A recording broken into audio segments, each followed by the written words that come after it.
We have no sound. Hold on. What's happening? I'm not muted, so what's happening here? What the hell? What in the hell? If you guys can hear me, please hold while the next cell subscriber you are trying to locate is found. It's okay now? It's good now? Oh, okay.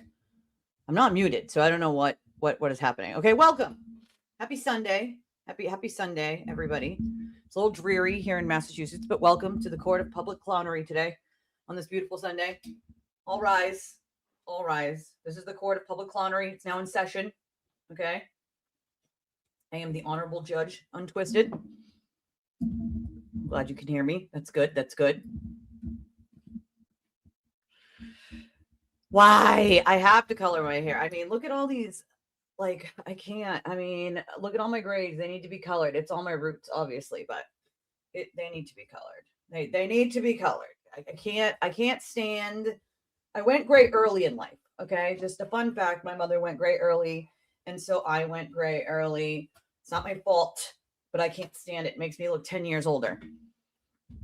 It does make me look 10 years older. I haven't colored it though since the last time, since June. And clearly my roots are looking like they need some help. They need some goddamn help. All right. So I'm just kind of waiting for people to roll in here real quick. Looking at the numbers here. Boop, boop, boop. I did put out a tweet so that people knew we were here. So it's going to take a minute because I have not been on a good schedule lately. But the docket is stacked today, you know. The docket is, right, Pledge of Allegiance and a roll call in the Court of Public Clownery today. All right. We have alleged hypocrisy, reckless posting, questionable legal takes, unexplained crash outs, goalposts moving. They're relocating all over the place. They're just a relocation of all the goalposts. And we have multiple counts today of, sir, that is not how any of this works. Okay? Multiple counts of that. So remember, this is the court of public clownery. All right? We don't determine guilt or innocence. We determine only one thing. How big were the goddamn clown shoes? Were they big? Were they big clown shoes? Were they large clown shoes? Not sure. I look like a bag of smashed assholes, Carolyn, but I love you for that. I feel like a bag of smashed assholes, so I'm just, you know, dragging myself around like the bag of smashed assholes that I feel like, but it's okay because I am here. Ooh, hedgehogs. Can we name one Sonic and one Amy? I feel like that would be appropriate for hedgehogs, you know? Myrtle Beach. Oh my God, that's hilarious, but you're from the same state. That is hilarious. Oh, I hear the rain coming down out there. It is coming down. It was definitely not raining that hard just a few minutes ago. And now it is. Okay. Well, I have some, you know, quite ridiculous hypocrisy happening. All right. I found these people guilty of clownery in the first degree. All right. I would like my bailiff to confiscate the Wi-Fi password that they have. Immediately, right? Clownery in the goddamn first degree. So, yeah, it's raining. Oh, gotta find the leak in the roof. You can use smoke, like a smoke test machine should find it too, because the smoke will go out the crack wherever it is. So not just water, but if you go either to where you think it is in the house and let the smoke go up, it'll go out the crack. Or vice versa. Someone goes on the roof, feeds the smoke down, it'll go through the crack inside the house. That's how we test cars. Fun fact, to find like holes in lines and things is the smoke test. You feed the smoke in and the smoke will come out where there's a hole. But that's just another way to find it other than rain or water. All right. Let's get into this, shall we? Where's Freeze? I don't see Freeze. We're missing Freeze. What's happening here? Freeze, we're going to need you to. I know. I was like, what is happening? Oh my God. My sister has the worst timing on planet Earth. I go live, she calls every single time without fail. Every time. Hold on. Let's play a trick. Live to tape. I'm working. Hello.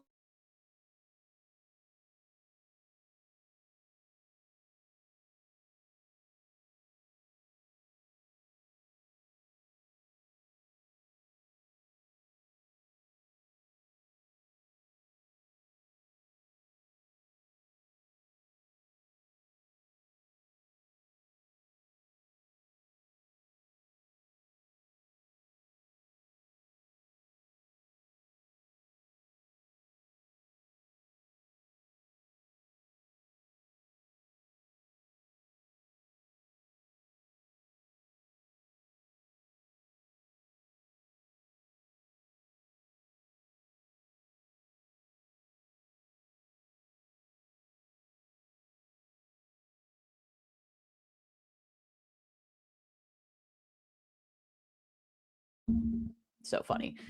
My sister wants to do a back to school dinner for the kids the night before they go back to school because they go back to school this upcoming week. Yeah, I know it's early. My district sucks. But she was thinking pizza and slushies the night before school starts. And since she only lives right up the street, it's a good idea. The kids will like it. And my sister's surgery is on the 1st. So, they have a couple school days before surgery happens. So you could use a garden hose on the roof too to find that leak for sure. But yeah, I myself wouldn't climb up on a roof. So I listen, if I could send you all the rain, I would. It's been like raining on and off all week for sure. I'm telling you, my sister must have like bat ears or something. I go live and she's like, me, call my sister. Call her now. Don't call her before she's live. Call her right when she goes live every single time without fail. Just do that. Do that. Do that. She's got bat ears. She's got spidey senses. I don't know what's happening. All right. Back to the public clownery. Okay. As Capybara mentioned, they did a fundraiser. The Rat House people did a fundraiser for the Sewer Turtle. And, I saw a post that was actually quite funny. I did bookmark it. We'll see if it stayed bookmarked. But it was like, and the Sewer Turtle thanks you for paying off all his credit card debt for all the furniture he bought for his new $700,000 house with that $11,000 that you raised, right? Amazing. Amazing. Some of the kids here have been back for a week and a half. Well, our kids didn't get out until June 30th. So July 1st essentially was like their first day not in school. They got out late because our district did not apply for the waiver as they should have, as most of the other districts did, because they were out of school for like a week for that snowstorm. So they were let out late and they wanted them to go back early, which I thought was ridiculous. Really, they should just be going back after Labor Day, like all the other districts on planet Earth do. But hey, I digress. I freaking digress. I just have to get ready for school, which leaves me very little time to do that and get all the school clothes and school snacks and school supplies that I need for the little. I added school snacks and juice boxes to the wish list because that would be super helpful for me and for my little for school. There's some t-shirts still on there. I got to find pants. It's going to be warm for the first like month. So she might have to wear like shorts for the first like month, depending on how warm it is. But after that, it starts to cool down and gets much cooler. And so she's going to need pants and lots of pairs of pants. But like the ones I keep finding are like, you look at the reviews and they're like see-through, right? Or made with very thin, like she's going to need sweatpants and regular pants. And she doesn't love jeans. She likes jeans, but doesn't love jeans. She prefers leggings. So I got to find, things like that for her for school. We did get shoes that Marsha got her. Thank you, Marsha. She opened those freaking shoes when they came yesterday and she was so proud. She put them on and walked back and forth, she did a whole fashion show. She walked all the way through the house with those and was like, look, these fit and they fit good. And she was just back and forth, back and forth, back and forth. She was so excited and happy. So thank you, Marsha. I appreciate you. Oh, Kohl's. See, there is a Kohl's near me, but it's fucking expensive. It's expensive. And me not having a car is probably one of the biggest problems outside of me being not here for a week, which means I am very low on any sort of funds to spend on any goddamn thing other than rent, which is on the 1st and coming very quickly. And so I have like nothing left over after that. So I got to get back in the swing of work because I was not, anticipating being put down for multiple days by one infusion. I did not expect that. Although the doctor said that means it's working, I was not expect. That was something I was definitely not expecting. So I'm trying to get back in the swing of things now, back into my, everyday thing. And I think also when the kids go back to school, you might see me a little earlier during the day once they're back in school, because it allows me to finish before they get out. And as you guys know, I got to get her on and off a bus. So I got to sort of, change the schedule a little, just a little, not a ton, but a little. Marshall's is good. I think a TJ, I don't know if it's a Marshall's or a TJ Maxx. There's both in my town, but they're like on opposite sides of the town. I do sometimes get shoes like flats or something there. I don't usually buy their clothes for my little just because their sizing is all fucked up. Like if you get the right size that she normally gets, which is 12, and you get a 12 there, it's like small. It's too small. And I'm like, okay, you guys' sizes are weird. Yeah, see, I mean, my little doesn't even ask for she doesn't ask for she gets Skechers. She didn't want Nikes or Adidas. Like that's what I let her pick out what she wanted, She's not very particular when it comes to that. Listen, so is mine. And so it's like, what in the hell? Like the sizing, and Walmart's usually pretty good with stuff, but by the time I get there, shit's like completely sold out in her size. And I'm like, did everyone have a kid the same size as mine? I'm just confused. Like, what is happening here? Especially for the girls' clothes, And that's the other thing, is everything is a damn crop top. Talked about this the other day. I don't want my 8-year-old does not wear crop tops. Okay. Why are all the tops way the hell up here or a crop top? Okay. My 8-year-old doesn't wear crop tops. People, can we size clothes correctly for children where they're not wearing crop tops to school? Like what in the hell? I can find it even if it's not organized, but I think it's the sizing that fucks me up because it's smaller. It's definitely smaller. Although, does anybody else have little girl? And I need to know. Or does anybody else have little girls, granddaughters, daughters that see those little videos of all the rich moms who go and do a haul for their kids at Ulta or Sephora, and they re-up all the stuff their kid uses during the school year, facial cream and spray and bum spray like I have, and but the littler version for the kids, and all the lip balms, and they do a rehaul, all the cleansing wipes, and they're like, okay, back to school, I'm redoing my kids' vanity for the haul of all these products. Yeah, well, my goddamn kid sees that shit all the time, and she's like, can we do that? And I'm like, girl, we broke, okay. We no, no. That's what I usually do is Walmart online when I can, because I don't drive and they, will deliver. Yeah, mine's going to be 9 this year too. And so it's like, what, bro, they turn that shit off where you can't, that's not what we do. Right. That's the other thing, is I don't believe little girls need to be using, Drunk Elephant. You know what I'm saying? There are kid friendly ones that I'll get her. Bubble, she likes Bubble, but you can buy Bubble at Walmart. You can buy it at Sephora too, or Ulta too, but you can buy that at Walmart. She likes Bubble. And there are kid friendly ones that I let her use, but no, they shouldn't be using fucking Drunk Elephant, dude. I don't even use Drunk Elephant. Okay. Shit's $90 per pop. I used to get things in BoxyCharm or Ipsy that were like that. You get one product that was worth $90 or $100, and that's the product that you would have and use, and, without paying the $90 for it. But I don't even use goddamn Drunk Elephant. And I've used every goddamn skin product from here to Kalamazoo because of the rosacea and the psoriasis makes my face so red, right? What in the hell? What in the hell? So turn that shit off, bro. We can't do that. Well, that's my daughter loves Five Below. It's one of her favorites. Shh, don't say it too loud. She might come in here. I'm not kidding. She absolutely loves Five Below. And that's usually where she'll find like her dupe products of it, like, you know, the fakes of like the ones she sees on the little videos. And so she doesn't mind going to Five Below and getting the dupes, but she will go crazy because they're like $5-7 each, depending on what it is. And that's her favorite store. We don't go there all that often, obviously, because we broke, bitches. But Jesus Christ, she does love a Five Below. I remember she got Five Below gift card for Christmas last year and squealed like a. She just squealed like she was so happy.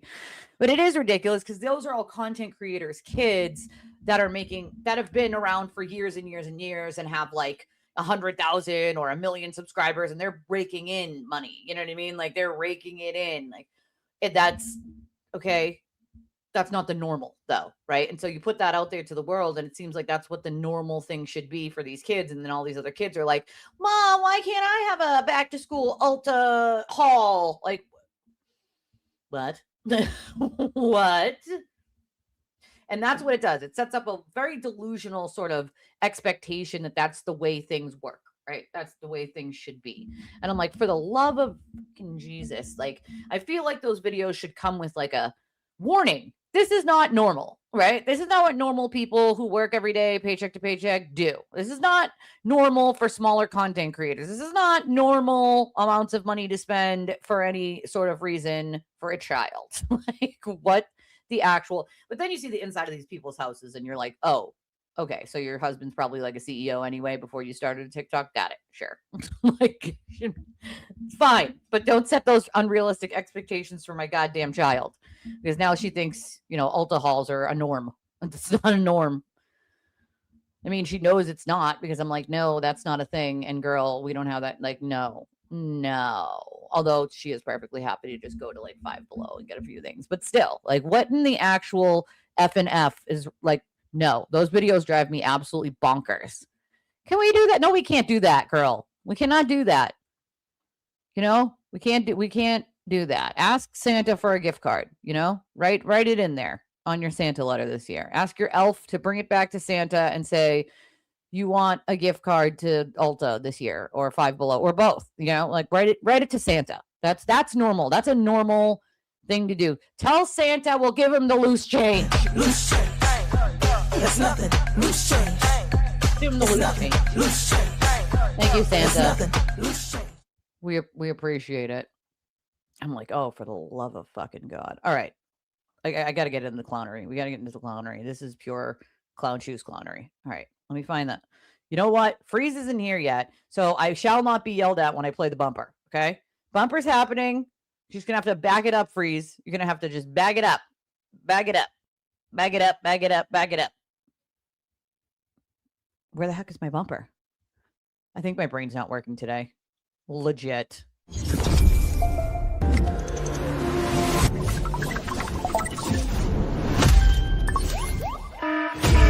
Grab the tea, because Twitter is melting down again. Lord Jesus, help me, okay? Help me. Send help for all the stress. Send help for all the stress. All right. Here we go. Here we go. Here we go. Here we go right now. Oh, there was some buffoonery with... Oh, also, I just want to say, if it wasn't for you guys, I wouldn't have this amazing pink color now. Okay. I'm loving it. It's like McDonald's. I'm loving it. Right. All these beautiful colors. Y'all got me the colors. And I mean, my new eraser, I love this. Right. It's much bigger than the little teeny tiny ones that were like on these ones. And these ones are actually a little magnetic, which is helpful. But y'all were so kind as to get me the whiteboard spray that cleans off my whiteboard. I appreciate y'all for that. I let my little open the package just because I didn't know if it was for her or me, but I usually just let her open it anyway. And usually it's for her and not me. But I am loving having all the colors, right? Like color coding things is my like jam. Okay.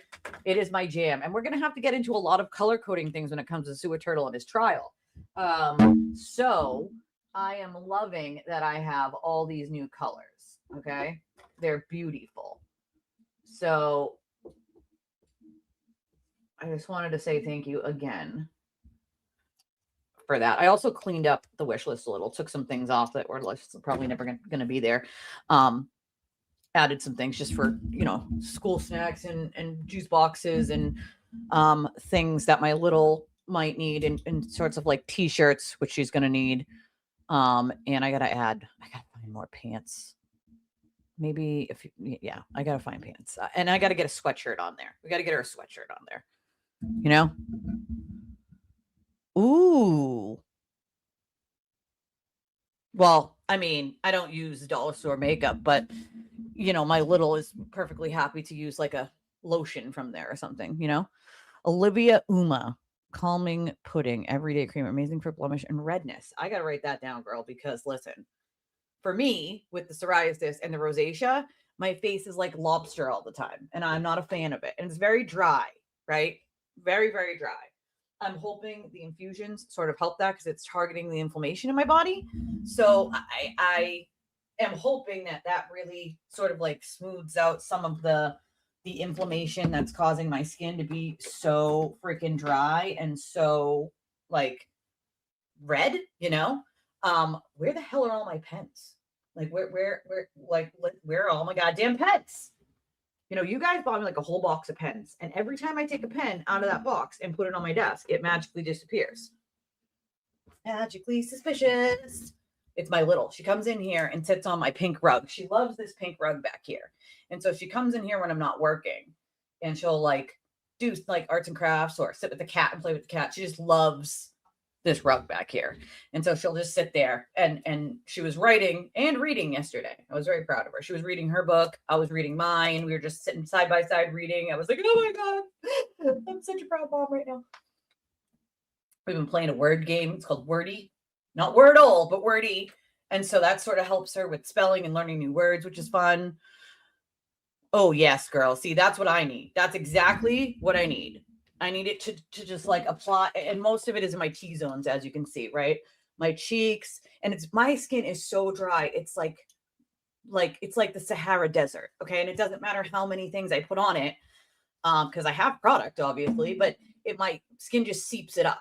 Oh, there you are. Oh, nice of you to join us, Freeze. It's nice of you to join us, sir. Okay, you're late today.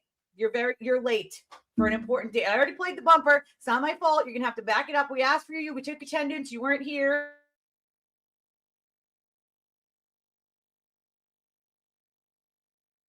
My little comes in and goes, is Dora in here? Yes, she's over near the window sleeping. Go ahead. Go get her. I'll shut the camera off.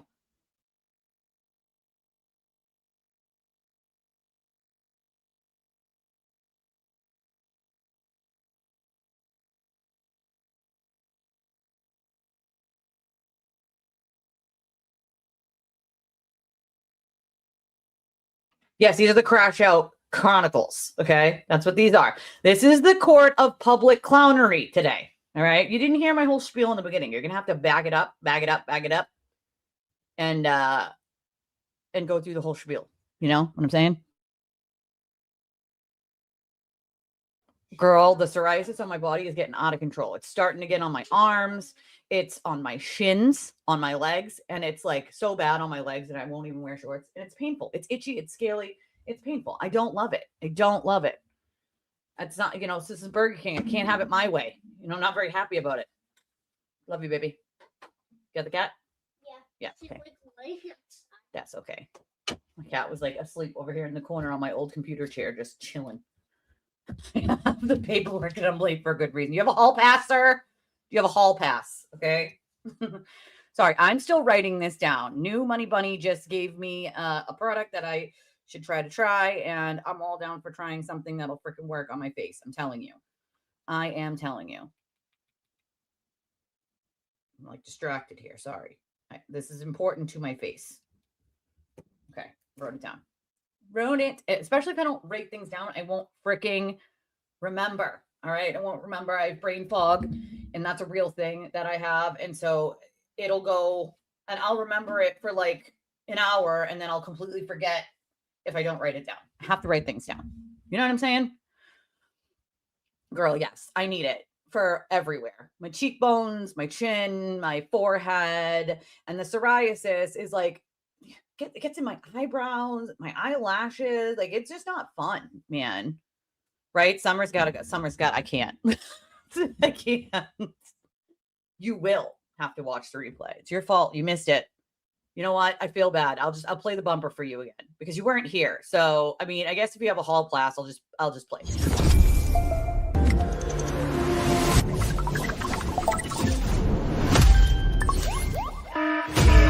Grab the tea, because Twitter is melting down again.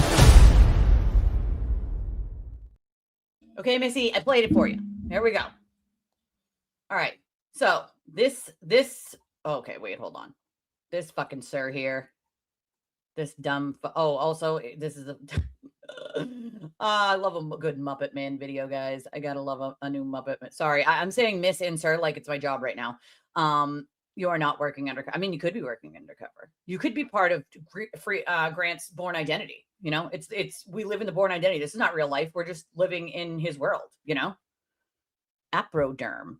You know, I need to get more of the psoriasis shampoo that you guys recommended because it's literally the only thing that works. Problem with that is it's fucking $17 a bottle. $17 the last time I got it.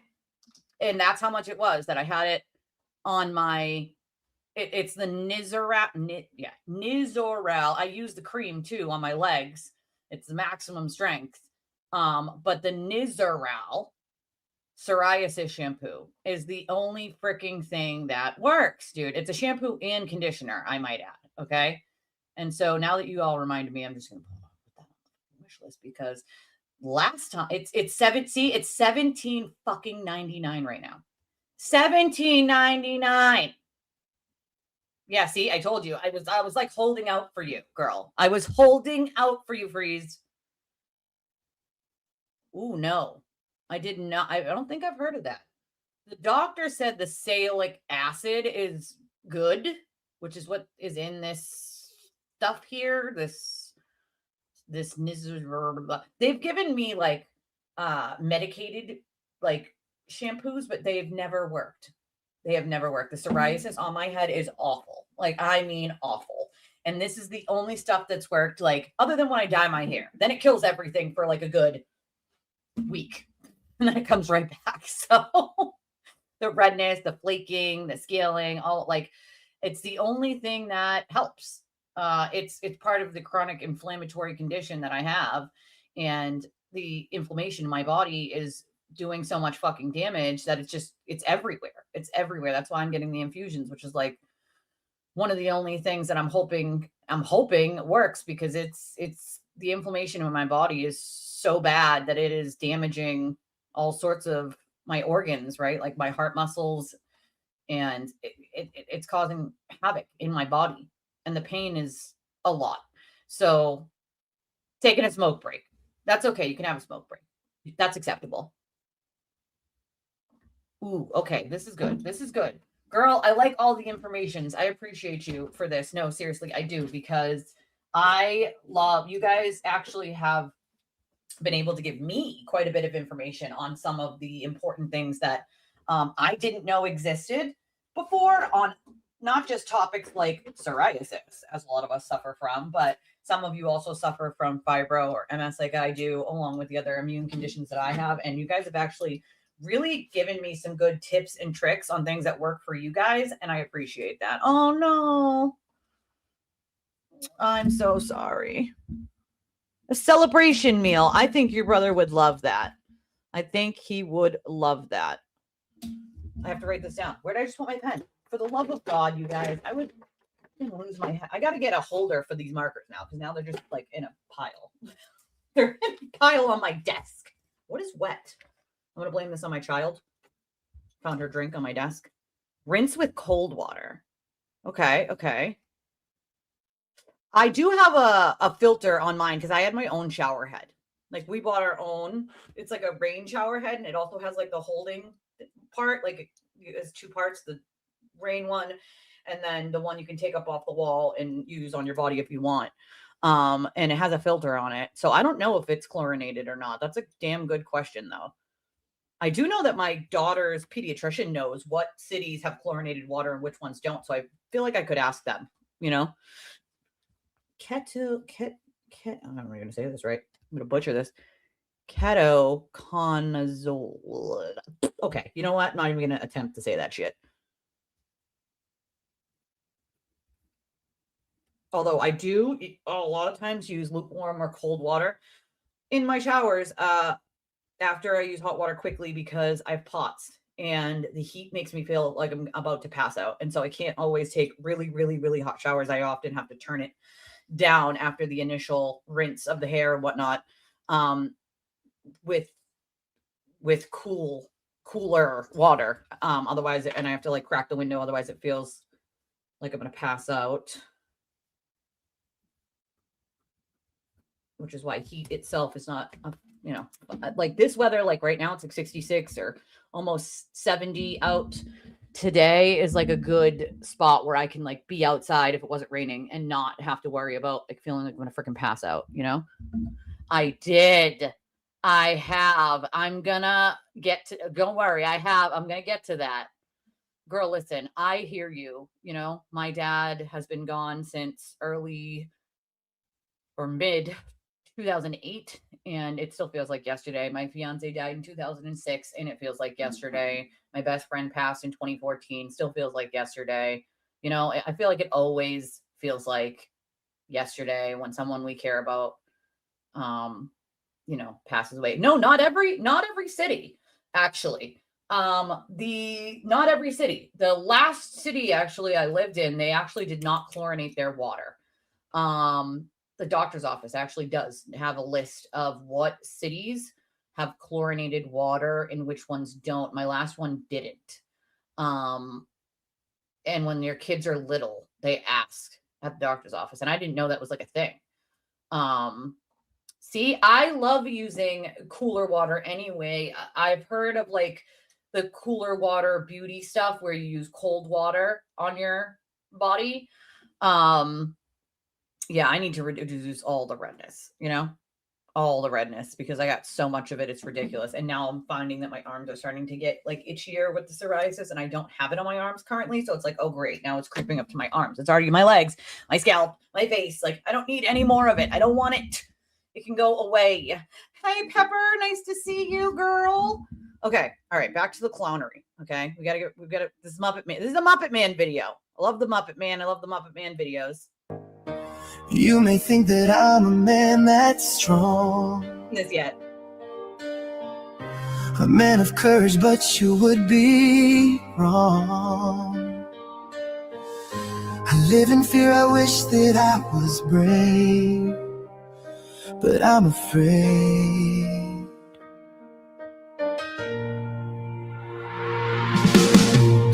You see me taking on men from the street, but inside I'm scared to death if we should meet, 'cause I'm afraid.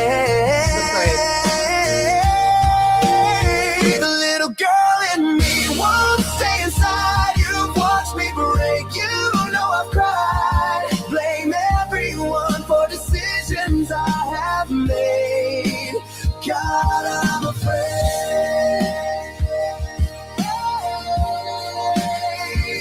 I'm afraid.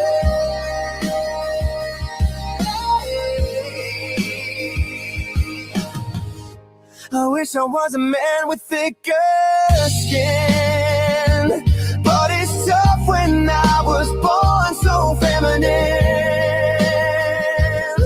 Women always try to bully me, 'cause the woman that they see I am, they're never gonna be.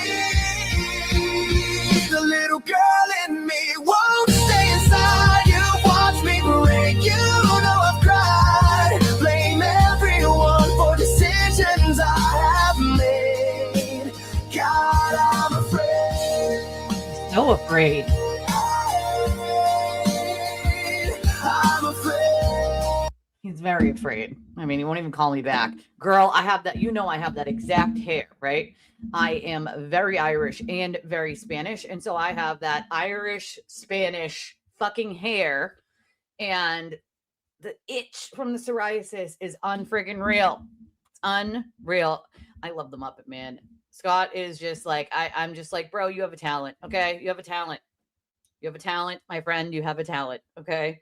I've heard apple vinegar to deep clean, but does it work on psoriasis is the question, right? I don't want to use anything that's going to burn my scalp either, because even when I get my hair dyed, you can feel sort of the burn as it's burning away the psoriasis.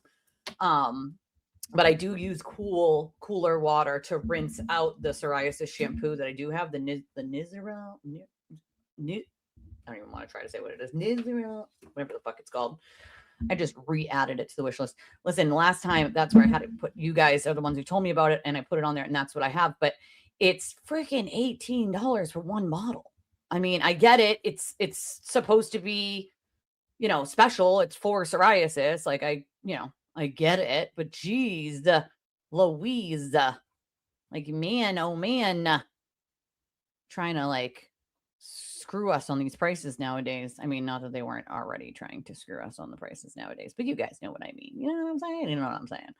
But yes, I did add to my wish list the shampoo, and then I added like school snacks and school juice boxes and things that my little is gonna need. Why isn't it there? I just added it. Like, what is this a joke? Is this where it was fucking with me? Like, what's happening? Goddamn Amazon. They all burn. Is that what it is? They all burn? The one for my primary was covered. Okay. Yup. Humbly bar shampoo and conditioner. Oh, girl. See, mine isn't so much of like, as I have the Irish Spanish hair, which is like a weird mix. I'll tell you guys that. It is a weird freaking mix. But the psoriasis is the other part. Also the loss of hair. I lose a lot of fucking hair, like a lot. And I know I'm going to be 40 this year, and I know that's part of getting older, but I would like to like not lose more hair. I would like to like, gain some more hair. It's like probably 60% thinner, maybe 70% thinner than it was after I got COVID. Like, I lost so much hair after I got COVID, and apparently I found out later on that was actually part of like getting COVID, was a loss of hair was something that people were seeing after having COVID. And I'm like, that is crazy. Like, that's cuckoo bananas. Why is the shampoo not, I don't understand. I added it to the list and it just won't add itself. I'm confused here as to what is happening right now. Oh, I see it. It says needs to, has one. See, that's what happens, right? How about this? How about I just trash it and then I add it? That's what we're going to do, because one had been bought previously. See, that's the other thing I don't like about wish lists is when you add something to your wish list and you've already had it on there and one's already been bought, like even if it was 6 months ago, it'll say has one, needs one, right? Which means one has been bought, but that leads people to think that one was bought right now. It doesn't say one was bought 6 months ago. You know what I mean? Like, it just says one has one, which is like, yeah, 6 months ago or 3 months ago or a year ago. It doesn't tell you that it had been bought previously. It just says has one, needs one. And you have to change the quantity to 2, like, or 3. So if one has ever been bought before or 2 have been bought over the course of time, then you have to change the quantity to needs 3. And right. And then it'll say has 2, needs 1. Like, how about we just, okay, where did it go? Like, what? Oh my God, I can't. I fucking can't. This is my life. This is my fucking life. My brain cells are gonna fry themselves today, I'm telling you. If my head was not attached, I would probably lose it. I would lose it. Okay, see, it's not even like popping up in the like has one, needs one section. Like, what? Not here, not here, not here, not here. Okay, you know what? I think Amazon hates me right now. I think it hates me right now. Let's try this again, shall we? Add, view my list. Do I need to like refresh here? Like, what? It's simply just not showing up. Like, what? I don't get it. I don't get it. I don't understand. Oh, this is so obnoxious. Of all the things in the world that could just not be easy, this should be like a very quick, easy click, add, call it a day. No. It wants to hate my life. I do try to blow dry as much as I can, but I don't always have time, obviously. Kids and whatnot, and getting ready for school is going to be fun, And then my sister's surgery is now September 1st, now that the strep throat is pretty much done. So, what is this? What is happening? No, that's not it. I try to use medium as well. I don't try to use the hottest because then it hurts because it's too hot, You know what? I give up. I thought I had added it. It's just not, it's not adding. And if it is, then it's not showing me on my end. Maybe it shows on you guys' end deeper down into the list because it won't go to the top. And the last time I saw it, it was like somewhere towards the bottom of the list, but I don't know where it went now. Now I'm scrolling and I don't see it at all. Like what in the actual, you know what? I have one other idea. We add it to the old list and then move it over to the new list. We can do that. Let's try that. We do, no? Okay. You know what? I think it just hates my life right now. It just hates my life. View your list. Okay. It went to that one. Move. Now move to the other one. Move to this. Okay. No.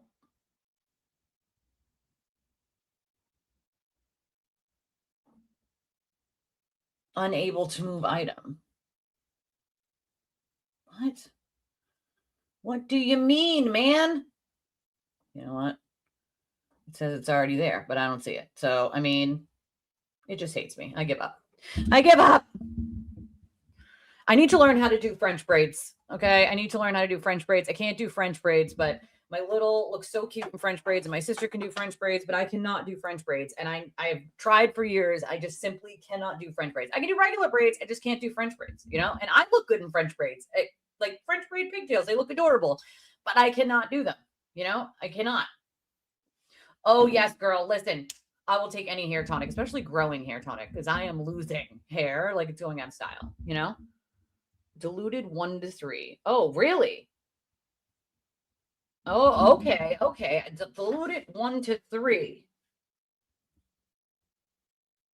That's a good help.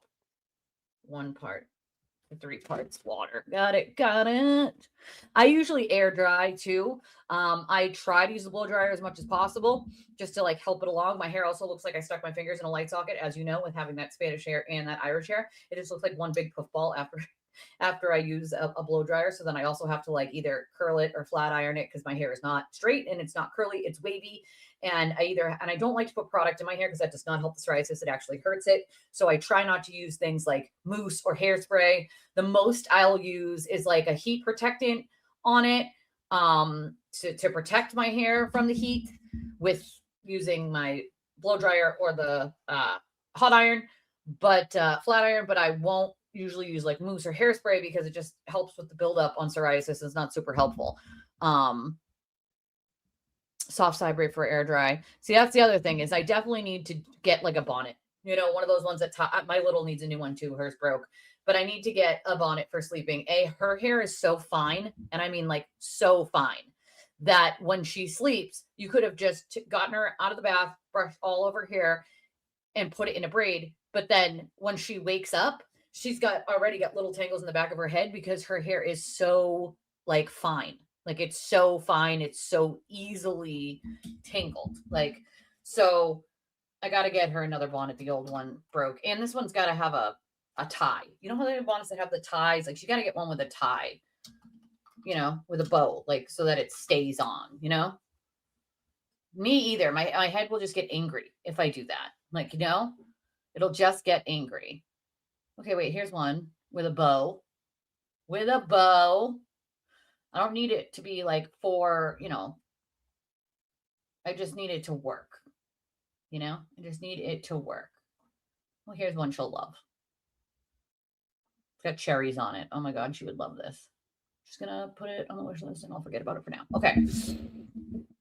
heat protector. That's what I use. Leave-in conditioner. I don't have any leave-in conditioner left. I feel like I've used it all on the little. She needs detangler. That's what we need. Detangler for that hair of hers. I feel like I've gone through so many different detanglers with her. It's not even funny, like, because her hair is so fine. My other kids were not, their hairs weren't as thick, but not as fine. And I think they got more of the Spanish than they did the Irish, my other two. But the detangler for real is like fairy tales is what I know that my friends use, but their kids have like a little bit of curlier hair. But it does work the best as far as what I've done with her hair is using fairy tales when I can afford it at the moment, but it does work. So if you have kids and you need detangler, try fairy tales. It does actually work. That's for sure. Okay. All right. Back to the fucking shenanigans. All right. Back to the clown show. Wait, how can I do that though? Can't message you on YouTube. I can't. Can you message me on Twitter or email me? My Twitter.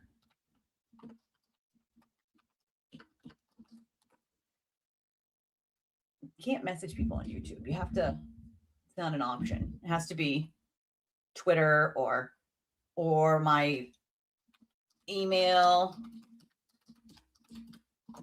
which I'll put here in chat. All right, back to the shenanigans here. All right, we got more shenanigans. We got better shenanigans. All right. Also, before I get into the rest of these shenanigans, do me a favor, guys. Smash the like button. Replace its teeth with chiclets. I would love that. I would appreciate that.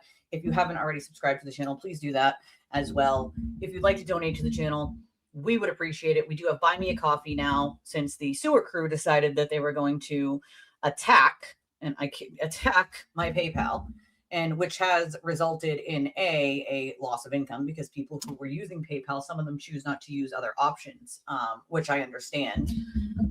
So, you know, as the sewer crew does, I am still waiting on PayPal to fucking respond and say, hello, what are you doing? What is taking so long? I would like you guys to fix this like immediately. I know they're slow motion, but like, what the fuck, dude?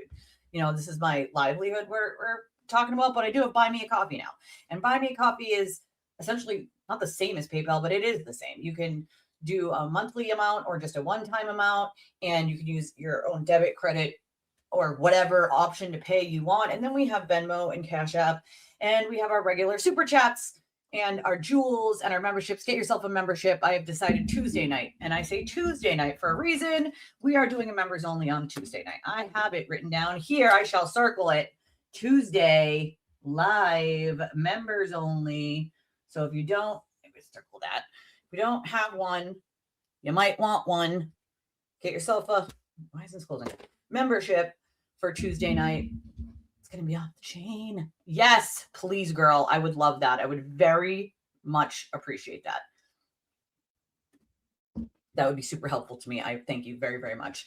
Anything that has to do with psoriasis and helping, especially when it comes to like your scalp or your skin, on my legs even, like I will take all tips and tricks, and I appreciate you guys for that. I know people who have dealt with it longer than I have probably have some really good tips and tricks. Hello, darling. Nice to see you, my dear.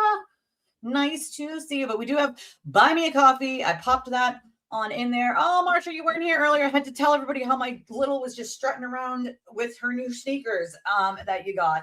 And she was so excited to even just get a package for her when the Amazon person came. She put those shoes on, girl, and did like a whole walk back and forth throughout the whole house. She was like, and they fit, and they look good. She just was so happy that she had to do like a whole fashion walk back and forth. She changed her walk every time she went from like here to here. She went through the living room, back out to the kitchen, back and forth, all the way to the bedrooms. She's so funny. I told you. She did a whole, I said, girl, why do you change your walk every time you go back and forth? She was so happy that she was like, cute, me, I'm cute. So thank you so much. She loves the sneakers, and I knew she would. She's not a picky kid. My kid's not a picky kid, you know? And, you know, I appreciate it. And it's definitely something she's going to need for school is sneakers. I feel like kids just destroy sneakers so quickly, you know, so freaking quickly. I got to get her like insoles. I have to get myself insoles. We both have flat feet, the doctor said. Get some flat feet over here. Our feet are flat, which is like no wonder. But I also get my sciatic nerve goes like all the way from my butt cheek into my foot sometimes, and that does not feel great. All right, let's see. What is this? What is happening? No email, go away. Oh, she'll be so happy. I let her open packages even if they're not for her, because I never know what they're for. And she hasn't opened one in a while, you know? So she was definitely happy to open my markers that you guys got and the shoes that you got her, Marsha. She was super happy. I got to add some like pants, like I was saying, to the wish list. I did add snacks that she's gonna need for school and juice boxes, and then the bonnet she's probably gonna need for her little head for her crazy hair, and her detangler. And I gotta find more pants and a sweatshirt. I gotta find a sweatshirt because it gets cold quick when it starts getting cold here. She needs a sweatshirt.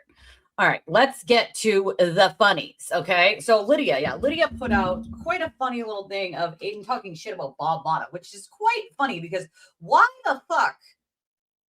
the actual fuck, sir? What is your problem? Like, what like, I thought you loved the Mottas, Aiden. Thought you loved the Mottas, right? Like, what is his malfunction? I'll tell you what his malfunction is he didn't get in on the Lindsay Clancy cash in, right? He realized that it was bringing lots of views. Now, anybody who has a brain cell knew it would bring a lot of views. It's whether you can handle talking about and covering something like that. I was going to, and then I listened to the opening statements myself and realized that's something I'm just not going to be able to get into, regardless of the views or the donations it might bring. It's a heavy subject. It's a very heavy subject, and there's going to be angry people on both sides of that angry subject. And I respect everyone's opinion, and my opinion is she needs help, right? She needs a hospital, right? She needs mental health care, right? And she's paralyzed, right? So she can't walk. It's not like she's walking out of prison and going back to everyday life. I believe she needs a hospital like the one that I worked in, which is essentially a prison hospital, but for mental health. Not many states have that. And we specifically here in Massachusetts only have it for men. We don't have one for women in the same way that we do for men, which is fucking weird. But had we, I feel like that's somewhere that she probably would have went, right? But I'll tell you, even at the one that we have for men, the care could be better. You know, I made plenty of complaints while working there that, you know, we needed, you know, better care, even at the prison that I worked at for mental health, that the care needed to be better, right? The doctors were so used to just doing the bare minimum, right? That when my company took over from the old company, they were like, we had to fire a bunch of people. They were doing the literal bare minimum. And these people were just, okay, if someone's on the same medication for 5 years and it's not working, why are you just increasing the dose, right? Clearly try something else, right? Try a different medication if that one is not working, right? They essentially were just like not caring. They were like, I will just increase this medication that hasn't worked in fucking 5 years. You know what I mean? And that's not care, right? That's just going through the motions. And so when I worked there, there were several complaints I had to make because it's inhumane, right? It's inhumane. You cannot treat people that way, regardless of if they're in prison or not. Even though it's a prison quote hospital, and they refer to it as a hospital, it's still prison, right? But not everyone who has been charged is guilty, and you still need to treat people with humanity.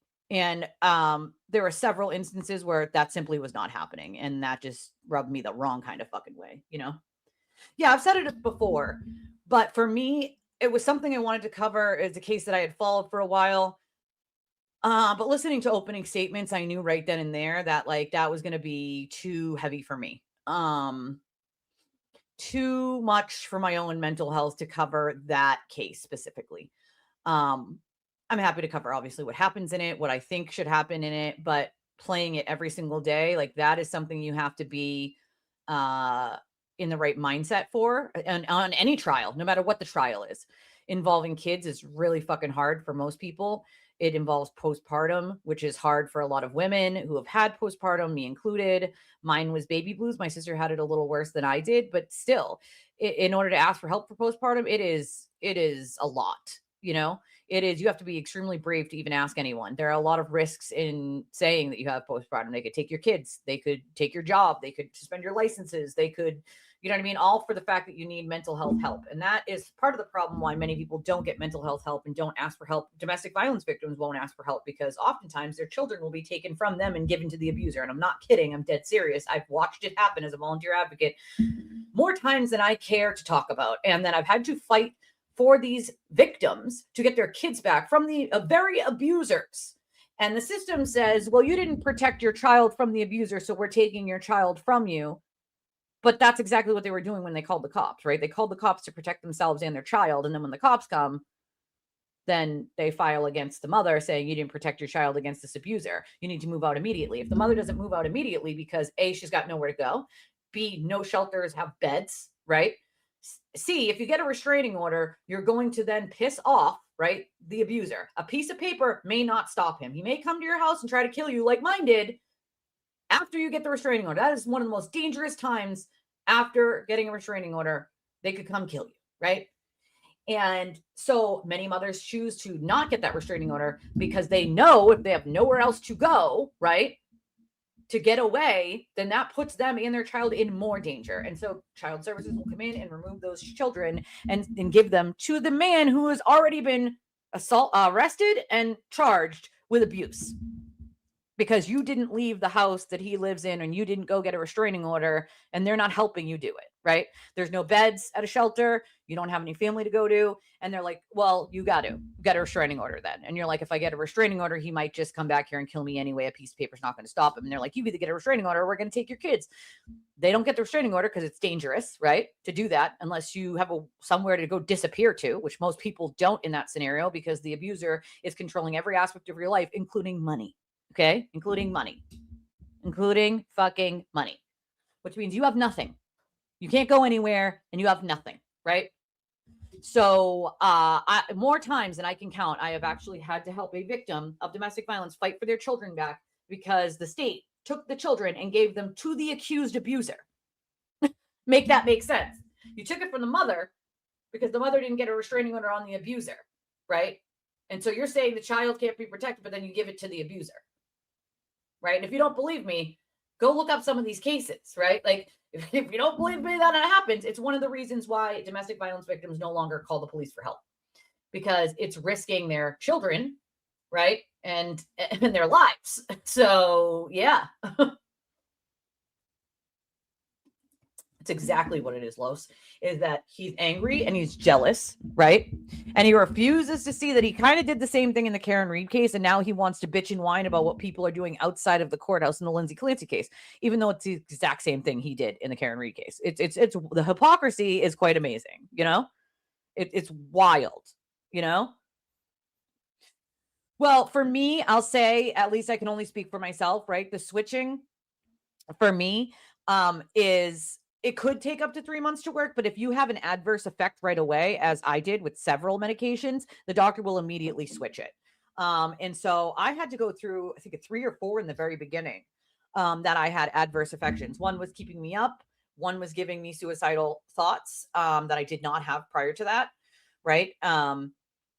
So like if you have an adverse effect to a medication, they'll immediately take you off that one, even if it's only been a few days, and then they'll put you on a different one to try a different one. You might go through many cycles of many medications, as even the doctor explained to me up front, like, listen, you might have to go through many before we figure out one that will take or work, right? The whole goal is to have a medication. It might not have any effect when you first take it because it takes, about 21 days or so to sort of get into your system and start working. But what they don't want to see is adverse effects. So if you're not sleeping and then you're getting a sleeping pill and it's not helping you sleep, right? Like they're going to change that. They're going to try to change it. And so for me, I went through several of them in a couple of days period where I was like, okay, this is giving me an immediate adverse effect. And so they would change it. Again, I can only speak for me. I know that's how it went for me. Not everybody has issues with medication. Some people are more easily can take medications without having those symptoms. And a lot of times they'll try to do like the DNA thing. It doesn't always work, where if someone in your family is on a medication for one of the things that are the same, your body might also take to it. So they'll ask you, do you have any family members, sisters, brothers, mother, father that are on any medications like this that you think might work for you? So on and so forth. But Yeah, this one was hard for me to do gavel to gavel. And when I do trials, that's what I do. Gavel to gavel, the whole kit and caboodle, the whole kit and caboodle. Yeah, I mean, again, he's ostracizing more people because he doesn't know how to not, I saw that. Ugh, weird, bro. Weird. Hello, darling. Hello. I can only imagine how it's going to turn out for him, I feel like a lot of us could, but it would have just given him more content. It would have just given him another way to try to screw you, right? Like that's what he does. You know what I mean? That's what he does. But I can only speak for myself when it comes to medications, but that's like what I dealt with personally. And I can only speak for my own personal experience, but my personal experience was like when I had the adverse effects, they immediately took me off of it and tried something different. So I can only imagine again, I haven't watched it gavel to gavel. I've watched bits and pieces because it's a little heavy for me. I thought that maybe I could handle it no problem, but watching opening statements kind of triggered that, like maybe I cannot, and so I gotta, deal with my own peace, when it was, my own peace when it comes to stuff like that. It was at years before I figured out my husband was going to the police department after the incident to see what I told officers. Anything I said to get help was shared. See, that's the other problem, right? That's the other problem with an abuser is they'll do crazy shit like that, or they'll call the police first to try to claim they're the victim. I mean, it's why people don't call for help anymore, Sad. It's really sad. She has adverse effects, which you can have right away, even though meds. Yes, that's what I had. I haven't watched it gavel to gavel, so I could not tell you guys what they're saying was the issue with her meds. But that's just my own experience. And so everybody's experience is going to be different, I've been watching a couple recaps. Yeah, I mean, it's a little heavy for me. I thought maybe it would be no problem to watch it, but TV made a nasty comment about Ali Mana talking about PPD probably offended Bob. I mean, everything Aiden says is fucking offensive, Dr. Mac. Why do I know that name? Dr. Mac. You just triggered something in my brain. I know this doctor. I feel like this one was like a bad one. Like one that I had. What case was that? I have to write this down. I got to look into this later. I feel like I know this doctor. I feel like this, if I'm thinking correctly, this is one of the doctors that was like heavily guarded as testified in a different trial, and they were found to like not competent, but not be certified basically to be like an expert in whatever it is that they're experting at the moment. But I have to remember the name of the fucking, what was the name of that case, dude? I got to look into it. I wrote it down right here. So I'm going to look into this later. I'm going to circle it so I don't forget. But that just triggered my brain. I'm almost positive, but I mean, there are, I guess, multiple Dr. Macs, but I mean, it's not a last name you hear all the time. So I know they kept adding and changing my husband's meds, and he was dead 6 weeks after starting on them. Yeah. See, and by law, the abuser is entitled. Yeah, they are entitled to a copy of the police report, which is wild. Usually the cops will tell, I mean, it depends on the state too. Massachusetts is getting a little bit better about not giving them like certain things when it comes to that. If there's an open investigation, they don't have to. And so that's what they should be doing, Yeah, I mean, that's what a husband should do, Yeah, expert. See, that's what I mean. I feel like he was not certified as an expert in a different, I mean, I could be wrong, but it was a case in Florida. He was like, yes. Unfortunately, I have that judge blocked, as a matter of fact. And, here's the thing with that judge is I find her extremely hypocritical, and her ability to not come to terms with the fact that as a judge, she often made almost the same mistakes that she criticizes as well is a problem for me. Some people like her. That's fine. I find her to be extremely hypocritical. And as a judge in this state where I lived, she did her own damage to families in this state and refuses to give any thought to maybe some of the decisions that she made as a judge were not in the best decisions, right? You know, she goes in on the Harmony Montgomery case, wrote a book about it, all this stuff. But if you did all that, why are you arguing the exact opposite when it comes to a different case, right? You're saying that child should have been taken, the state should have done its job. I agree on all of that. But there was another case recently with the exact same thing. And she's like, no, they shouldn't take the kid. Well, that's the complete opposite of what you're saying. I'm sorry, but like, I find her hypocritical. And so I have her blocked. So I don't know what she posted or didn't post, but yeah, he's pretty well known. I don't know if he's well known, but it was him. It was him. I fucking knew it, dude. I knew it. That name. I went to school with a girl with the same last name. And so for me, when I see that last name, like it automatically triggers like thinking about her. But when you put a doctor in front of it, that case immediately comes to mind because that's how I remembered the last name of the doctor, that Florida case. The name of the doctor is the same last name as the girl that I played soccer with, went to school with in Weymouth. And so when you just said Dr. Mac, that immediately brought me to that Florida case that I knew and covered about forever ago. I've been looking at, I mean, so many cases that I've like delved head first into, but I've also helped other people as a volunteer advocate myself with preparing papers for things and looking at other cases that might help them in their appeals and things like that. So I knew it. I fucking knew it was the same. Goddamn. I wasn't sure, obviously, because the last name, it's not popular, but it's not like, it's not one you hear all that often. I'm going to have to look back into what exactly it was that they said that why they said he wasn't allowed to testify as an expert. Like what was I forget the reasoning behind like why they were like, yeah, no. But I remember specifically them sort of being like, yeah, no. You're not an expert on this. You can't shouldn't have testified to anything because you're not an expert, right? Like he's not done with his cross yet. So Reddington hasn't crossed this doctor yet. That's interesting. I would like to watch that. I think that part, at least, if Reddington is going to cross that doctor, I want to see if he brings up this case. Because that would be the smart thing to do, right? Is goes to credibility of the doctor, right? So let's see what the sewer had to say about Bob Motta.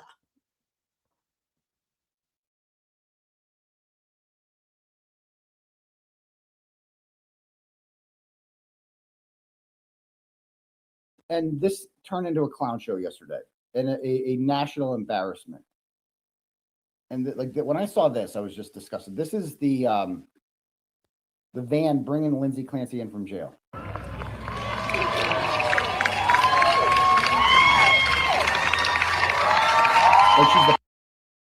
So it looks like what's happening here is they made a video of Aiden's words, and then they're sort of reminding him of what happened during the Karen Reed trial, right? So you're saying you don't like it when all this stuff is happening, when it's the exact same shit Aiden did during the Karen Reed trial. He turned it into an absolute circus. And then he wants to cry that the Lindsay Clancy trial is a circus. Well, sorry, sir, but your hypocrisy is standing out, you know? He started Cross Friday, continues Monday. I guess not. I mean, I did see a little snippet where Reddington was answering questions and said something about that they would rest Monday.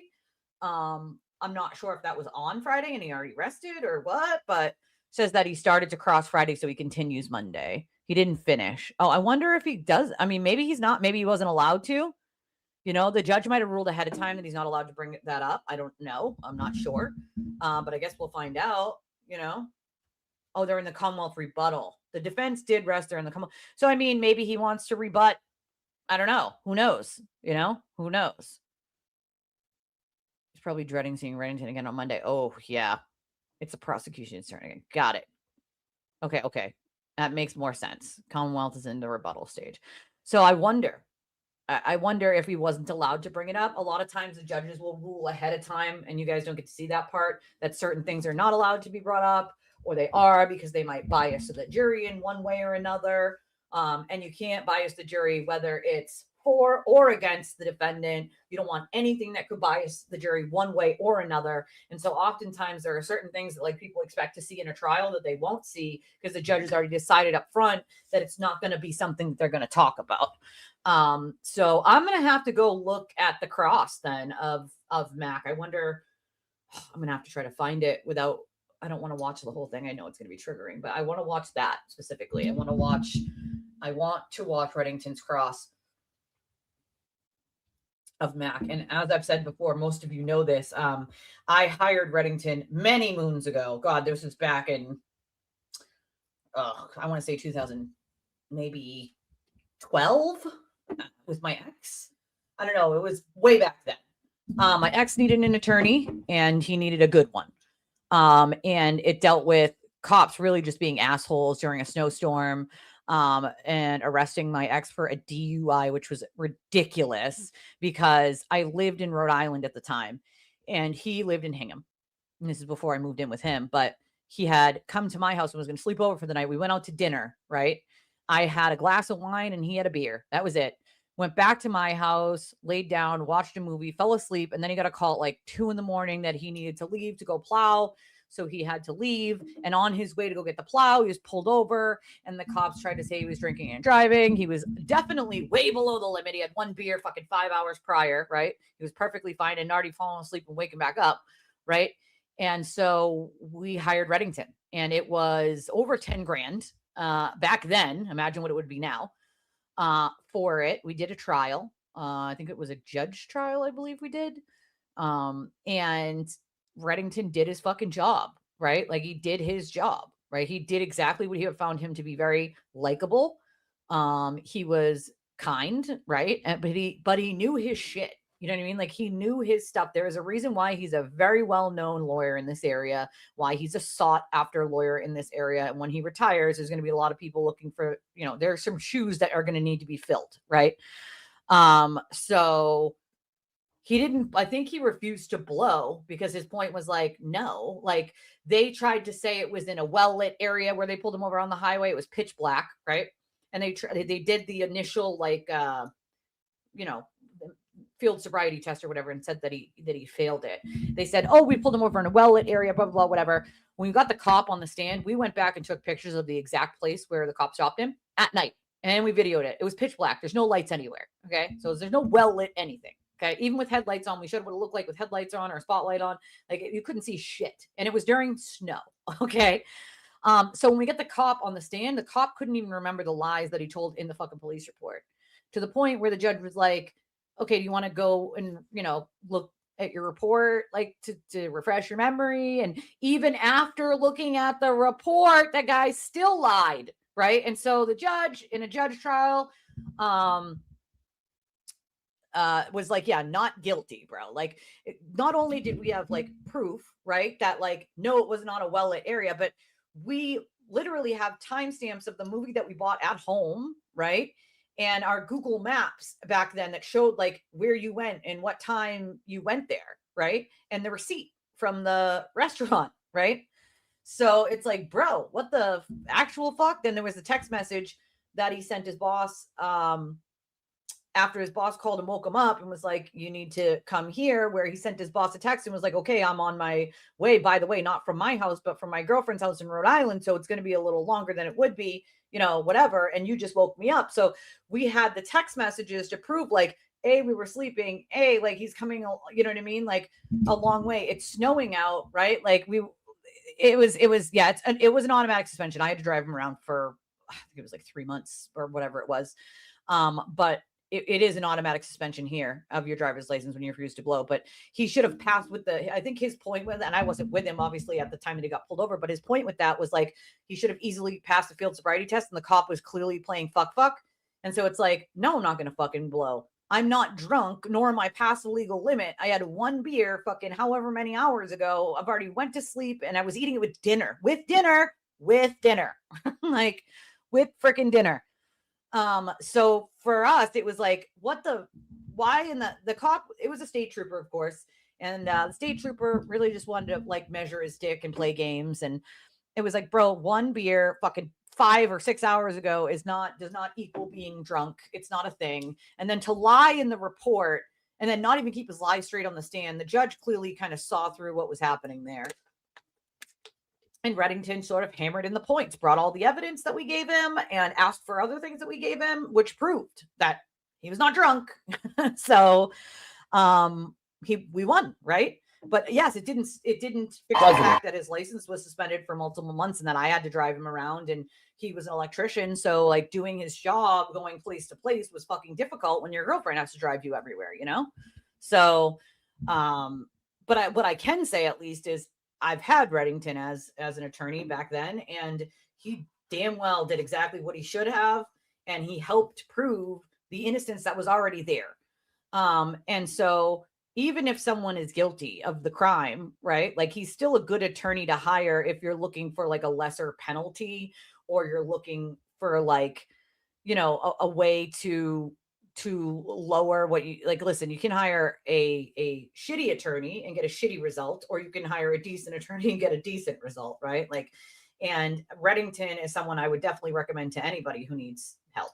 He's not a shitty individual, but he gets the job done, right? Like I don't want an ethically challenged attorney, because that could, you know, tell the world that like I don't care what kind of person I hire, even if they're fucking sketchy. It was expensive back then, obviously in the early 2000, I think it was 2012 maybe. That was a lot more than what it is today, right? I guarantee that same DUI, you know, case now would probably be more than 10 grand for him, I'm guessing. Back then, I think it was 10 grand just for that judge trial. I think there was more on top of that for the original, like pretrial motions or whatever.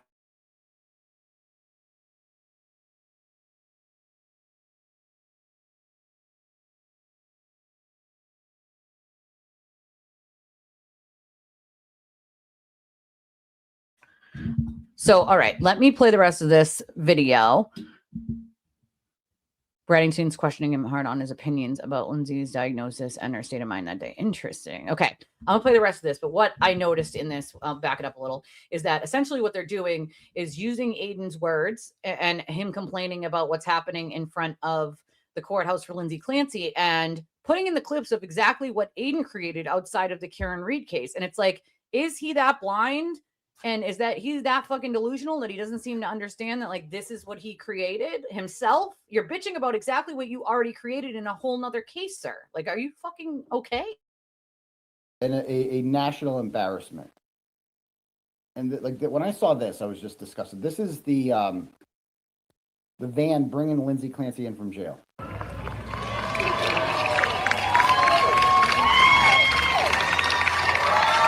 Like she's the president.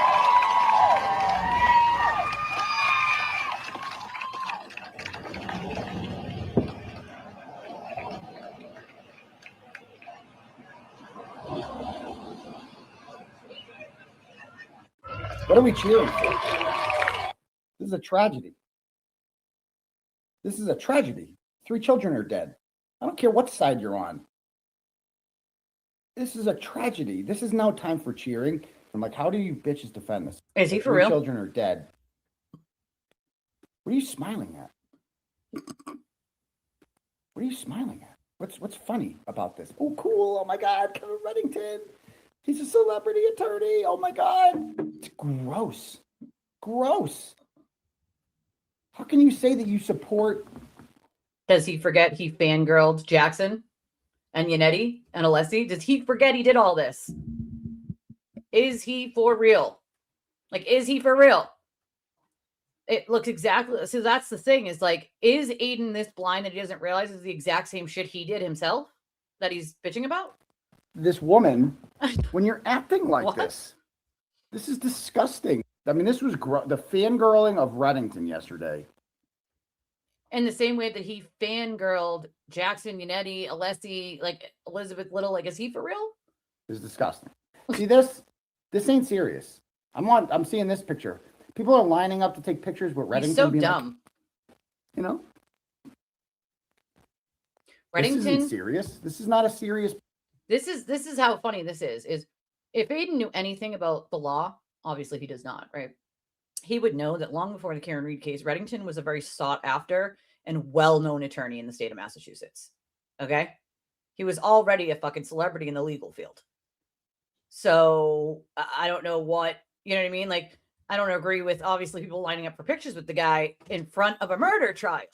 You got a package? Ooh, girl, go ahead and open it. She got a package. You should see her face.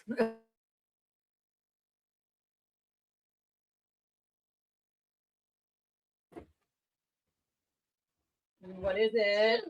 Ooh, girl, let me see. Let me see.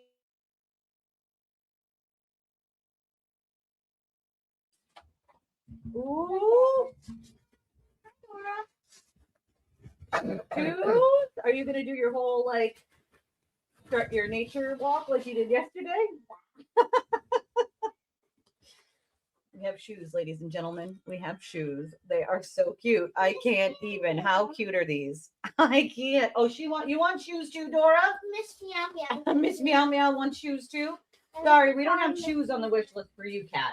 What we have is an instant cat feeder and a little hut for you. Maybe one day, Cat. Maybe somebody can order some shoes for Dora. No, you don't got shoes for a cat. They're very cute. Oof. I'm still sick. Yes. Unfortunately. It's almost going away Which I though. don't like.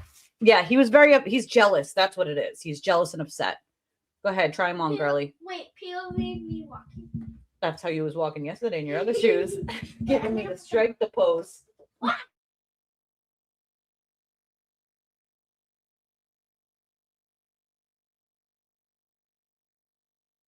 Get me the scissors and I'll cut the thing off of it so you can put them on. Very cute, right? She did a whole strut in her walk yesterday. Say thank you to Marsha. She's yelling from the other room. You can't hear her. I'll wait until she comes back in here. Yeah, he's mad that they're using his playbook, right? And that he's not getting a piece of that pie. He's not getting a piece of that pie, right? What about me? What about me? He wants a piece of the pie. And he didn't think that the case was serious. He thought, the Clancy case was a joke, right? He thought it was a fucking joke.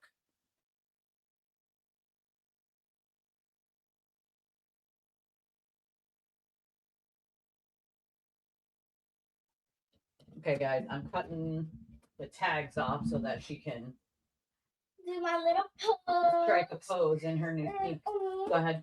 Ow. That was my helmet you just kicked, girl. Yeah, by accident. You might hear me walking like. Okay, girl.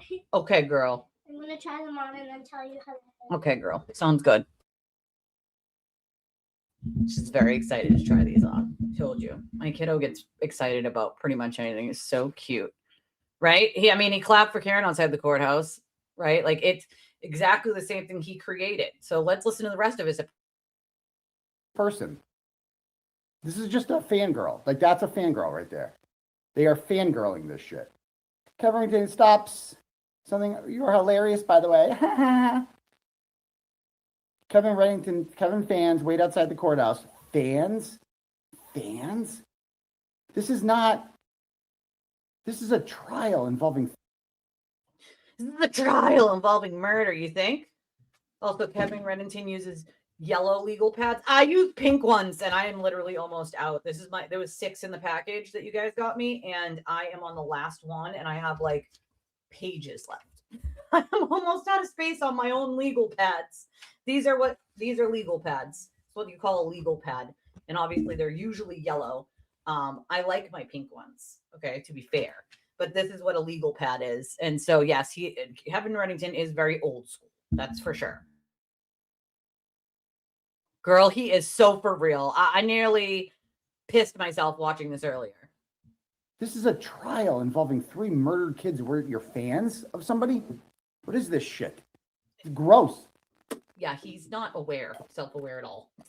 Yeah, any way you slice it. Cheering for Lindsay Clancy, you are applauding 3 kids are dead. Mental illness or not, 3 kids are dead. He has. And everyone's cheering for her. Clearly. This is a social event for these people. Oh, like a circus? I know why this woman's there. Talking about Dina. This woman's there to get a selfie with Kevin Reddington. You got a lot of cheers, Kevin. Good morning. You made it. I made it. I told you I wouldn't miss it. Yes. Are you going over there, or you want to go right in? Yeah, he's got to go ahead. I'm just going. It's This absolutely woman's what there he's because worried she's about. following this every day. She has nothing to do. She's following this all day. She's in a group chat with her girlfriends. She's like, oh my God, should I go down there for the protest? Oh my God, I should go down there. I should wear pink. Oh, we're all going to wear pink for Lindsay. Oh, okay. Goes down there. Oh my God, it's Kevin Reddington. Oh my God, it's Reddington. Case Red. Oh my God. We love you so much. He is so not self-aware. Go ahead, girl. Let me see. Oh, girl. Look at that pose. Uh-huh.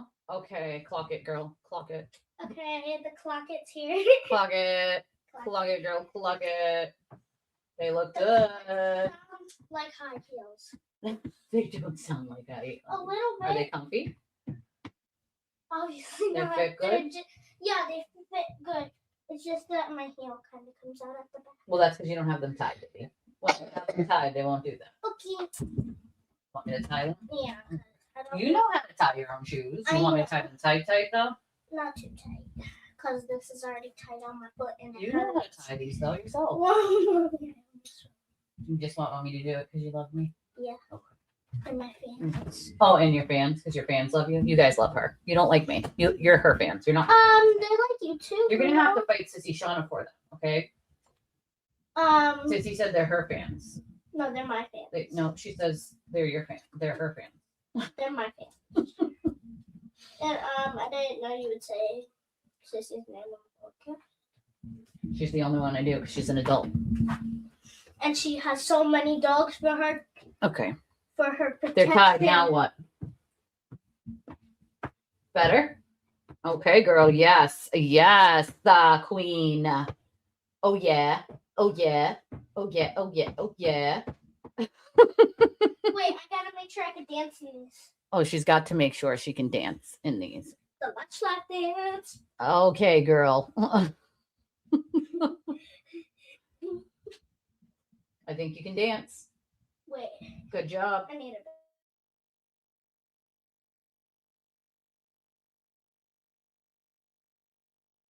They're perfect. Yeah, they're absolutely perfect. I can dance. You say thank you to Marsha. Thank you, girl. You're the best. I love that style.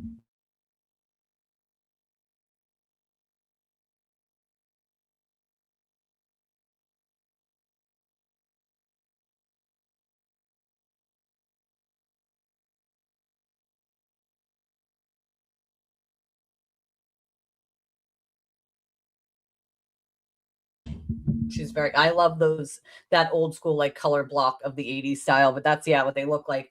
She picked them out, but I knew like she needed the like wider at the bottom because some shoes were made like really tight, like at the middle of your foot or like the real back. And those don't fit right on her and they don't fit right on me either. I have to get shoes that are a little bit wider on the edge, also because the inflammation in my feet in general, but I have to get something that's a little wider. So I knew those ones out of all of the ones would be ones that would fit really good and be comfortable. And she loved the color. So now she's got 2 pairs of sneakers for school. So that's check that off the list. Sneakers done. Now I just got to get, now I need t-shirts. I got to get t-shirts. I got to get a sweatshirt. I got to find more leggings or jeans or, I try to get them in bundles, where there's like 3 or 4. I try not to get black everything anymore because my cat sheds like it's nobody's job. And I need to get like, especially since it's better in the winter where she doesn't shed as much. But in the summer, she shedded a lot. And so her freaking hair sticks to anything that's like black or dark blue. And it doesn't matter how much I vacuum. I need to get like one of those stupid whatchamajiggets, those whatchamacallits that you like roll, the little lint roller things.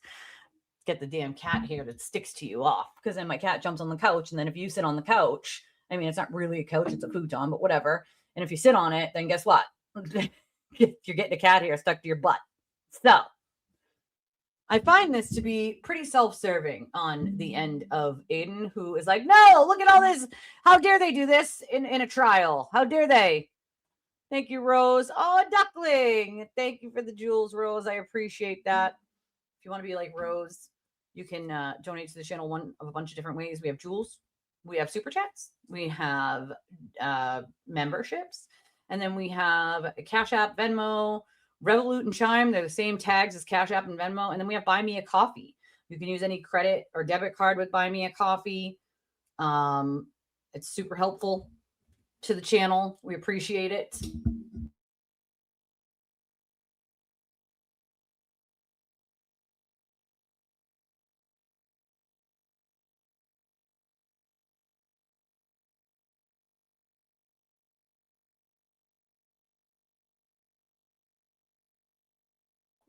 Okay. Now, next video. We got a couple videos that are quite freaking interesting. Right? Quite interesting. It's very cute. It's very cute. I love it. I love a little duckling. All right, let me get to the things that I made here. I mean, he is not happy with Bob, okay? He's not happy. Not happy at all. You may All right. Oh, here was the Bedro one. What it is. Apparently, Bedro draws a line, guys. He's got no self-respect or himself any actual ability to understand what the actual is going on, you know? But you know, he has a line that he draws, folks. What it is, but cheering and having a good time at a trial where a woman indisputably strangled her children to death strikes me as a little bit odd. Yeah, I think what you said is true. Like this trial. He liked the Karen Reed stuff, though. Remember, Betero was for the Karen Reed stuff. He loved it. He loved the whole thing with Karen Reed. He wanted to show up right outside of the circus of a murder trial. He was okay with all that. But he's, I am actually sad about Brian Enton because I actually like Brian Enton. And to see him wrap himself up with people like this is gross. It's okay to have tacos on. It's definitely okay to have tacos on Sunday. Tim, are you razzing mom about tacos on Sunday? Is that? Don't razz. Tacos are okay any day, Tim. High five to Tim. You're the best, buddy. You are the best. But yeah, I mean, it made me sad about Brian Enton too, because why the hell will you wrap yourself up with people, no offense, like Betero that are not credible? Okay. Not credible. Yeah, he wanted to be Karen's lawyer, right? You guys remember he tried to put a motion in, and I specifically said that's not going to happen, right? It's not going to happen because there's a huge conflict that he can't get around. And then everybody was like, no, that would never happen. All the law tubers were like, they can't deny him. They would never deny him being on Karen's team. And I said, yes. And you guys can go back and look at all this. It's still on my channel. Yes, they will deny him because there is a conflict here. He cannot represent Aiden and Karen at the same time because she can't decide whose interests go over another when they're entangled, right? You're welcome, Rose. You're totally welcome.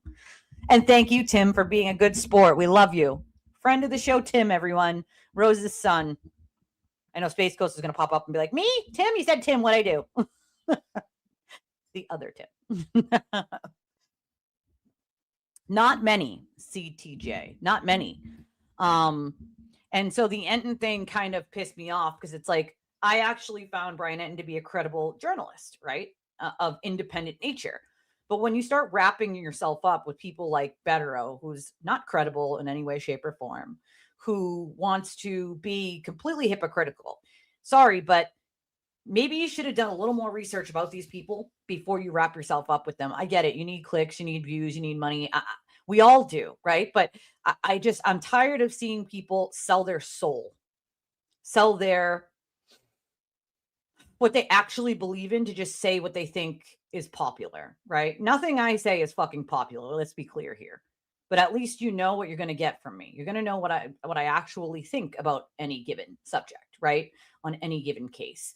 And I'm not just going to say something that makes everyone fucking happy, you know? Oh, thank you, Pepper. Thank you so much. I appreciate that. I mean, this is wild.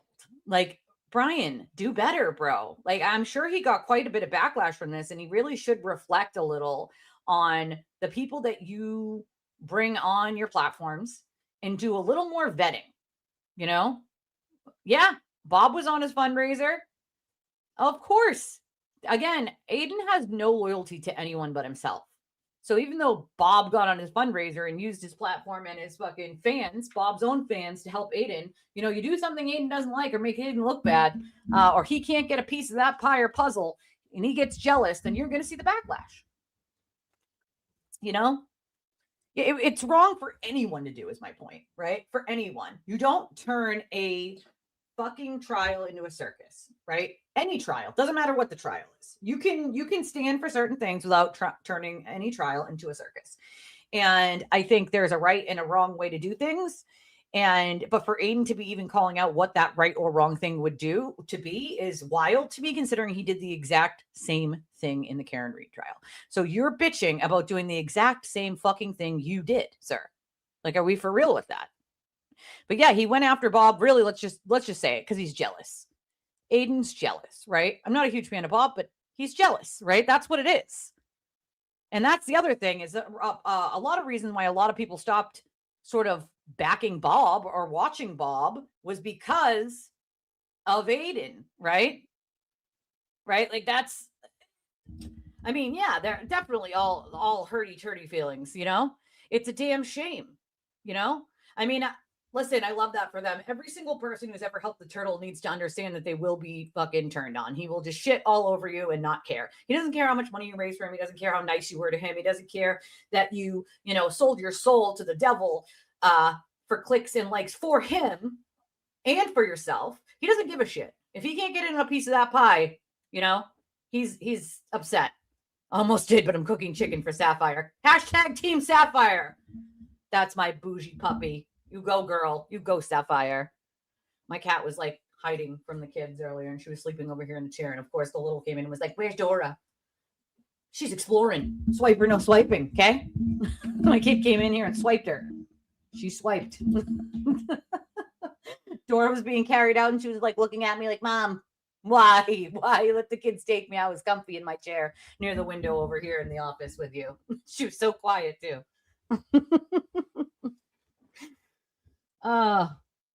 That's the part that really gets me. To me, it seems like a sellout.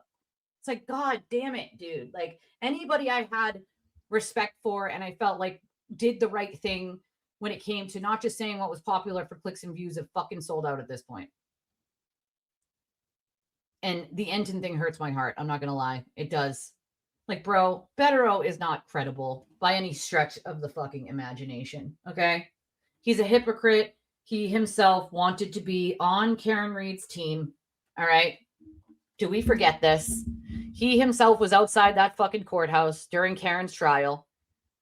And now he wants to bitch about what's outside of the Lindsay Clancy. You helped create this, sir. You're not credible. So, I mean, unless Enton does a post that says, I apologize. I should have done more research into the people that I have on. I can't support something that I believe at that point is selling out, right? Like, I just can't do it. I can't fucking do it. I can't. I like Brian Enton. I've liked his work. I think he did an amazing job on some cases that he's covered, but this shit really just fucking gets me. It really, really does. I don't quite understand what the actual fuck people are doing, Like, what are we doing here? Like, what the fuck are we doing? Listen, again, if I wanted to sell out, I could have sold out a long time ago. And guess what? I'd have made a lot of money. I'd have a new car in my driveway. I'd be worried about paying my bills this month or next month while helping care for my sister after brain surgery. I wouldn't be worried about having to be down for an entire week last week due to my fucking first infusion of my own health, because I put my own health on the back burner to sort of deal with my family's. Like, I wouldn't worry about any of it. None of it. All of that would be taken care of with my fat bank account, because I would just sell out and say what I think the majority of people want to hear so that they donate more. I mean, today's Sunday. I haven't made much of anything on this stream alone, right? I am not going to just say things that are popular or bring people on that quote people like in the sewer cult crew just to make an extra buck. I'm not fucking doing it. I'm not fucking doing it. What's up with TB having Author on tonight? Mike's been excited because Author was going to be on his show. Oh my God. Are you serious? I mean, that would definitely be a sniping attack. Clearly, Aiden is trying to steal any content he can. That's really sad, right? Like stealing content from other creators because you don't have any content of your own. Like, sir, find some of your own fucking content. You know? Like, what the hell are we doing here? You know? Oh, yeah, well, Melvin, whatever. At some point, Melanie Little's going to have to realize that Aiden's going to come for her too. You know? She fangirled around during Karen Reed too, so I would love for her to say, has better. I don't know, but I know he's not doing like every Sunday anymore like he used to, you know, with Nurse Kim. So that's just sad. If that's really happening, like that's not cool. You know, that's not fucking cool. Dave Wedge scheduled for 8:25 on Mike. Interesting. That's fucked up. That is just fucked up. I was down with Betterell the moment he got pissy about super chats. Yeah, that was weird. And I feel like that was a targeted attack really against Aiden throwing a tantrum. And so he sort of targeted, like, buddy, do you realize that you were born from YouTube? Okay. That is how we make a living. Super chats, donations. That's how we make a fucking living. You make a living doing, you know, doing what you do as a lawyer and then also spreading fucking propaganda, clearly. All right. The way a creator makes money is donations to our channel, including super chats. You have a fucking problem with the way that I make my money, then you don't need to be on my channel. Right. His bitching and whining about super chats pissed me off too, because nobody asks him to stop lawyering for money. And he's not even good at his job. He's really, really bad at his job. Really, really bad. Go ahead, Harold. Write another fucking Dear John letter to the court in purple crayon. You know? Hey, Pepper. I love that there's multiple Peppers. We have Please Pass the Pepper. Then we have Pepper. And we have another Pepper, actually. We have 3 Peppers. Oh, thank you, Mishi. I appreciate that. Thank you. Oh, man. That is not good. That's just shitty. You know, that is shitty as all hell. And I would hope at this point that the author would have backed out of Aiden's show. Like the author themselves, like, have they been alerted to the fact that clearly this is just Aiden playing fuck games? Like, if I'm the author and I'm already scheduled to go on with Mike, and then this idiot asked me, and I don't know the beef between them, but I find out about it, then I will verify. I will absolutely check for you and ask Mike what the hell's going on. Because that's not acceptable either. Not cool. Not fucking cool. Not freaking cool. BB. Oh, thank you. BB sends $30. I appreciate you, my friend. Thank you very much on Venmo. Thank you for your donation. That is very kind of you, my friend. I appreciate it. Yeah, I'm going to have to ask Mike because that's not cool. You know? If Turtle was sincere about wanting to grow, generate more interest, be anti-establishment, your report on the Epstein files, why doesn't he? I've done the Epstein files a couple times because it's an important thing. Our government needs to start giving us the fucking files they promised us and have been burying ever since, right? I've gone over the Epstein files quite a few times because I think it's something that's very important. It pertains to all of America, right? We need to know. I don't give a shit how many politicians, lawyers, government, political people, representatives, senators, billionaires. I don't give a shit how many of those people are in the Epstein files. We need to know, right? We have the right to know as we the fucking people, you know? Yeah, he thinks Trump will help him. He also thinks that Joe Rogan's going to be mad about this, you know? That's all the way fucked up, but I will absolutely ask Mike. I will text Mike after the show and ask him and find out. Because that's fucked up. That is just fucked. That is not cool, dude. And I hope that the author knows and would bail from Aiden's thing. You know, not cool. Not fucking cool. I mean, I've covered the Epstein files on several occasions because we all have the right to fucking know. We have the right to know what kind of fucking shenanigans is going on behind the scenes. What kind of bullshit is being hidden from the public to save people who are in some sort of status of power and money. We cannot be hiding people who are, you know, abusing children because they have money or power, right? That is not okay. Aiden doesn't give a fuck about actually growing or actually doing any of those things. He just says it because he thinks it sounds good. So he says it. Like that's about it. You know, he is absolutely fucking delusional. Absolutely delusional.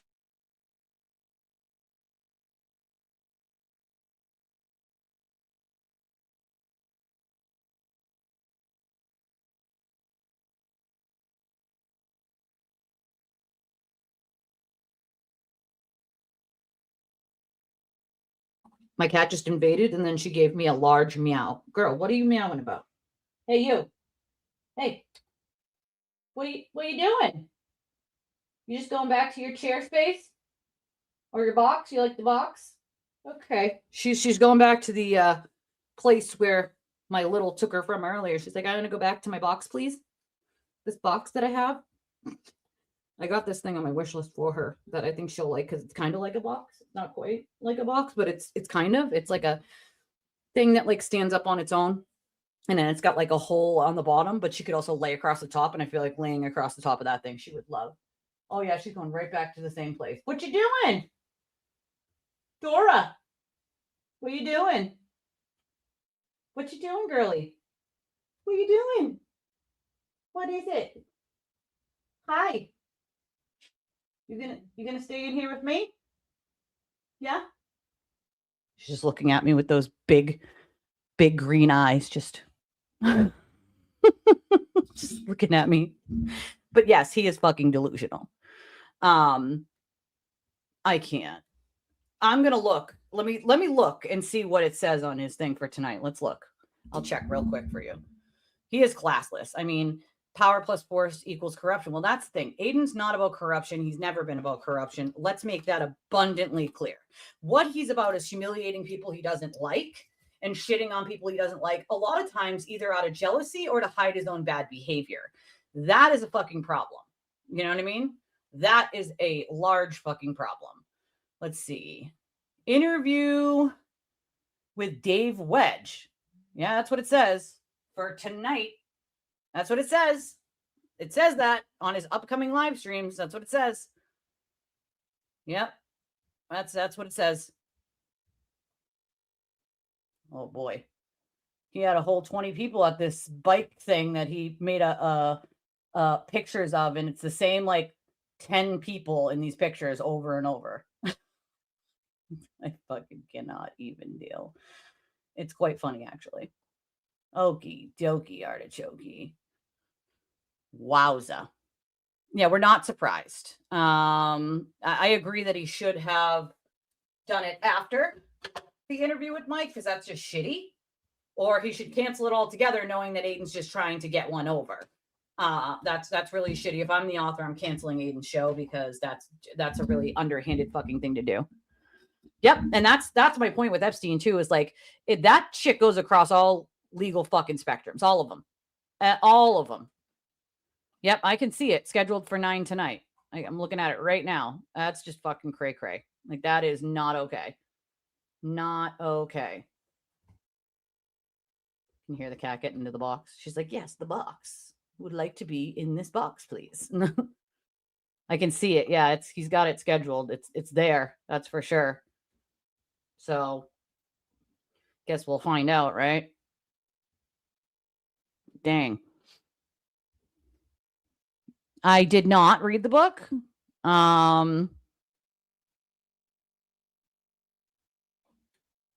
When? I know Nan's sick right now. I haven't read the book, so I don't know who's in or who's not in the book. But, you know, if there were, listen, if I was an author, right, I would want to talk to pretty much everyone who had any inside back alley information on the case before I write the book, right? None of these people have reached out to me. I've never heard from a single person doing research on this. And I have quite a lot of backstage information on like what really went on with the shit Aiden was doing behind the scenes during the Karen Reed debacle and the way he was trying to control everyone and everything. And I've not heard from a single one of these people. You know, it's funny. Don't you think you should do a little bit of fucking research? Like this is the problem that I have is nobody really wants to get the sort of information from behind the scenes. They want to just source what publicly was talked about, but not everything that was publicly talked about is everything there is, number one. And number two, it's not always accurate, right? So I'm sorry, but if I'm the author and I know what's going on, I would be canceling Aiden's show. Like, clearly it was an underhanded way to like screw Mike, right? Make it not as important when he goes on to Mike's show, which is just shitty all in all. And if I'm the author, I'm not going to let that happen on my watch if I scheduled with this guy first, right? Like, then obviously I'm not going to do it. Not going to do it. But I'm guessing that the author is caring. If he knows, then I'm guessing the author obviously cares about more clicks and views than he does doing what's right. And that's the part that I have a problem with people. Oh yeah. You know, grooming gang report 250,000 abused children. Like, I was an abused child, right? Like, and my abuser is still walking the earth out there, right? It like the Epstein files mean something to me, not just because of all the people who were hurt, but like as a victim myself of someone like Epstein, not in the aspect of it being like a billionaire, but like someone who is, you know, not supposed to use their sort of power or authority to hurt you, right? I cannot just not cover it. You know what I mean? Like, it's important to me to cover it when I can and when things happen in it, because there's so many people, so many victims don't get to tell their stories. They don't get to. And when they do, no one wants to always listen, you know, and then they get questioned. Are they telling the truth? Are they lying? Well, I can tell you that's one of the biggest fears of somebody talking about their abuse, is people not believing them. It's one of the reasons why people don't bother to talk about it, is because they're so afraid that people aren't going to believe them. And then there's the shame involved. Like, you have shame for being abused, even though you're a kid and you have no control over it, right? Like, that is sad. That is just sad. You know, it's sad.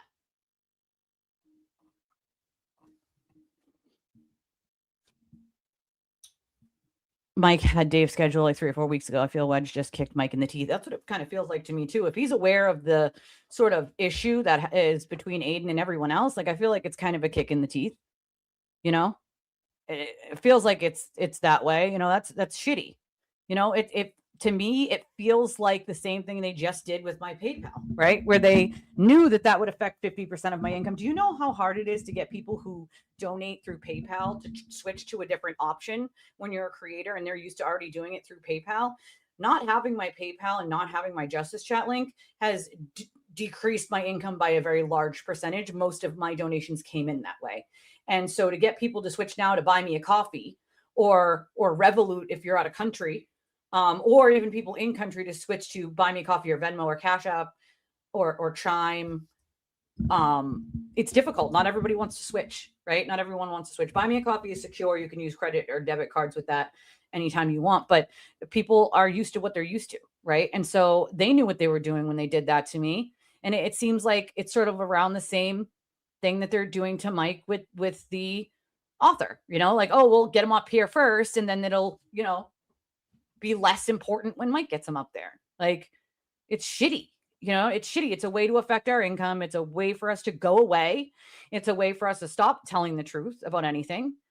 And that's the whole goal to it. It's something they've been doing to people like me for fucking 3+ years. You know what I mean? Like, it's a way to shut us up, to get us to go away. You know, I mean, that's the whole thought about it, you know? Maybe, I don't know what time the Mata thing is scheduled for tonight. But like, it wasn't great for a lot of people on the Free Karen Read side, but I could be wrong on it. I haven't read it yet, so I don't know. Okay, Mata's meetup is 4 to 7, so no, it doesn't coincide with that because that would be 9 o'clock. I think he does. Mike should cancel Wedge. I mean, that's a good point. That's a good point. Or at least contact him and be like, hey, did you know like this, and this? And if he did, like, cancel his ass, you know? Mike should tell Dave, thanks, but no thanks. I mean, it's the truth, right? What they're trying to do is affect Mike's income in the same way that they have done to me. You know, it's a way to try to get you to shut up and go away. You know, I wouldn't put it past TV to have lawyer contact author with threat due to misinformation and interview with agreement. Probably, you know, who knows? That's one of his playbooks, you know, is to try to threaten people into submission, try to blackmail them into submission, or else, you know, that part, Epstein is local. It's in our own backyards. It's in everyone's backyards, and everyone should be fucking concerned about the Epstein files. Everybody should be enraged, and everybody should be demanding that we see the fucking pages unredacted. Unredacted. I don't give a shit if they weren't arrested. They weren't arrested is the excuse. Oh, well, these people weren't arrested. So just because they were on the island doesn't mean, or just because they were guests doesn't mean they did anything wrong. Okay, we all understand that. But just because they weren't arrested doesn't mean they shouldn't have been arrested, right? Doesn't mean that you're all, and it's just an excuse, right? Hide their names. And that way the people that should have been arrested that weren't, right? People won't say anything about if you hide their names and you redact them. No, fuck the redacting. I want to see every person that was on that fucking island. Because if they don't, as far as I understand, Representative Macy and some of the victims have written their own list that they're ready to read. So I hope and pray that they do read that fucking list. I probably would tell him to pound sand if he knows what's going on as well. You know, he steals. That's what he does. He steals everyone else's content. That is literally what Aiden does, you know? Well, clearly he's trying to sell his book, but listen, it matters to me whether an author has integrity or not. If you're just looking to sell your book at the biggest audience possible, instead of having integrity, right? If you know somebody's undercutting someone else just to be an asshole, like, then I'm going to say to Aiden, like, sorry, I booked with someone first and book him after. Right? Like, cool. You can do both and get your book out on both, but you certainly do not book it with Aiden first when Mike was already booked. That's just shitty. Girl, listen, I know. You know? Well, that's the shitty part, right? Is what the fuck was Aiden doing to promote the book? Nothing. Of course he's now announcing this because it's the last minute. You know? Well, that's the other thing. You want to announce it last minute. How does he know that? I mean, Attorney Matty does see things on the weekends. He could draft that fucking email right now. You know what I mean? Well, that's the other thing. When you try to speak up, then they try to beat you down into oblivion. Same way Aiden did with me, right? Like, and if you sort of parallel it to the poor victims of the Epstein files, right? Like, anybody in a position of what they think is power or in a way to hurt someone else is going to try to silence you, right? The Epstein victims were, you know, essentially threatened into submission. Shut the fuck up or else, right? Here's some money, shut the fuck up or else. Aiden can't pay people off, but what he does is use blackmail, right? Or dragging your name through the mud and making shit up about you to make you seem like the worst person imaginable so that nobody believes anything you have to say about him. And he does it preemptively. So when he knows you know too much, he'll jump right on the bandwagon of, let's shit on this person first so that and he's already revealed in his own private messages that the reason he does that is because once that person does have something to say about him, nobody will listen. And he can just use the excuse, well, they're just mad that I exposed them, right? So that's what he does, is he preemptively, before they've done anything to him, shit on them in the way that he did to me and everyone else, because they know too much, right? In the same way he did to Mike and Brian, they knew too much. They knew too much, and he knew at some point if he did turn his back on them, right, that they would have a lot of information to give. And so instead, he turns on you first, shits on your name, makes shit up, runs with shit, and just thumps on that bandwagon. Yeah, I saw it. I saw the little bit of, there's a clip I'm going to play of that, of the Billy Bush interview, but with Dina.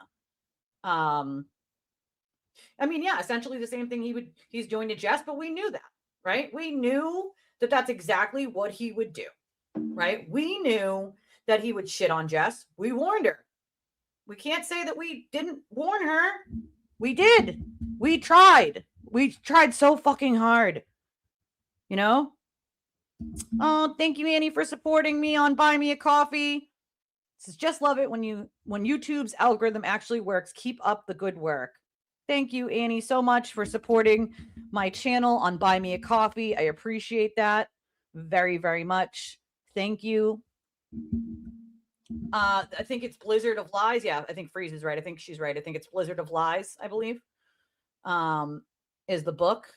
And I mean, let's just listen to the hypocrisy out of Bed Row here. It is, but cheering and having a good time he loved that at a trial where a woman indisputably strangled her children to death strikes me as a little bit odd. I'm with you. Yeah, Rose. I think what you said is true. Like this trial has just I don't know, hit on some things that people have been frustrated with for a long time, like the healthcare system, postpartum depression, not getting Come enough on, man. attention, women's health. So it seems like people are connecting, women are connecting, men too, to those causes. But yeah, it was interesting. What it is, but let's bitch about all the things that he cheered on in the Karen Reed trial. I have not read the book, and I don't think that I will. If this is what the author is in person, if the author thinks that it's totally acceptable and okay to do what's being done right now, then I don't think that I want to buy the book. You know what I mean? I don't, Elisa, I wonder that all the fucking time. Brian Hinton is the new mainstream media. Just saying, well, I'm very disappointed in him, to be honest. Like, this is why I do independent, right? Fuck this mainstream media, like not for nothing, but mainstream media just simply doesn't give anyone the actual fucking information or news that we need to know. It hides quite a bit. And then it does this thing where it panders to what's most popular, what's going to get the most clicks, what's going to get the most views. Independent media is the only way out at this point. But then if we have independent media people who are also going to sell out, what the fuck is left? What the fuck is left, dude?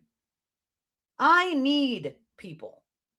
I need people to not be sellouts, bro, because I depend on people like myself to get actual news out there that the media stations won't cover, right? I need that. Most of us need that. But if we have people who are willing to sell out like that, what the fuck is left? Who can we trust for information? Who the fuck are we trusting with information at this point is what I would like to fucking know. This is just crazy.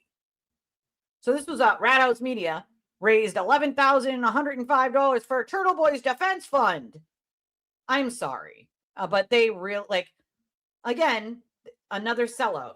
And I apologize if you like Rat House, but they're selling out. They've sold out to the Sewer Turtle and the donations that come from that.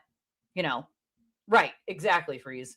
Like that sort of group of people. I was going to listen to it or read it, but I am not supporting that. I am not fucking doing it. Sorry. I cannot support that behavior. I cannot, and I will not support that fucking behavior. I loved this one from the Muppet Man, Scott. He said, I have my eye on this little gem. Hope no one takes it before I can get to the bank with tax only $11,105. Turtle Defense Fund boat. It's a play on Aiden buying a fucking house with defense fund money, which is essentially what he did. That is called a scam.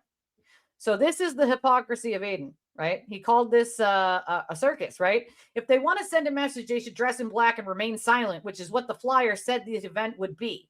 Instead, it turned into a carnival. If you can't see the damage this caused in the court of public opinion, I don't know what to tell you. He's completely oblivious to the fact that he did this in the Karen Reed case. This is the exact opposite way you should behave if you have an important message. He's saying this is the exact opposite way you should behave when you have an important message. We are trying to affect the jury pool. We are. Yeah, that's exactly what I'm doing. We are trying to affect the jury pool. We are. Yeah, that's exactly what I'm doing. She's a mean girl. She's a bully. She's a bully. She's a bad person. She's a disgrace. And Carl is a glutton for punishment. Look at him. Carl, why aren't you wearing your own chest today? Hey, Carl.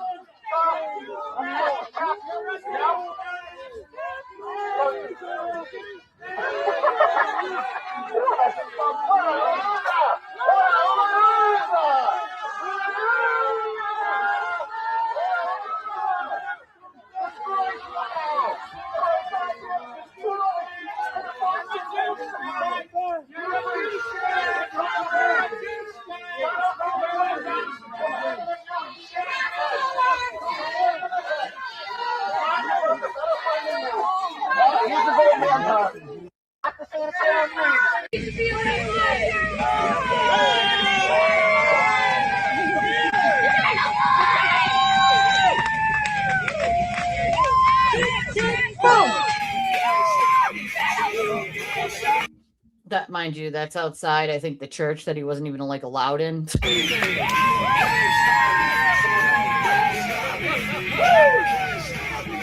He fully enjoyed this, by the way, outside the Karen Reed trial, right? The pom-poms, the circus atmosphere. He loved it when it was him, right? Like, he loved this.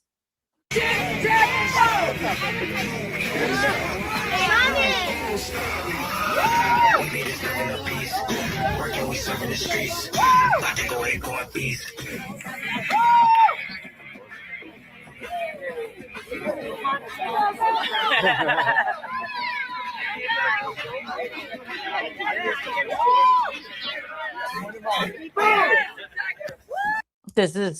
But again, this is the post he just made. If they want to send a message, they should dress in black or remain silent, which is what the flyer said the event would be. Instead, it turned into a carnival. Are we for real? If you can't see the damages caused in the court of public opinion, I don't know what to tell you. I can't. That's just ridiculous. Ridiculous. You know? Ridiculous. B is an as he drug Kohlberger for genetic traits tied to ADD and autism. My son has autism and behaviors don't make them killers. It hurts. It definitely hurts moms to hear that. Listen, there are plenty of, my nephew is autistic and he's not murdering anyone. He's 6. You know what I mean? Like, he's 6. For me, it just feels like that, right? Obviously, I respect your opinion as my friend, but for me, it definitely feels like a sellout for me, because of all of the lawyers, the defense attorneys on planet Earth that he could have gotten to talk about this. That's who the fuck he chose. Of all the, listen, Federer is not even mediocre as a defense attorney. Okay, not even fucking mediocre. You want a defense attorney to opine? Cool. Why do you choose that one? Of all the ones on planet Earth, you have to think about why Brian Enton chose Federer. Why? Right? Social media presence is why. I mean, kind of common sense in my book, but for me, it feels like a sellout. I have enjoyed plenty of Enton's stuff in the past. I think he's done a great job on things, especially some of the Idaho issues, like the mom there, the Doomsday Cult mom, and the Idaho 4. I think he's done, good work on those. But this just put me off real quick. Like, you have to vet the credibility of someone that you're willing to put on with you, right? I don't think he did that in this case, in my opinion, right? Like, that's just oh God, listen, who knows at this point? One of the people probably hates Aiden now, I'm guessing. I teach my kids that. Personal bubble space. Don't pop my bubble. Zoo crew. If I was Jen, I would feel trapped to not step out. I mean, wild, Your Tim is amazing. He is the sweetest, kindest, most gentle person that I don't know, And my nephew is autistic. Like, autism has nothing to do with anything. It might be Brokeback Baker. Maybe that's who it was in the wig. Where's the fundraisers for the kids that literally lost everyone that's of importance in their young lives? Agreed. Neurodivergent has nothing to do with it. It's definitely ridiculous. Most of the people aren't even speaking to each other, let alone stand with them. Well, that's the other thing. Most of those people who are in those videos don't even talk to each other anymore, don't like each other anymore, and can't stand each other anymore. So that's the, it's a lot of hypocrisy happening. He must be running out of circus peanuts, I can truly say he would not have done that and do what he does in my area. Well, that's the other thing, is the fact that Massachusetts allowed some of this shit is the wildest part. I have no idea. Maybe it was Jimmy. I don't know. I have no idea who it was. Well, that's the problem, though, right? There are plenty of other people who are willing to speak. You just have to ask them. You know what I mean? Like, I don't give a fuck if he was the only person willing to speak. I am not having better on my platform. You know what I'm saying? Like, that's the one thing that I could say, like, I cannot do it. Like, I simply cannot do it. If he was the only person I could find, I would not have him on. You know what I mean? His credibility is shot, right? His hypocrisy is wild. Like, there are plenty of other people who are willing to talk. You don't have to have a defense attorney. Again, that wasn't a defense attorney from Massachusetts. Bettero's not from here. He lives in New Jersey or New York. He's in New York or New Jersey. But either one, he doesn't live here. He's not from here. He could have gotten anybody from all over the fucking country to speak to him. He chose Bettero, of all people. For me, that's more for clicks and views. But again, that's my opinion. I didn't see the entity you're talking about, but I always liked him, and I want to see all sides. I mean, I agree with you. For me, that's what it feels like. You know what I mean? That's what it feels like. Yeah, but that's what I mean. Like, I would not put Bettero on my platform. You know what I mean? Like, I would not put Bettero on my platform because, again, that would be me saying that this person is credible and you should take what they say into consideration by putting them on my platform. I'm not saying that Enton will agree with everything that, Betterow says, of course, but I got to vet the people that I put on my platform, at least in the best way that I can. If something comes to light afterwards, then okay, then I apologize and be like, I'm sorry, I was not aware of that. Right. But it just speaks a lot that you could have chosen any defense attorney in the entire fucking country, and that is the one that you chose. To me, again, I can only speak for myself, my own opinion on that. And my own opinion for that was, it was strictly for the reason of views, right? More viewers, bringing in more people.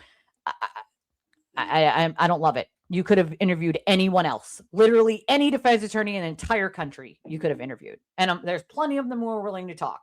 You chose Betterow. He's not even mediocre at his job. You know what I mean? Like, I don't know. For me, that just jumped out at me, Again, you don't have to agree with my, opinion on it. I respect your opinion on it, but that's just my take on it, Where everyone's going to have a different, take on it. I respect everyone's take on it. That's just my take, There were 2. Oh God. See, I don't know how many there were. Probably 5 at one point. I don't know. If national media is going to do a story, they need to investigate and get input from both sides. That's definitely true. If you're going to be doing journalism, you got to talk to both sides if you can, and if people don't answer the phone like Aiden doesn't because he's too afraid and he's a baby back bitch, then you say they don't want to make a comment, Yes, I have that clip. That's another thing, but I can't get with the Billy Bush shit. I don't get it. I don't get it. I don't get it. If national media is going to do a story, if he can't get Karen Reed to talk about TV, then he should know something is rotten. He could have literally interviewed anyone else. He chose a person who applauded and engaged in this behavior. Well, that's the other thing, right? Is that this is the same shit that Betterow literally was engaged in outside of that courthouse himself. So it's like, come on, man. Like, of all the other people, you could, come on. Come on. Well, I mean, you kind of can only make assumptions about certain things. So I can only assume certain things as well, but that's why it's really important to differentiate when you're giving an opinion versus when you're giving a fact, right? So for me, I try, and I probably don't hit the mark 100% of the time, but I try to always say my opinion on this is, right? So that everyone knows that it's an opinion and not a fact that I'm stating. You know what I'm saying? And so I think it's really important to differentiate when you're giving an opinion versus talking on. I have a literal hair of mine down my shirt and it is like in my bra. So don't mind me. I'm just pulling one of my own hairs. Oh, got it. Out of my shirt. I'm telling you, I lose so much hair. It's crazy. It's crazy. But everyone is lining up Betterow's. Well, it's not even just past actions. You know what I mean? It's the ongoing actions of Betterow as well. I like Enton, but I don't give any of the mainstream or local reporters any stock. They do what sells. But I'm local. I'm local to this. You know what I mean? Like, and that's the problem is like, then people like you go, hey, I don't want to listen to anyone local about any of this shit because they're all biased, right?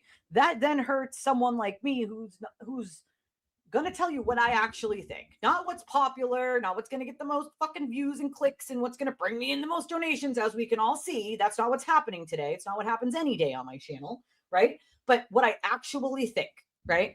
And so when people engage in this kind of shit, it hurts people like me that are willing to give their real opinions and not just say what sells the most, And so that fucking irks me sometimes too, It does. It irks me because it affects me, Oh, friend of the show, Julie Grant. We love Julie. She is just an amazing human being. Listen, I've talked to her about that before, covering his trial. Julie is just an amazing human being in general. She's just a kind person. Like, I've had the ability to get to know Julie, and I appreciate more than anything that she is a lot like me when it comes to sort of seeing through a lot of bullshit and being able to give empathy and sympathy where it's supposed to be and where it should be, even in hard cases. and that she does the work. She does the research, you know, she does the research. So for me, she's one of, I absolutely love Julie. And, you know, I think she is in a league of her own when it comes to certain things, because she's very knowledgeable. She's super nice and super kind. And, you know, she breaks it down in a way that you can understand as well, for people who don't normally listen to things like this or know about things like this. So, you know, well, that's the thing though. Bettero might be in good standing, you know, with his, you know, legal thing, but that's not my job, right? To give him the name and phone number of another person who can speak credibly on the issue. That's up to him to do, right? He's reporting on it. It's up to him to do, right? Like, and I'm going to bet over the many years of reporting on this that he's got quite a few contacts of defense attorneys that he could have talked to on this. For me, it just rubs me the wrong way, you know? Well, I mean, I do report on things from time to time, and I am from this area, so I will, you know, report on things that happen. I do give, you know, some reports on local, and even like, you know, when we do Epstein or we do other cases, I often will report on a lot of things that are happening or going on in those. I did a lot of reporting during the Karen Reed case myself. So I do often report on things, but for me, it's not about what's more popular. It's about what's fucking accurate. You know what I mean? Like, it's what's accurate, you know? I can't give an opinion on something without either saying in advance, listen, I don't know about all of the things that happened here, but with the little information that I have, this is my opinion, or doing the research on that thing and then giving a opinion, you know? You can't, I agreed here, like, you can't give an opinion without looking into what it is, especially if you have a national platform. I don't have a national platform in that aspect. I'm just a small, teeny tiny YouTube channel, but you know, you got numbers already, bro. So it's not like you need numbers. That's the part that really gets me. I also think Billy Bush is a joke, so we'll just throw that out there. But, you know, his voice is irritating. Oh God, it is so irritating. Thank you for the sunshine, capybara. But I mean, I do report on things, and I do try to be balanced when I do report on those things, right? And then I do, outside of those, have opinions on things. But that's also why I try to sort of differentiate. This is the thing that's being reported on, and this is what's happening in this, right? And then separately, I try to say, this is my opinion on it, right? Like, so I don't think it's impossible to try to be balanced. You know what I mean? I don't think it's impossible to be balanced, you know? No, I'm not complaining that I was talking about the book. When I was talking about that's when I was talking about the book. This had nothing to do with Enton. I was talking about the book when I was talking about being interviewed. I was talking about the book itself and how some of the people who write these books or do the quote research behind the scenes, they just want the very surface shit, right? They want the most salacious shit. They don't want to actually know the things that were happening behind closed doors and the behaviors that were happening there. They just want the shit that was like, you know, in mainstream media. And so I was talking about the book when I was talking about being interviewed. My point is, nobody who's ever written a book or did a documentary ever asked a single question of me. And so it's like, there are probably dozens of other people I know that have information just like me, and they've never spoken to a single person.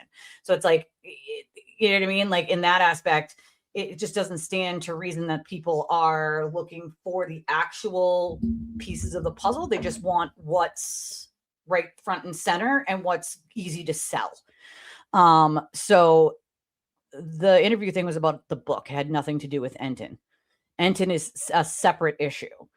Nobody said he's going to interview randos on the street, but he's definitely got a Rolodex of plenty of people that he could have called over his, you know, years of covering cases of a defense attorney to opine on it, right? So, you know, I am not an award-winning journalist. No. I would present myself as it's independent media. You know, we cover things here where we might, you know, report on things, and then other times we give our opinions. You know, it's sort of a mix, but I think he's a joke. Agreed. You know, And that's the other thing is I'm going to be biased in some things and I'm allowed to be, but that's when I have to say, like, I'm not unbiased in this scenario. You know what I mean? Like, if I can't be unbiased, then it's not something I can report on when it comes to like reporting. Like, even with Aiden shit, I called him, right? He doesn't want to give any comment. He doesn't want to give me comment, but I also know facts there that like most people don't. You know what I mean? And there's nothing wrong. No, there's nothing wrong with opinions and standing or providing commentary. But with the Enton thing, like, for me, picking Bettero of all the people on planet Earth you could have picked for any defense attorney, it just, listen, I've been a fan of Enton's work for a while now, years, but that just rubbed me just the wrong way. It just did. It just rubbed me the wrong way. I didn't love it.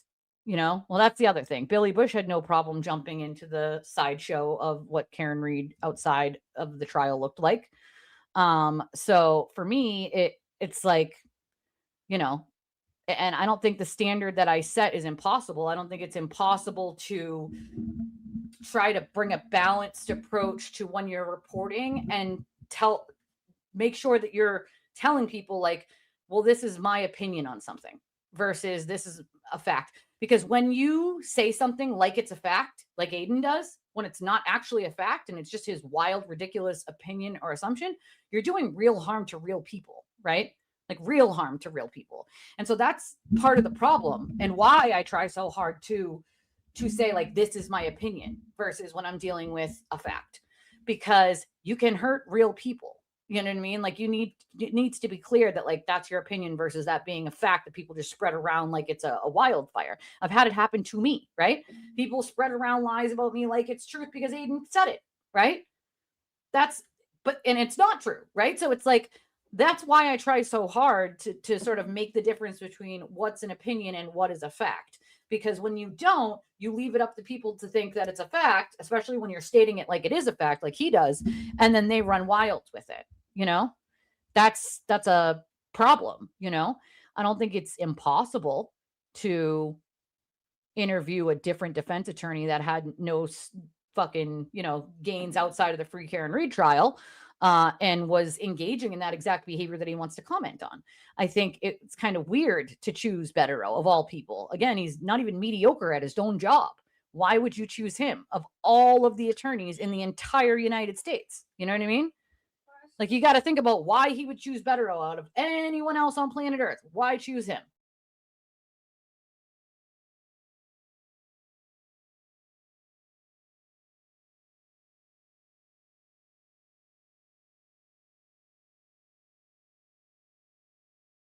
Yeah, so I have that on my list of things to talk about, which is something I was going to report on as well. As there was a cop that was killed here in Massachusetts recently. His wife is still, they consider armed and dangerous, and they have not found her yet. She is the person of interest in that case.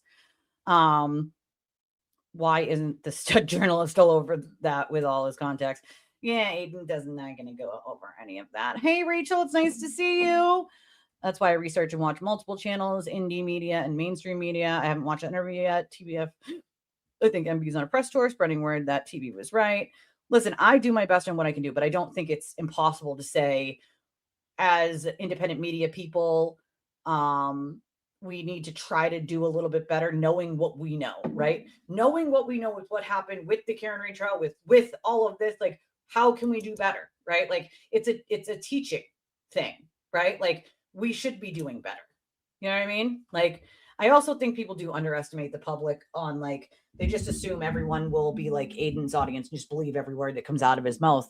But unfortunately, there are a big subsection of people that do just believe whatever the fuck comes out of his mouth. And that's wild, you know, but it does happen. They wore pink for Karen. It's just, we got you, girl. Karen Reed. Karen Reed. Oh, how can you be supporting this woman? Karen Reed. Karen Reed. Karen Reed. Karen Reed. He remembered who I was because of my glasses in the Karen Reed case, which most people do. What is wrong with me? Like, why can't I get myself together?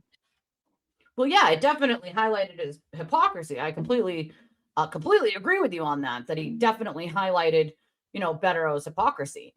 I think for me, though, like, listen, again, I like Enton, right? And I like his work.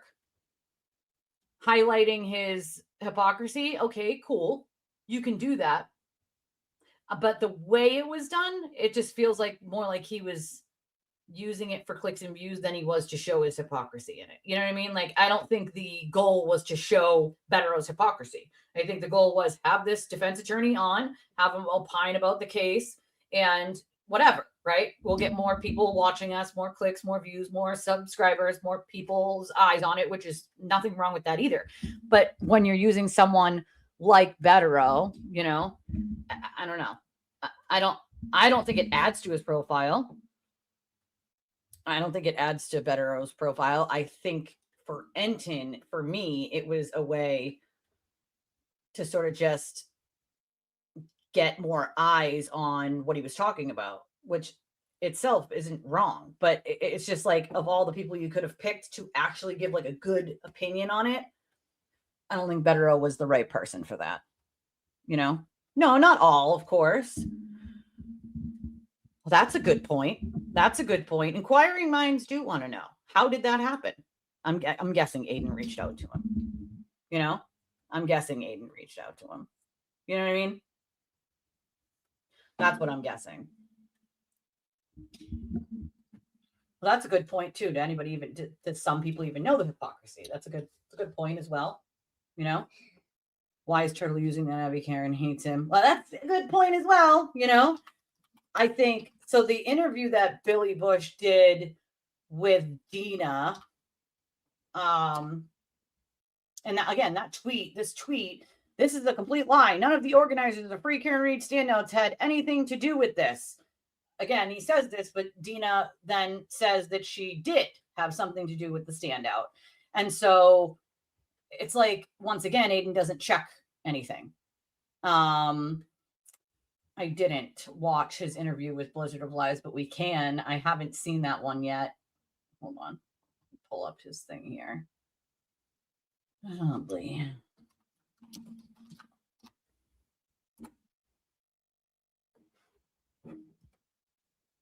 Well, let's hope so. Let's hope they should believe, you know, there shouldn't be carnivals. Let's hope so.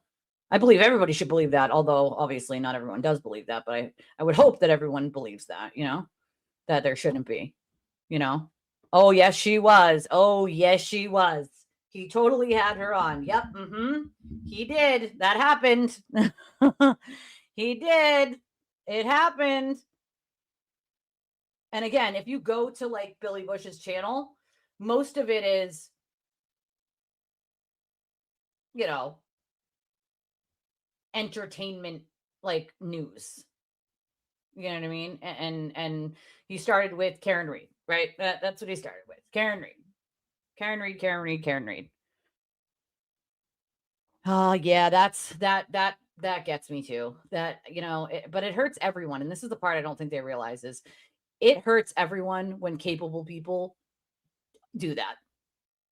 You know what I mean? Because then you hurt everyone else that has talked about it or has tried to give all of the information as they've gotten it, you know? It's wild. That's true. That's true. It's true. You know, people do take, that's the other part is I just, you know, I think we have a lot of free thinking people here. You guys are very free thinking, you know, you guys, you know, make your own opinions and you look at shit and we have a lot of that here, but not everywhere has that. Right. And when you're dealing with people who, you know, support Aiden, you find that the sort of thinking is just one echo chamber, you know, it's unfortunate, but it's true. So here's I found the Dina.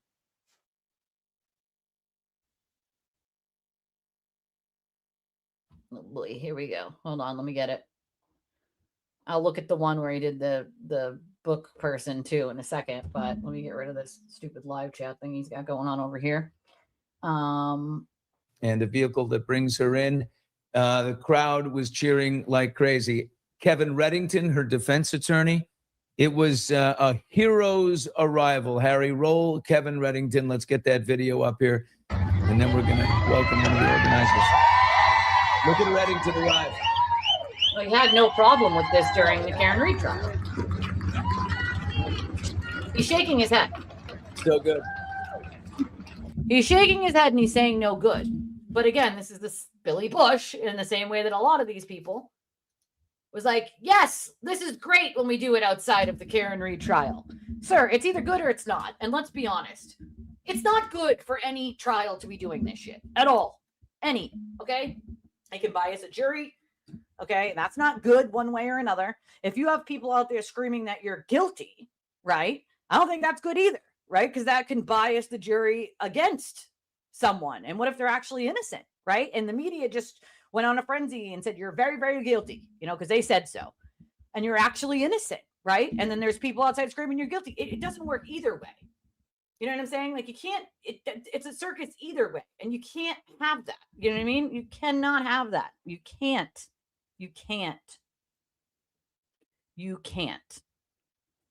Yeah, that's not true. I don't know where you heard that like in the real world, he's highly respected. That's just not factual, by the way, just in case you were wondering. That's not factual at all. Actually, as a matter of fact, a lot of people in the legal realm where he practices taking a couple steps back from him because of the Turtleboy debacle and a lot of the ridiculousness surrounding it and the things he's done in that aspect. So it's not actually a thing. Like, when people start backing away from you in the legal realm and they start putting distance between you and themselves and you in general and their practice, it says a lot. You know what I mean? Like, I don't know where you get in the real world, he's highly respected. Maybe on YouTube from the Sewer Turtle, he's highly respected. And the people who watch the Sewer Turtle, he's highly respected. That's not the real world.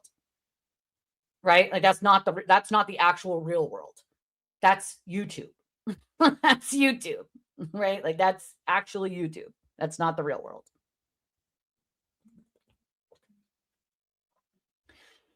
Well, that's what Aiden's all upset about. Let's be honest. He's all upset that he didn't get a piece of the pie of this trial. And so now he's, got many opinions about why it's bad, Hey, that's okay. You're allowed to have a bias, Yeah, there's no buffer zone.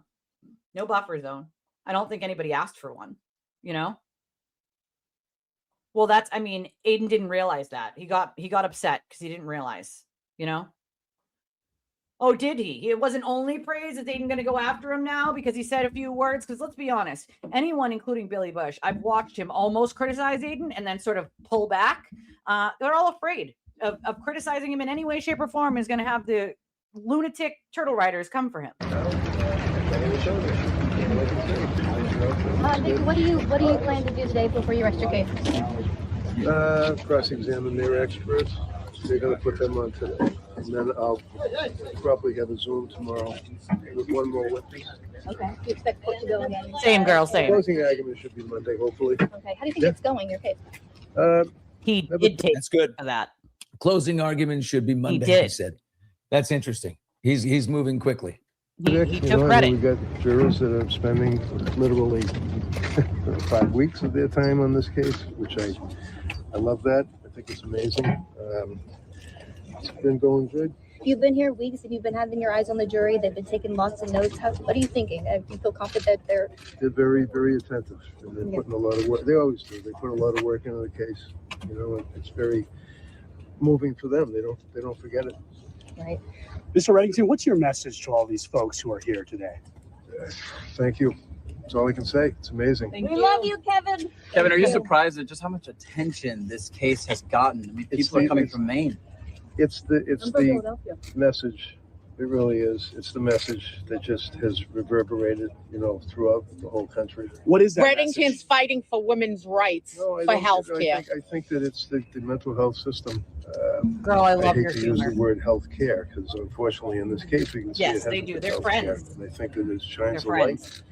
on this issue. I mean, when a woman is going through what so many people do, and they go to a doctor and the doctor says, here, take this pill, take that pill, take this pill, and then they basically treat them for 15, 20 minutes and send them on their way. It's just not right. And to those who can't wrap their heads around sympathizing with a mother who killed her 3 children, what do you say to them? Yes, it is. I think it's almost like when you're picking a jury and sometimes somebody will say, well, I don't agree with, this allegation of murder. I mean, none of us do. But that's what we have juries for. They pass between the government and the defendant to see if they can prove their case. What do you think? Is she aware of this support, and what does she think of this support? I'm going to go in and see her right now. I'm sure that she is, and if she isn't, she will be. What do you think about? She's so beat up and just so sad. This will really help her out, I think. That's awesome. We love her. What do you think about you being the advocate for all women right now? I'm not an advocate. You are, but you are. He's an attorney, not an advocate. Not an advocate. Kevin Reddington He's is an attorney. such a star, and what makes him such even better is that he's just humble. He's humble. He's sweet. He's all shucks. I agree, Space He's Coast. just a solid guy. There's no It is real life. pizzazz. There's no act. He feels as authentic as a human being can. Alan Jackson was the last criminal defense legend, hero, star in that area. And now here in Plymouth, Massachusetts, is a longtime resident, a guy that's been around forever, Kevin Reddington, Big Red. Like I said, he was famous for his representation of Mo Vaughn, who played for the Red Sox. But anyway, seeing the women out there was incredible. Here's another good interview. Here, take a look at that. late. You see some footage there of all the pink shirts. Oh boy. I think it's the same cause. They wore pink for Karen. It's just, we got you, girl. I think that's what they're saying. And here's a good interview that Reddington did Right. Exactly. on Fox News. Exactly, Lisa. Vicky, what do you plan to do today before you rest your case? Cross-examine their experts. They're going to put them on today. And then I'll probably have a Zoom tomorrow with one more witness. Okay. Do you expect court to go again for the rest? Closing argument should be Monday, hopefully. Okay. How do you think it's going, your case? Never predict, I mean, we got jurors that are spending literally 5 weeks of their time on this case, which I love that. I think it's amazing. It's been going good. You've been here weeks and you've been having your eyes on the jury. They've been taking lots of notes. What are you thinking? Do you feel confident that they're very, very attentive, and they're putting a lot of work. They always do. They put a lot of work into the case. It's very moving for them. They don't forget it. Mr. Reddington, what's your message to all these folks who are here today? Thank you. That's all I can say. It's amazing. We love you, Kevin. Kevin, are you surprised at just how much attention this case has gotten? I mean, people are coming the from Lindsay Maine. Clancy case. It's This is the Lindsay Clancy case. I wonder if Clancy trial makes anyone rethink view of Kelsey's trial. I don't know. It's a good point though. That's the thing, is we know that the jurors noticed it outside the Karen Reed trial, right? And so it can have an effect on the jury. It can have an effect on public, right? The public then spews it out. Jurors might see it, hear it, and then they don't tell the judge. Let's be honest. We know in the Karen Reed trial that they didn't tell the judge when they saw things, and they did see things, or we know they lied on purpose. So that's a problem, Oh yeah, do you remember when Reddington was representing Jen McCabe? They hated him. He was awful. He's an idiot. He's just drunk. Remember that? You remember that? I remember that. Because I have always said Reddington is a good attorney. Again, well sought after in this area, well known in this area, well sought after. He is expensive. But he has made a name for himself through his own work over the years, and never once have I seen Kevin Reddington create what Aiden did on his own to help his cases. He did good old fashioned lawyering, which apparently is not a hard thing, Well, that's the other thing. Hank, they saw him in another case and they were like, oh, he's great. Like, oh, yeah, he is, right? Like, again, it just kind of shows hypocrisy a little bit, but it's like, this is not okay for anyone. Like, this is not okay. We can speak up for postpartum depression and women's health and all of the things without standing outside of a murder trial, right? What we should be doing is screaming from the rooftops somewhere else, outside the state house, outside, like, together, right? Writing a petition together and saying, here in Massachusetts and all over the country, things need to change so that something like this doesn't happen again. You don't have to stand outside of the courthouse during a murder trial where 3 small children died to do that. Okay. And again, Aiden has then criticized everything outside of the Lindsay Clancy trial, while at the same time completely disengaging himself from the fact that he did all of this outside of the Karen Reed trial. It's quite amazing to see the hypocrisy and the lack of self-awareness. It's a cleaner picture of what he just did, but boy, I mean, he's so good with the audience. Dean And I is think coming. it does I think it has an effect in the courtroom. I think those jurors, just like the Karen Reed jury, heard the support outside.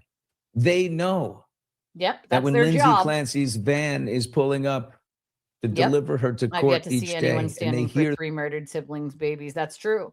That's the other part of it, which is like, who's standing for those kids?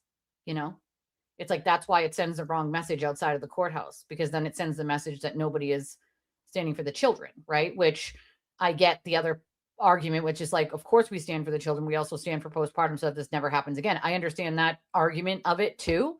But it gives the wrong impression, right? That's the point, is outside of that courthouse, it gives a completely wrong impression. That's why we should be doing this outside of the state house and saying, let's make sure this never happens to 3 babies ever again, by making sure that people can get the help they need when they're asking for it, to make sure there aren't these long waiting lists to get seen, months long to be seen for the first time in person. Your fastest way to get help is absolutely telehealth, unfortunately. I know, girl. Listen, I have to. I got to. It's comedy. Okay, I got to. cheers. They know. It's comedy. And of course, they're sitting inside and they're watching the prosecution and the defense go at it. And they're watching Kevin Reddington run circles around Shannon Buckingham and Jennifer Sprague, the 2 assistant DAs running the prosecution. Before we get to what happened in the courtroom, one of the women who is a major supporter, our friend Dina Kim, is amazing. He just said our friend Dina. I fucking can't. Was there and one of the organizers for Karen Reed, and she's back at it for Lindsay Clancy. We became friends then, and we bring her out to... See, we became friends then. I was outside in that circus, and I think it's okay to totally have this circus, but I don't think it's okay, and I do think it's okay. Make up your fucking mind, Billy. We bring her out now. Bring on my girl. Where are you? Hey. Hi. I just arrived home just in time with traffic from Plymouth to Waltham, so I just made it. What? Well, you were there for Karen. You were there for Karen Reed in a big way. And so when did this start coming together for Lindsay? Well, we had already heard about it during, when this first happened. So it was sort of on the back burner. So now it's, the trial starting and stuff. And as you watch it, as a woman, your heart breaks. Let's not forget there's 3 children that aren't here no more. No one has forgotten that. Right. What this is to me, and which to a lot of women that I met down there today, it's about the mental health end of it. Okay, this is where you go outside of the state house or the mental health facilities, or write a bill, or call your local representative. You don't go outside of a fucking goddamn courthouse to do it. I have to, because I have to show the hypocrisy of some of this shit, right? It's like, this is the thinking that like we need to dispel, right? The thinking that needs to be done outside of a courthouse. You know what I mean? Like, come on. Right? I mean, come on, it's a little more professional, you know what I'm saying? Like, it's the trial's almost over.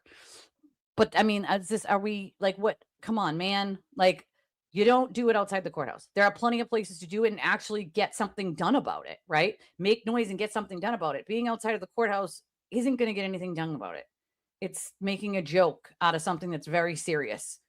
And we need to be outside the state house. We need to be calling our local representatives. We need people to take it seriously and take women's health and postpartum depression seriously. This is not the way to do it. This is not the way to do it. Also, once again, Billy Bush started his channel with 0 subscribers, and because he's Billy Bush, immediately shot up to like 100,000 subscribers, which is so funny. But like, does she realize she's in front of 147,000 subscribers with this? I'm just, wondering, asking for a friend, Well, that's true too. It also sends the message that like anyone who's on trial for murder could say they're innocent and have people outside screaming they're innocent if they just come up with a story that sounds good to people like Dina, right? That's it. Come on, man. He is friends with Jackson. Yeah. Yep. It's about the health care of it. Well, then I mean, do something about the healthcare of it. You're outside a courthouse, dude. to me, watching what I saw, she was overloaded with medication. She was having. Okay, I'm sorry. Why are we pretending that she knows anything about the medication port? See, that's the problem. When you have people who are like, but I know, because she was overloaded with medication and like all the things that I saw that I didn't like, and now I'm outside the courthouse. Like, I'm sorry, are you a professional in mental health? I worked in mental health for many years. Also deal with my own PTSD, right? And I've seen people who are completely not lucid, talking to themselves, thinking everyone around them is going to kill them and that we're all the devil. We had one guy that used to threaten us from inside of his cell at nighttime because you don't let them out at nighttime. They don't come out till the daytime and overnight. And he'd be at the cell door, banging on the door, telling, when I get out of here, I'm going to kill everyone before you kill me. And that's what he'd be telling us. We have to let him out. You can't just leave him in there. We have to let him out during the day. Right. But completely not lucid with reality at all. Right. I've seen all of this. I've worked with all of this for many years. Having a lot of medications, I've been there, done that, right? Like not working, being on a different one, not working, being on a different one. Like that does not make you a fucking expert in any of this or have a good understanding of it. What you see in a trial also isn't all of the information, by the way. And this is a big misconception with people where they think all of the evidence is going to be shown to you at a trial. That's not true. That's simply not true. I won't shit on our two tattoos because I'm covered in tattoos myself. I love tattoos. I haven't had a new one in many years, but yeah, she did have a lot more than some of us would have, in healthcare. That's for sure. Co-pays are out of control. Medications, the amount of money it takes to pay for them are out of control. But if we want to change postpartum depression and the way mental health works, listen, I've been screaming from the rooftops about mental health for fucking years. Okay. It's not working appropriately as is. Right. And a lot of changes need to be done, including waits of months long before you're seen by a provider. Okay. I think it's a Nirvana. Isn't that a Nirvana poster? I believe. But oh God, that's a good question. I don't know.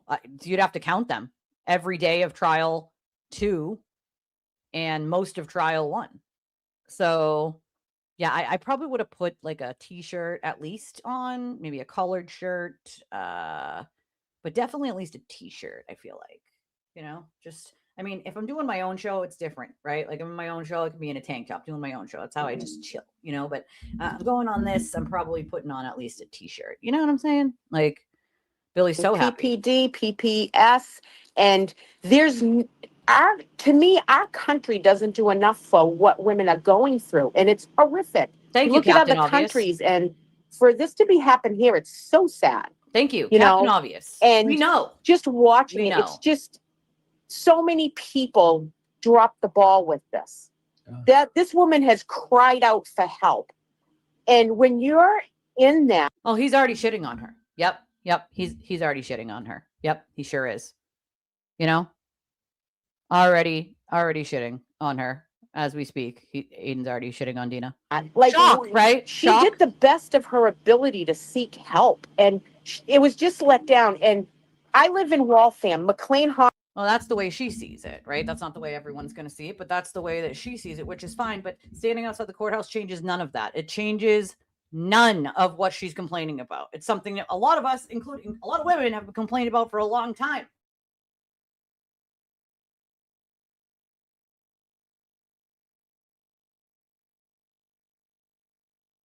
Hold on a second, guys.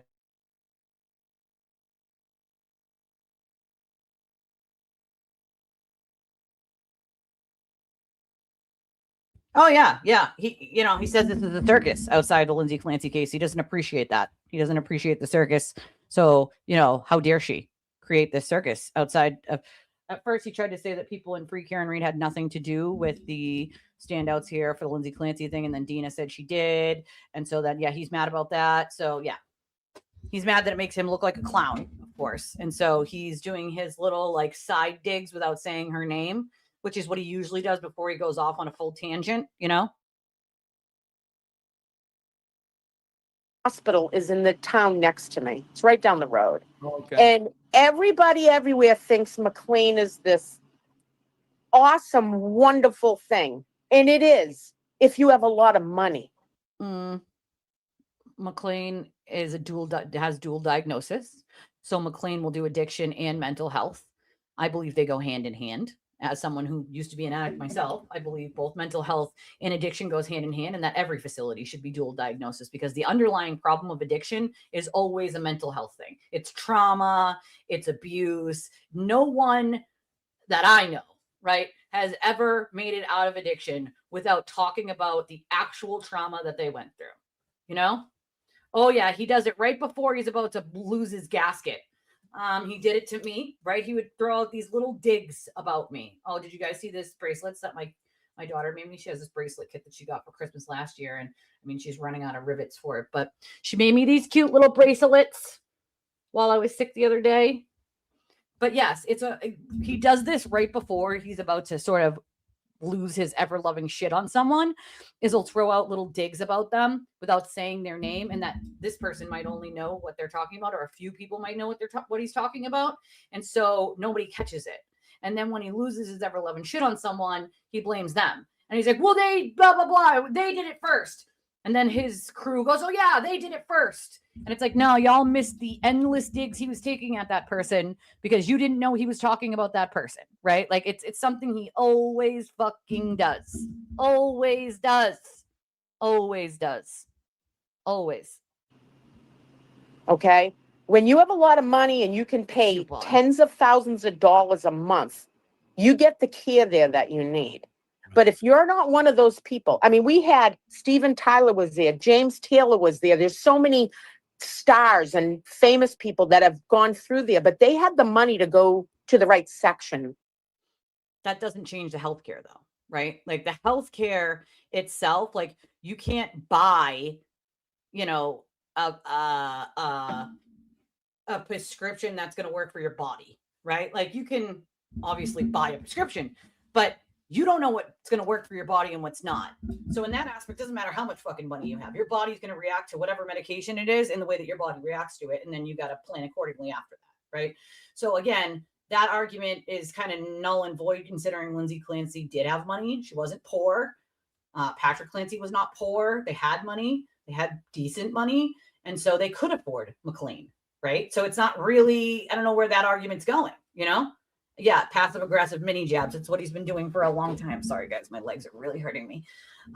It's something he's been doing for a really long time.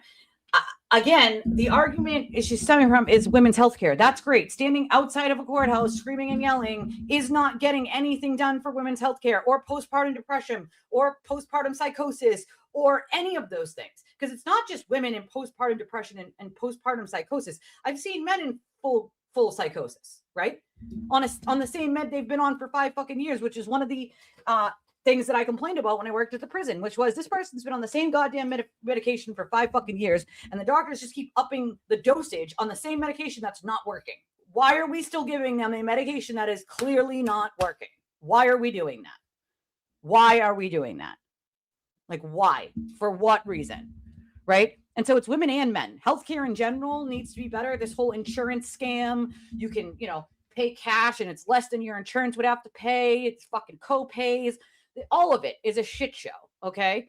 I have been on the phone more times in my life with a goddamn insurance company than I ever planned to be, arguing and fighting with them about why it's medically necessary for my daughter with a rare terminal illness to have this treatment, that treatment, or another treatment. Well, gee, I don't know, because the fucking doctor said so. And they have nothing to compare it to. And that's their problem, is they're like, well, people who have this normally take this. Well, there is no people who normally have her disease. Less than 200 people on planet Earth have it, right? So then you got to sit there and argue with the insurance company about why the treatment that your doctor wanted for your child with a rare disease is medically necessary, when there is one lab in the entire country doing any work on this disease, right? Like that's how rare it is, okay? Most doctors don't even know what it is when you tell them. They're like, I never heard of that. Like, great, wonderful, right? So what are we doing here? This is not changing anything. Going outside of the courthouse is not changing any of that. It's not going to change how many times I'm on the phone with fucking the health insurance company fighting for my child's literal life, okay?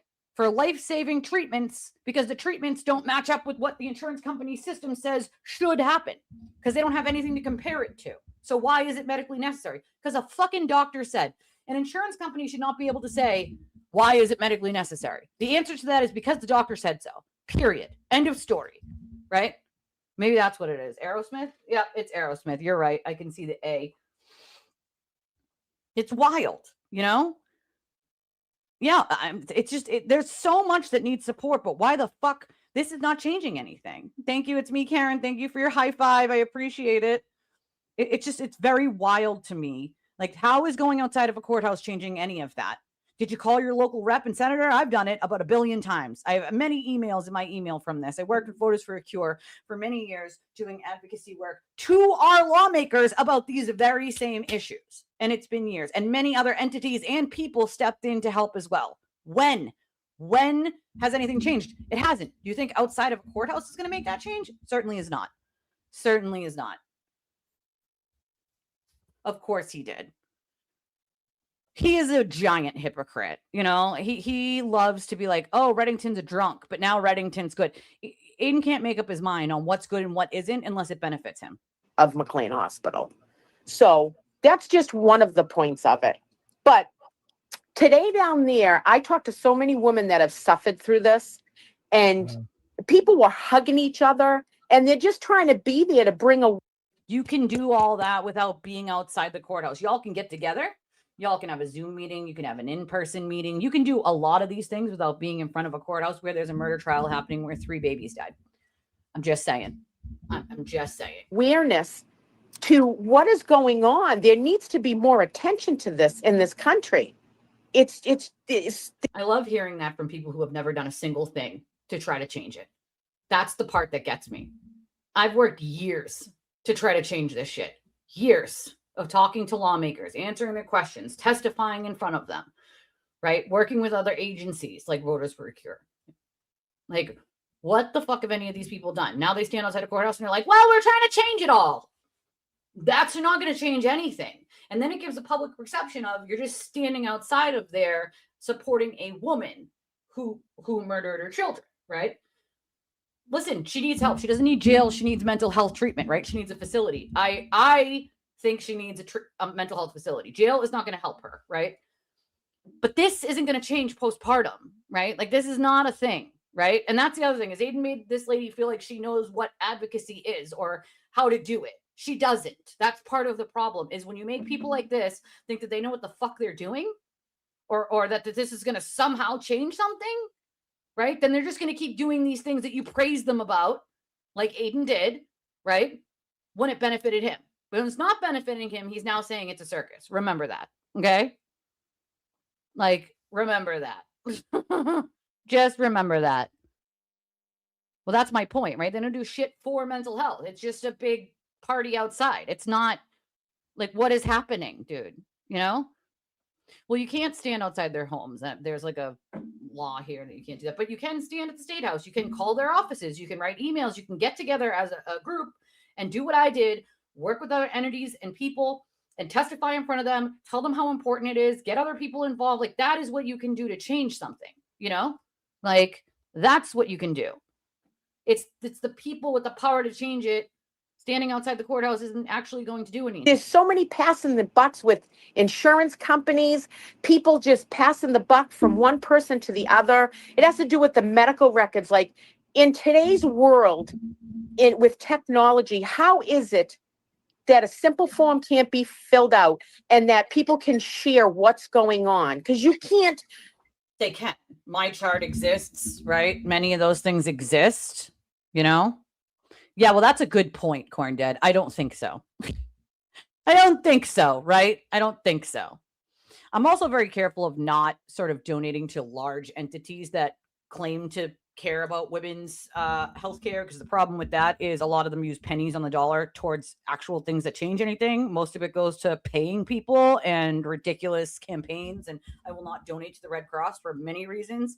But I have a lot of my own personal reasons for helping several people who worked at Red Cross, and just having all the documentation in front of me of the way that they behave and the sketchy shit they do. I will never donate a single cent to the Red Cross ever again. Telling people they need blood when they have an like when they have too much of it. Like I can't get with that shit. Sorry. Nope. Just a lot of shit. That's like the bare minimum. You know what I mean? Like, no, of course they're not. But I would see, that's the thing, is if I was going to do something like that, I would want there to be a fund for people without insurance, or a fund for people who need help right this very second, and that we could get them help right this very second, because mental health can't usually wait. When someone's asking for help, they need it then. And then you call somewhere and they're like, yeah, there's a 6-week wait to be seen by a provider. I'm sorry, what? And so most of the time, somebody who's suicidal doesn't have 6 weeks, right? They don't fucking have 6 or 8 weeks to wait for a provider to be available to see them, right? And so 99.9% of the time, the only way that they can be seen right away is telehealth, right? Unfortunately. But it's the only way to be seen immediately, right? At least here in Massachusetts, most of the waits are 6, 8 weeks or longer to be seen. People who are, in crisis like that, they can't wait 6 or 8 weeks to be seen. You know what I mean? They can't. Well, that's the other thing. Then change the fucking law, because it is the law of the land. And not for nothing, but if my family members were ever witnesses, if any of you were ever witnesses, I would never wish on any of you the shit that witnesses in this state have had to deal with. It is witness intimidation, right? Imagine you had to be a witness against Aiden himself, the tactics that he would ensue with his people to get you to shut up or go away, right? We can't have that. That's the reason why witness intimidation statutes exist. He should be charged because he committed a crime. Right? Do all of these things, right? Do all of these things. This is crazy. Dina, I hate to do this because nobody, my brother lives, he was from Cambridge, Boston, one of the most brilliant guys in the world. He started a healthcare company called Athena Health, which is a really big company. He started that in Watertown. Anyway, they sold it. He went on, he started a new company called Zeus. You could barely get help in my area from entities like this. Most of the big entities like that exist in Boston, and it goes by county now. And so it goes city to city or county to county. Most of the time it's city to city. So if you live in a city that doesn't have a lot of help, especially during Christmas time, you're screwed, right? Like that's my Christmas every year. I'm usually screwed because there are not a lot of entities in my direct area, and it goes by either county or city. Most of the time, city. Boston has so many entities to help when it comes to things like Christmas for kids. Like you're just not getting that kind of help in other places. Like Western Mass is like a dead zone completely of help like that. There's like one Toys for Tots for like a whole giant area. It's a shit show, right? Like it's a shit show. There's not enough help in certain areas, and other areas is overloaded with so much of it because they assume there's just so many people that need help. Okay, well, can we allocate those resources to people that do need it? And the other thing is basically if you work, right, like my husband does and I do, if you work and make any amount of money, even if it's not enough to pay your bills, then you can't get help. There's no help for you. You can't get any help with assistance for food. You can't get, I get no help. My health insurance is the only thing that I get, right? Everything else I cannot get. It's health insurance, I'm under the cap. Everything else I'm over the cap. The cap, by the way, is from the 80s. They have not increased it since the 80s. So you can make minimum wage right now. And if you work 40 hours a week, you're over the cap. That's not even enough to pay 1 month's rent in this state. But you make too much to get any help, right? How about we start doing things like that help people so that they don't end up in these scenarios to begin with? You know what I mean? Like it's wild. They want you destitute to get helped, and they want you not to work. And then if you start working, you lose the help that was helping you stay afloat. And so they're essentially saying you either don't work and you get this help, or you work and we take away the help that would have helped you while you were working to try to get ahead.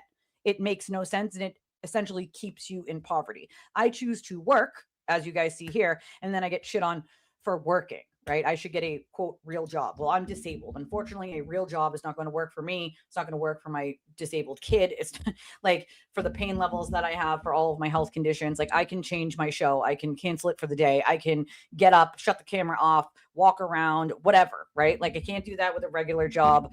I don't have the money to pay for childcare, which is 30 to over 60 grand a year, depending on where you're from. And here it's a lot in Massachusetts, more than what I would make a year in a 9-to-5. Even more than I was making at the prison. Okay. So it's like every family has to find what works for them. This is what works for my family. Right. and they can shit on me until the cow comes home. But I choose to, instead of just sitting on disability for $1,000 a month that wouldn't even pay a half of my rent a month, I choose to try to work and make more than that, right? Like, even if it's a little bit more than that, and it's not much more than that, but even if it's a little bit more than that, then I'm doing better than just being on disability and not doing anything, right? Like, so, I mean, you're damned if you do, and you're damned if you don't. They shit on you if you don't have a 9 to 5. They shit on you if you try to work while you're disabled. I mean, it doesn't make any fucking sense. You know what I mean? It doesn't make any sense. And you're right. You have to get destitute, basically. And even if you are destitute, like I'm pretty destitute, you basically make too much to get any help. If you work 40 hours a week and you make, say, for instance, $16 an hour, you're already making too much to get help. You know? Yeah, I mean, thankfully in Massachusetts, you now have, there is paid family leave. That didn't exist when I had my children. My sister got paid leave. Now in Massachusetts, she didn't have it for my nephew, and he's 6, but for her last 2 kids, she did in fact get paid leave for having her children. But I went back to work 3 weeks after having my youngest. 3 weeks back to the prison now. 3 weeks, you know, after having her. My body wasn't ready, but I went because I had no more time off, right? I used it all. Right? Most people only get more than 2 or 3 weeks of paid time off, right? And they didn't have paid family leave at that point. And even that, I think now it's 26 weeks total, but that's with like medical. So I believe it's like, I think it's 12 or I think maybe 12 weeks or something like that. But yeah, I agree with you too, Casey. It does have a lot to answer for. And this is exactly what they do, because for this exact reason is to make sure that every doctor from a lot of every states don't walk have of life is on the maternity leave same still. damn page. And that's all Zeus is one. So, you know, when you. Yeah. Yep. Well, they tax you on that, right? And any help you're going to get, by the way, they count pre-tax. So say your check is $1,000, right? Before taxes. And then they take taxes out and your check is like $760 a week or something, right? They count the 1,000. They don't count the 760. They count the 1,000, even though the government came and took the taxes out of your check and you didn't allow them to. They just stuck their hands in there and they took it out anyway. Well, any help you're going to get counts the money that you didn't get. So before it's taxed, right? And so that puts many people over the limit and they don't even see that money. So, right, give it to someone else to watch your baby and then make nothing and actually be in the hole, right?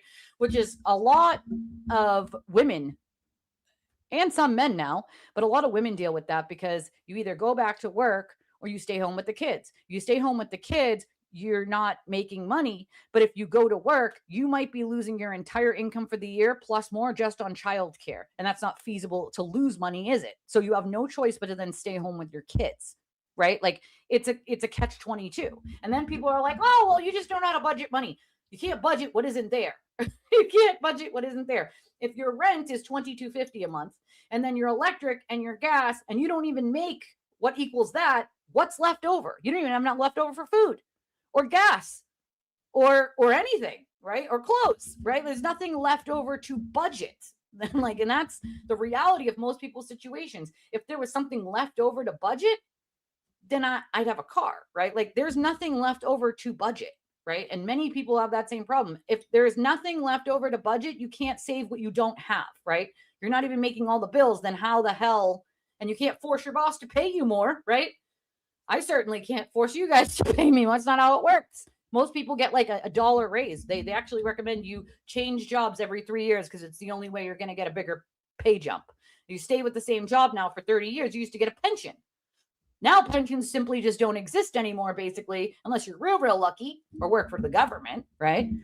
And so you have no choice but to change jobs every 3 years to get a pay bump. Otherwise, you might get 70 cents, 50 cents, 12 cents. Well, inflation's gone up 22% on groceries, 40 to 50% on rent in the last 2 years. So your 17 cents is not keeping up with the inflation on everything else. And so essentially you're losing money every day you stay at that job.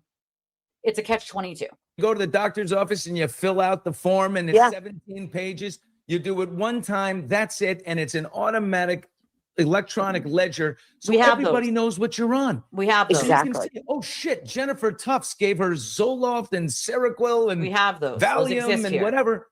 And then when she goes over to Rebecca Gelada, she can say, well, wait a minute, we tried that. That didn't work. Let's see what happens. There's got to be some kind of linear thing.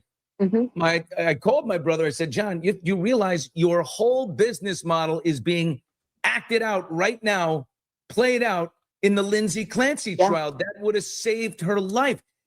This is crazy. We need a national audit of the psychiatry field.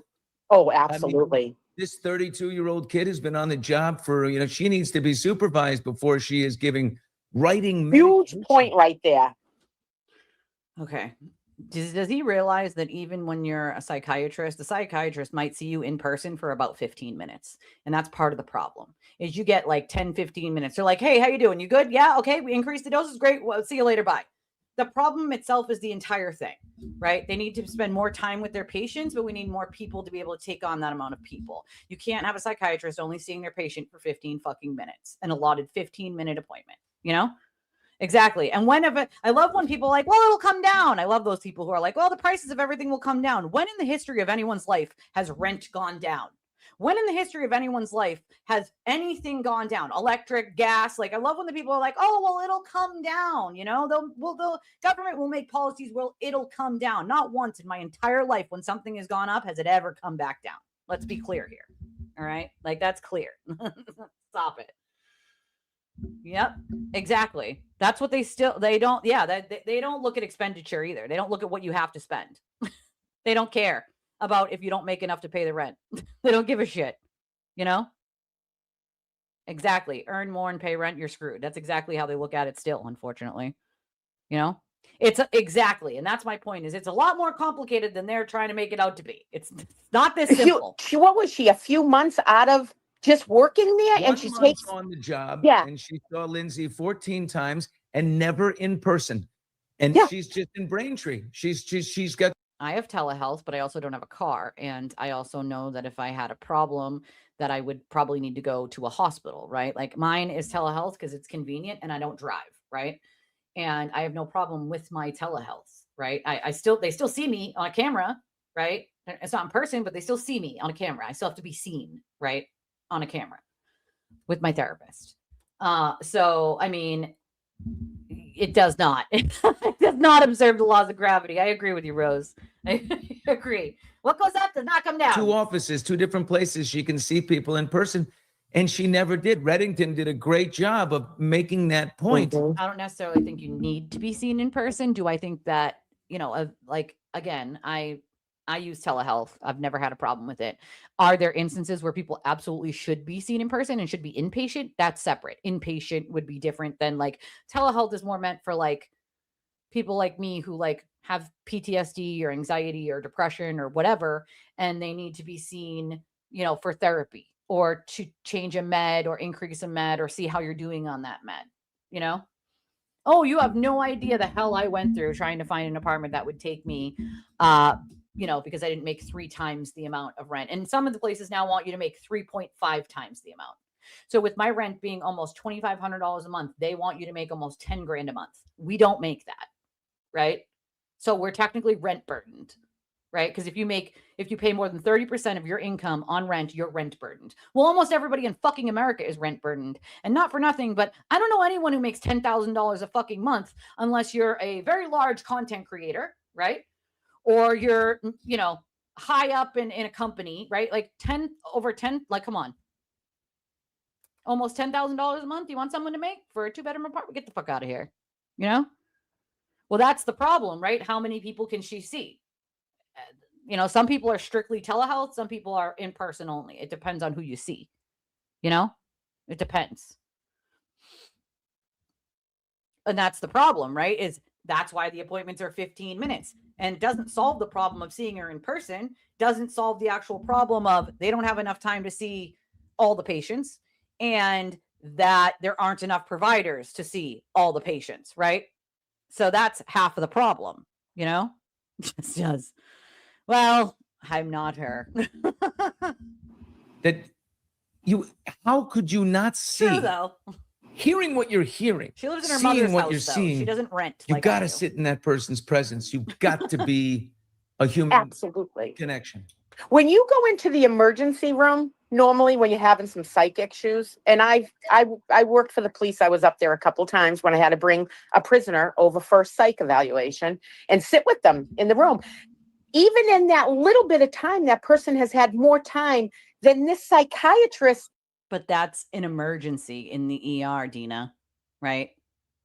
Oh, I'm sure there is fraud. I mean, there's going to be fraud in everything.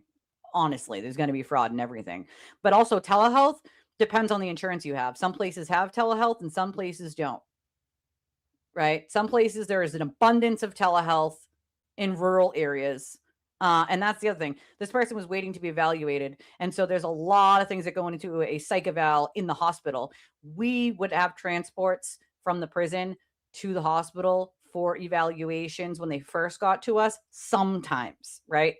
Sometimes if they hurt themselves, and we have what we called inserters, people who would cut their skin open and stick objects like batteries or a spork or whatever. And yes, they would do this. They would have to go to the hospital, and sometimes they would do the psych eval. And yes, we have to be in the room with them because we have to make sure they're not hurting themselves. That's part of the protocol, right?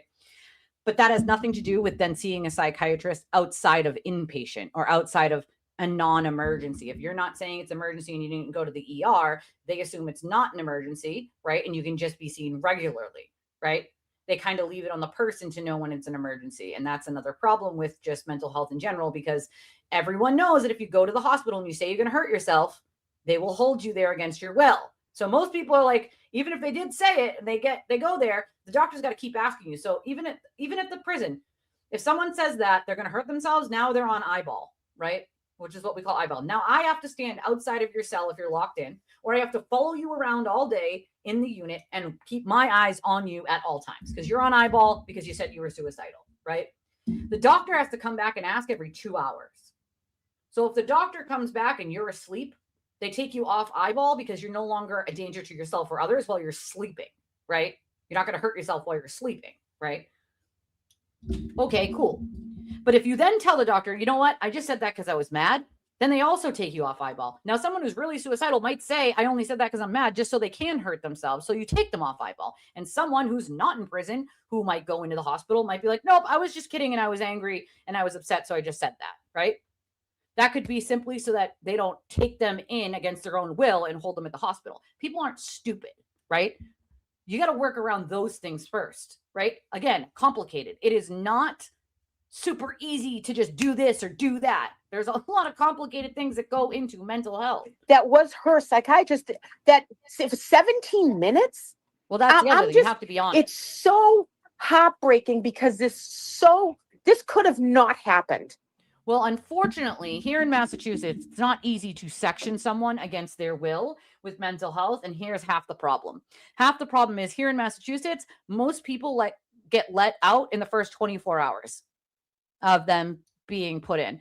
A psych hold in Massachusetts is only 72 hours. It's 3 days. Tops, maximum 72 hours. Okay. That's not really going to do much. Most hospitals let people go in the first 12 to 24 hours. They're overloaded. They want to get rid of people. They want people out, right? It's unfortunate, but it's part of the problem. Something that I've testified to our lawmakers about several fucking times, which is part of the problem. If somebody needs to be held against their will, 72 hours is not enough. Not only that, but we have the hospitals letting them go in the first 12 to 24, most of the time, 80% of the time, right? This is why I say Aiden will never get mental health treatment, because you also have to be honest with the professionals or they can't treat you, right? Most people with mental health either can't fully tell you what's going on because they're in la la land, right? Or don't want to because they know that they're going to be held, right? So that's another problem, that we need laws that sort of circumvent that when there's a very serious situation and someone cannot, speak for themselves, talk for themselves, or make decisions. Like, if we know as a family this person is in mental health crisis, 72 hours isn't long enough. It's not long enough. And most people are let go in the first 12 to 24, which is a big, big problem for those of us who worked in mental health in prison systems like I did, because they would go to the police station and get arrested for something stupid, right? And then the cops, wouldn't want to deal with them yelling in the cell or having a mental health breakdown. So they would bring them to us, right? It's what we call a drop and go. Because instead of calling them an ambulance or bringing them to the hospital, they would drop them at our prison and we would have to deal with it. The cops loved doing that at Bridgewater. They loved doing that in the area. Middleborough, Bridgewater, like they just love dumping people. And that's not getting them the help they need either, right? Because we're a prison, or you know what I mean? Like they need real treatment outside of that, you know? And when a patient doesn't tell the full truth, what do you do then? Right? Like you need a family member to be able to be allowed to say, this is what's going on. The problem with that is that can also be abused as well. So, you know, you got to take those things into consideration. But, you know, because it's not a full 72 hours always. The hospital can let you go at any time. So if she said, no, I just said that because, like, you know, I was upset, I was grieving, they would have let her out. And that's my point, is all she's got to do is say the right thing and out you go. You know what I mean? They never hold someone for the first, you know, the full 72. It's rare. It happens, but it's rare. I think I've had a handful of times where someone's ever been held for the full 72 hours, you know? So most of the time they're let out in the first 12 to 24. Yeah, Bridgewater. I mean, if you're from here, you got to guess it was Bridgewater because it's the only prison that we have for mental health for men in the state, right? So Bridgewater is not for the faint of heart to work at. I'll tell you that much. If you're faint of heart, do not work at Bridgewater. I enjoyed my job there. I liked it. But I also am not of the faint of heart and can handle that kind of stuff. A lot of people, we had a lot of turnover from people who didn't know really how to handle working in a prison like that. Nurses, COs, like just a lot of turnover. It's unfortunate, but you have to know what you're getting into before you get into it, you know? This could have so not happened. And where she's only was on the job for a short time, why wasn't there a supervisor in her company overseeing, checking like, oh, here's the new girl, let me see what she's doing? That doesn't happen. You know, that doesn't fucking happen. And check on something. I'm just, there's so many fast. So we took over the CO's jobs. So back, I think it was 2017, my company, my private company, took over Bridgewater State Hospital, which is a prison. And the governor fired the COs because there had been a series of deaths and inmate sort of abuses of beating each other up. The COs were like popping the cells and letting them beat the shit out of each other at night while they were being obnoxious.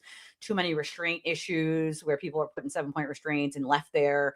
People died. And so Governor Baker at the time fired the COs. They were only allowed on the outside perimeter to keep safe the outside perimeter of the prison.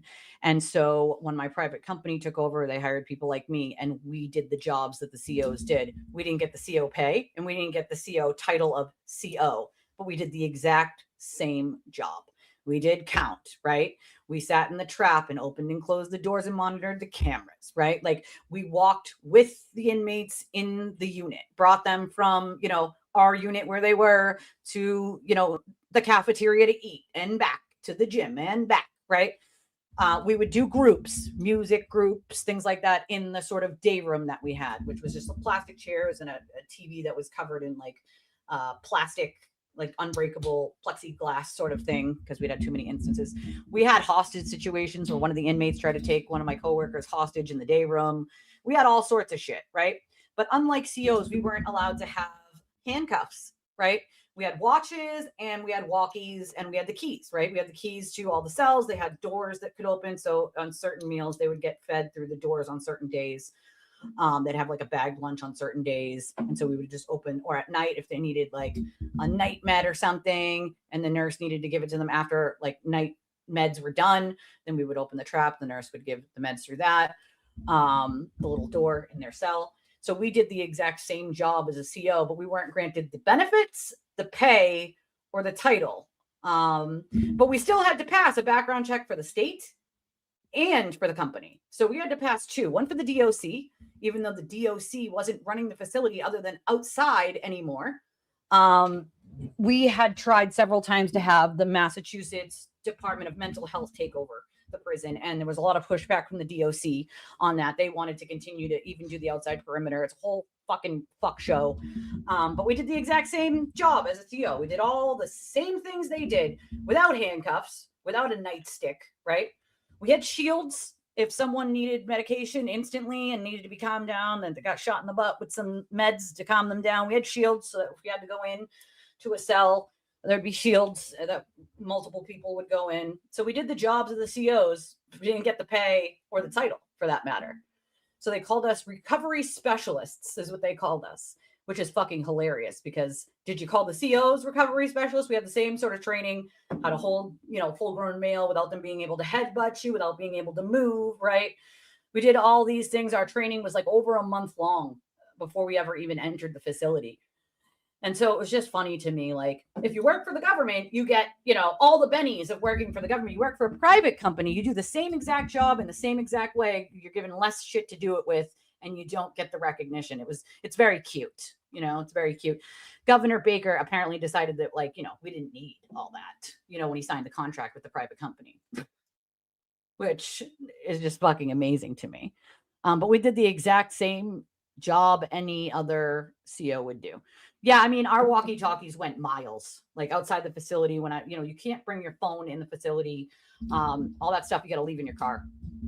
And so our walkies, when we would go on break, oftentimes you just bring it with you. So if you went to the 7-Eleven that was like 3 miles up the street, your walkie would be going off and you'd be like, oh shit, like I forgot to shut it off while I was on break. Like you could still hear everything. I was like, B1 is asking for someone in A1, right? Like it's just, code fucking blue, code black, staff assault, like it's the whole shit show.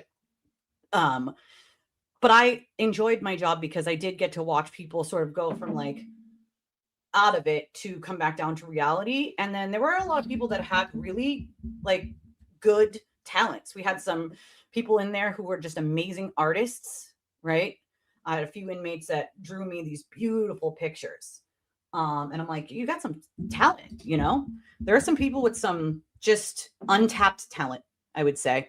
And it's sad to see that mental health got in the way of some of these people's ability to live a normal life, But I loved the work that I did there. And, it's not for the faint of heart because you will have to deal with things like someone assaulting you or someone trying to assault you.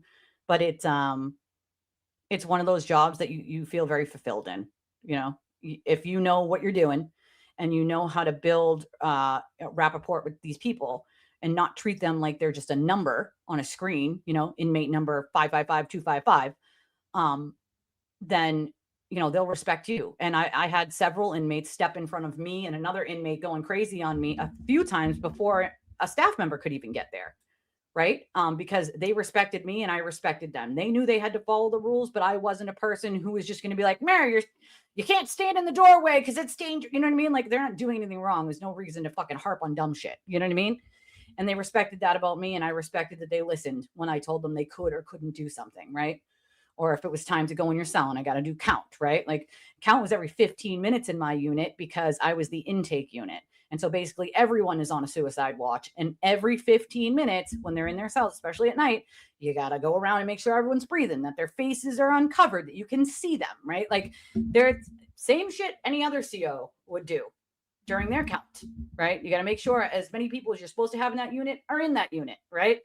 People are supposed to be in what cell are in that cell. I mean, there's a camera in every cell. Unlike other prisons, there is a camera in every cell there, but you can't always see everything. Sometimes when they're like taking a poop or something, they'll cover the camera with like a piece of toilet paper or something, and then you have to go down there and be like, hey, you got to uncover it, but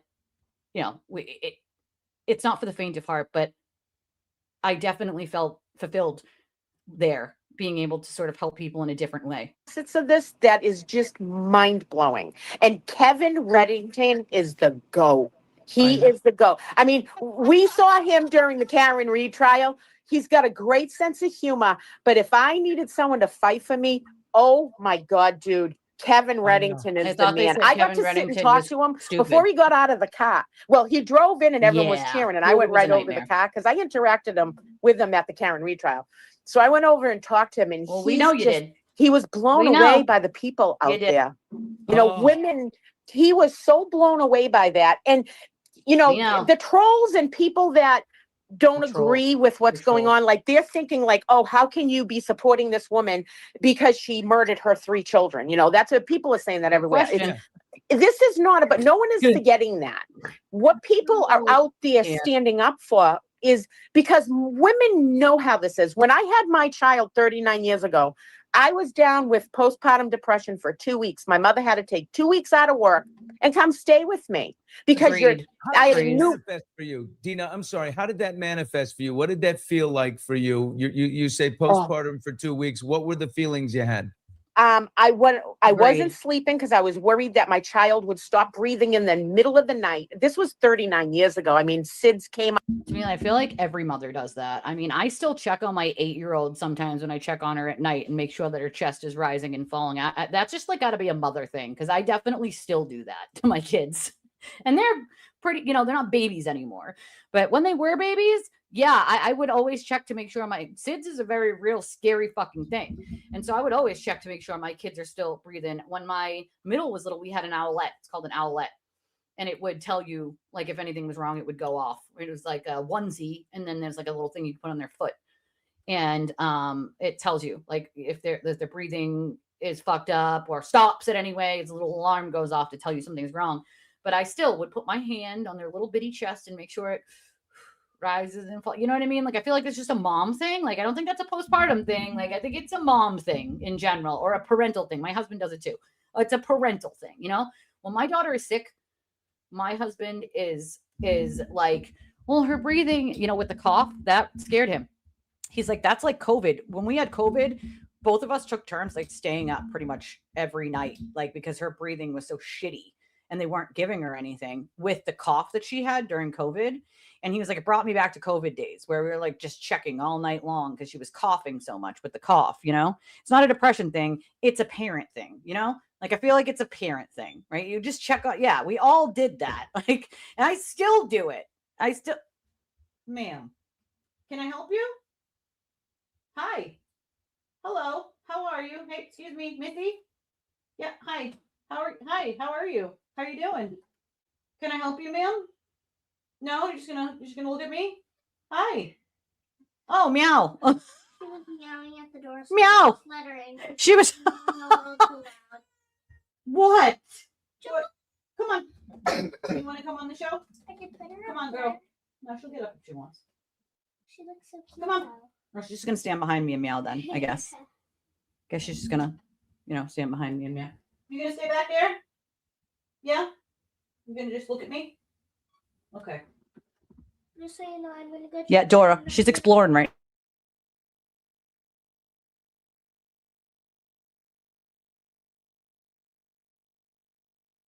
Yeah, I mean. Hi. Did you come to say hello to everybody? Just gonna stay right there, yeah? You go sit in your little chair over there? Near the window? No?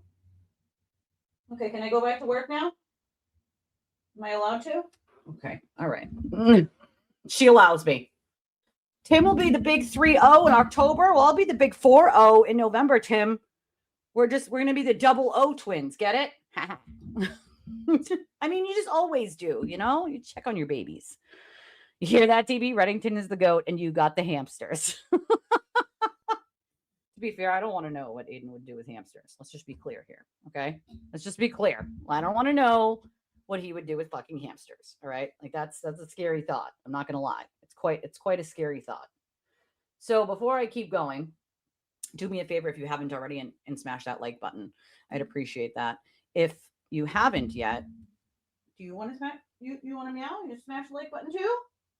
Girl.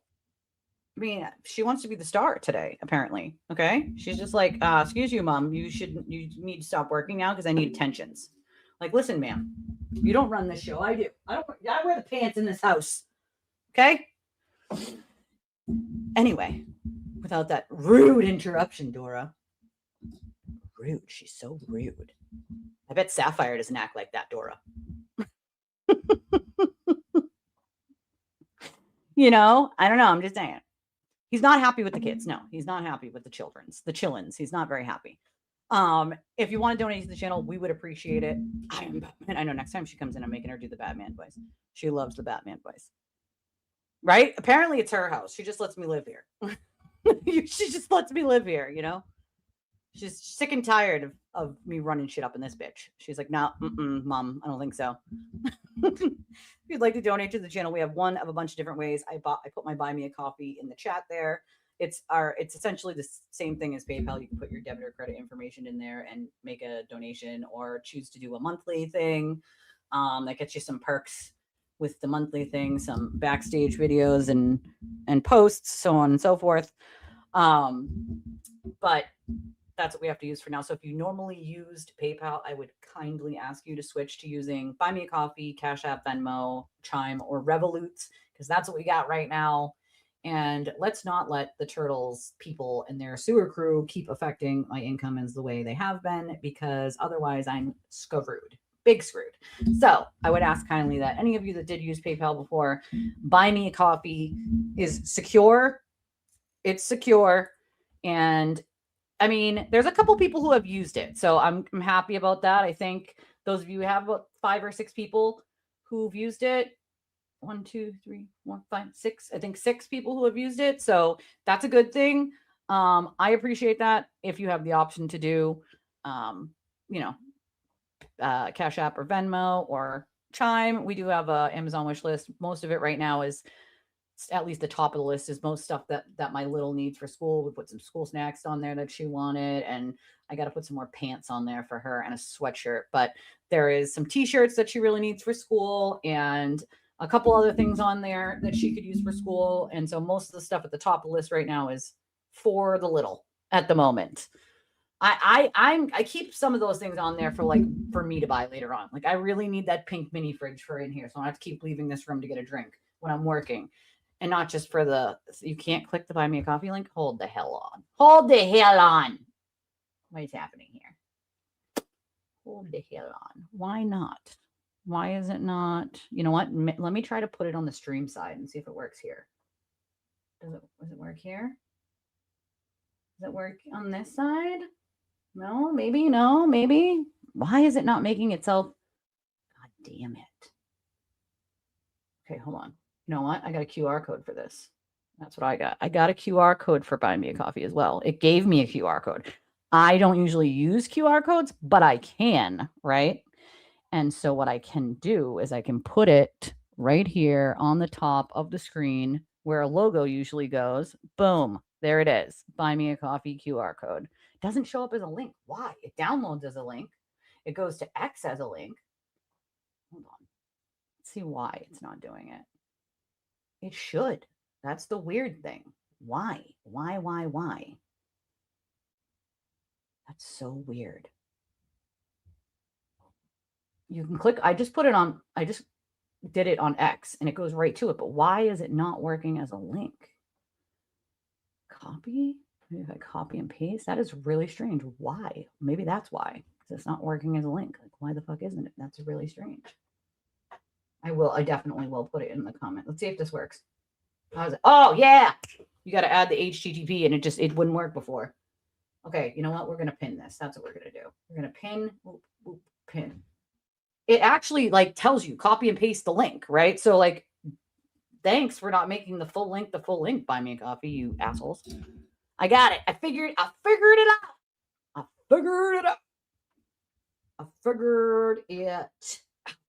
Okay, perfect. Thank you for telling me that, because I would not have known otherwise. I guess you have to add the HTTPS, which it was not doing when it allows you to just download it straight from your Buy Me a Coffee. It literally says share page, copy link, tweet, share, get my QR code. So they need to fix that, because that's not cool, man. Not freaking cool. Okay, back to the shit show of shit shows, of all of the shit shows and shit shows. Out and stuff like that. And I wasn't getting sleep. You had to get up to feed and everything. And you just felt so tired. Your hormones are off. You don't even want to get in the shower. You're like in a fog. So, and that's what thank God I didn't have psychosis. I was never medicated for it. It was just like, Mom, I need you. I need you to come help me, Mom. And Lindsay was doing the same thing. I mean, when you're like that, you want your mom. You're like, what is wrong with me? Like, why can't I get myself together? And it shouldn't be something that is sort of, I don't know, it needs to be more aware that it's normal to feel this way and you need help. Other countries take care of the women after they have a baby. They have so much more resources and stuff. And we just don't do it here. We've become a country where just take a pill. Just take a pill. Just take a pill. And Take a pill, take 13 pills. yeah, and the amount of drugs that she was given in that short time, like everybody has somebody in their family that has some mental issues or whatever it is. And any of those drugs take a while to work anyway. So how can you be switching up these drugs so much? And what is the interactions of coming off of them even on a short time? Like it's mind-boggling. It's mind-boggling. There's no explanation.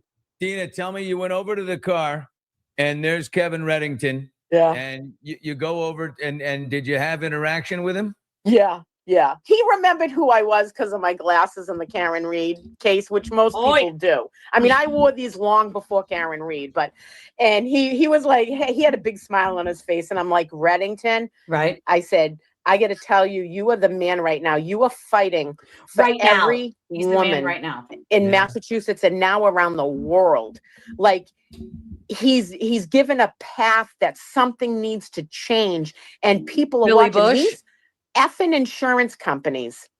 It's all about insurance and paperwork, and you have paperwork, How but you much have does she computers get? now, but you have to listen to the patients of what they're telling you. Oh my God, a A lot. perfect example, they sectioned Karen Reed. Look how quick they sectioned Karen Reed. Yeah, because she said she wanted to unalive herself. So that's what happens. But again, they let you go within the first 12 to 24 hours, usually, if you're like, no, I was just sad. But not a woman that's crying for help saying she's having intrusive thoughts. And again, you have to go to an ER for that and say, I'm having a problem, right? Like intrusive thoughts isn't itself a emergency unless you say it is, right? That's half of the problem with mental health, and the help that we get is like, unless you go to the ER and say you need help right now because of them, they're not going to section you over it. You know what I mean? Like, I know. It's yes, he is. So many mistakes. And again, we're in Massachusetts. Here's Reddington saying the Mass State Police didn't even search her nightstand table to Well, I mean, human error happens, you know? pull out a bag of goddamn pills. Like, so what else did they miss in that house? You know what I mean? Like, there's just. Does it really matter what else they missed at this point? Like, she admitted to it, right? Her attorney admitted to it. It's not like they're saying she didn't do it, right? They're saying she did do it, but that she should be found not guilty by reasons of insanity. So at this point, does it really matter what they didn't miss? Listen, I agree. I'm just showing the hypocrisy. Like, I got to skip a little because she talks too much here. But Patrick Clancy. What? I'm saying this as how people are talking. We love you for that, Dina. People are questioning some of the stuff that has come out. It is not my job, nor is it anyone's job, to pull apart any aspect of Patrick Clancy's life that they don't like. Okay? It is not his fault that she had postpartum depression or psychosis. He didn't harm his children, right? So any other part of his life that you might not like or doesn't make sense to you is none of our business. And I don't think it's appropriate to pull apart Patrick Clancy's character because he's not the one who harmed his children. Right? Like he's not on trial, right? Like he has nothing to do with that. And so it's like these wild conspiracies, they don't like things that happen that come out. Well, you're not getting the full story either. Once again, this is a trial. Most of anything related to Patrick Clancy is not really going to be allowed into trial because that has nothing to do with it, right? Like what in the actual fuck are you doing here? I will not perpetuate nonsense. I will not fucking do it. I don't give a shit who thinks what about Patrick Clancy. Lindsay Clancy's attorney, Kevin Reddington, and Lindsay Clancy herself are fully taking responsibility for what happened to those children. They're saying that she should be found not guilty by reason of insanity. Okay? Whether you agree or disagree with that is for everybody else to decide. But going after Patrick Clancy, come on, bro. Come on, dude. That's wild as hell. Wild as hell. You don't get to question Patrick Clancy's life, right? He's not on trial here. And most of his life is not going to be given to the public in a trial that isn't for him because it's not relevant, right? So things that you might think are weird or suspicious or don't make sense don't need to make sense to everyone because it's not everyone else's life, you know? He did help. He did. He did, though. He did. He did go to he called the provider. He said his wife needed help. There's only so much one other person can do. I mean, if that's the case, then I need to hold myself accountable for not knowing that my dad was suicidal and that my dad committed suicide. Is that where we're going with this? Because I'm responsible for my dad's suicide because I didn't know? I should have known? You know what I mean? Like, what else was I to do? I just can't go there, dude. You know? I can't go there. I would have known. I mean, I don't think he thought leaving for an hour was, you know what I mean? It doesn't go through your mind possibly that doing something she asked you to do or leaving for an hour is going to, you know, end in your children being dead. You know what I'm saying? Like, can you imagine the amount of guilt he already holds himself? You know what I mean? I mean, you cannot put that on him in any capacity. I mean, that would be, again, like putting my dad's suicide on me because I didn't know he was suicidal. That I should have seen it when I didn't. Right? Can you imagine the guilt I already hold myself for not knowing? Or what I could have done to help him had I known? Right? He clearly was keeping it from us because he was clearly planning to unalive himself. Right? I have enough guilt of not knowing my dad was going to do what he did. You know, like, come on. I will never put on Patrick Clancy what Lindsay did, ever. He certainly is not hoping or wishing that anything happens to his babies, right? Like, come on. I mean, the amount of guilt alone when someone harms themselves or someone else that you care about is immense. I live with it, believe me. I mean, at what point do we understand that Patrick Clancy, of course, in his mind did not say, "Oh, I'm going to go to the store." Everything had been fine that day, right? So in his mind, like going to the store for whatever she needed, who else is going to go? What's good? She needed it. He needed to go. What else are you going to do? You know what I mean? Like, you just can't put yourself in the mind of that man. He's not on trial here. Well, that's the other thing. The last trial, people were mad that Kelsey Fitzsimmons' kid's father took the baby. I mean, we gotta get, what is it? Which one is it? You know what I mean? We can't say it should and it shouldn't, you know? Well, that's the other thing. It was something for his kid. Thank you, Bossy. I appreciate that and your support. Patrick Clancy did in fact talk to her providers and talk to her family and say she needed help. He was working from home, right, to help. And so it's like, I don't know what else anybody would have expected of him, you know, at that point. What do you mean? Neither can I. My father killed himself, so I absolutely could know the guilt of that. I absolutely can and do. I absolutely do know the guilt of someone you care about unaliving themselves and what you could have done or what you should have known or what people think you should have known. I absolutely do, because I've been through that. Regardless of their dynamic, of their relationship, you can't blame Patrick. No one on planet Earth can blame Patrick. Again, that would be like blaming me for my dad unaliving himself. You know what I mean? Like, that just doesn't make any sense. It doesn't make any sense. Yeah, I think isn't he suing the doctors as well? I mean, that's the other thing. If he's putting it in the hands of the doctors, he's assuming, right, that they're supposed to be doing what they're supposed to be doing. You know what I mean? Like, that's what he's supposed to be doing, is getting his wife help, which is what he did. So if they're not saying, hey, she needs inpatient, she just needs treatment, right? And that's then he's doing everything they're telling him to do. So it's like, once again, you can't put on him. He left for an hour. He should have never, ever left. So he's never, ever going to leave his house ever. Nobody ever said to him, it's that imminent that you can't leave your children alone for an hour with her. Right? Like, come on. You can't do that, dude. You can't do that. What do you mean I'm not the picky one? I don't even know what that means. Patrick has nothing to do with this, and that's my point, right? The man lost his 3 babies. Why the fuck? Why the fuck does anybody need to drag him down? You know what I mean? Why the hell are we dragging him down?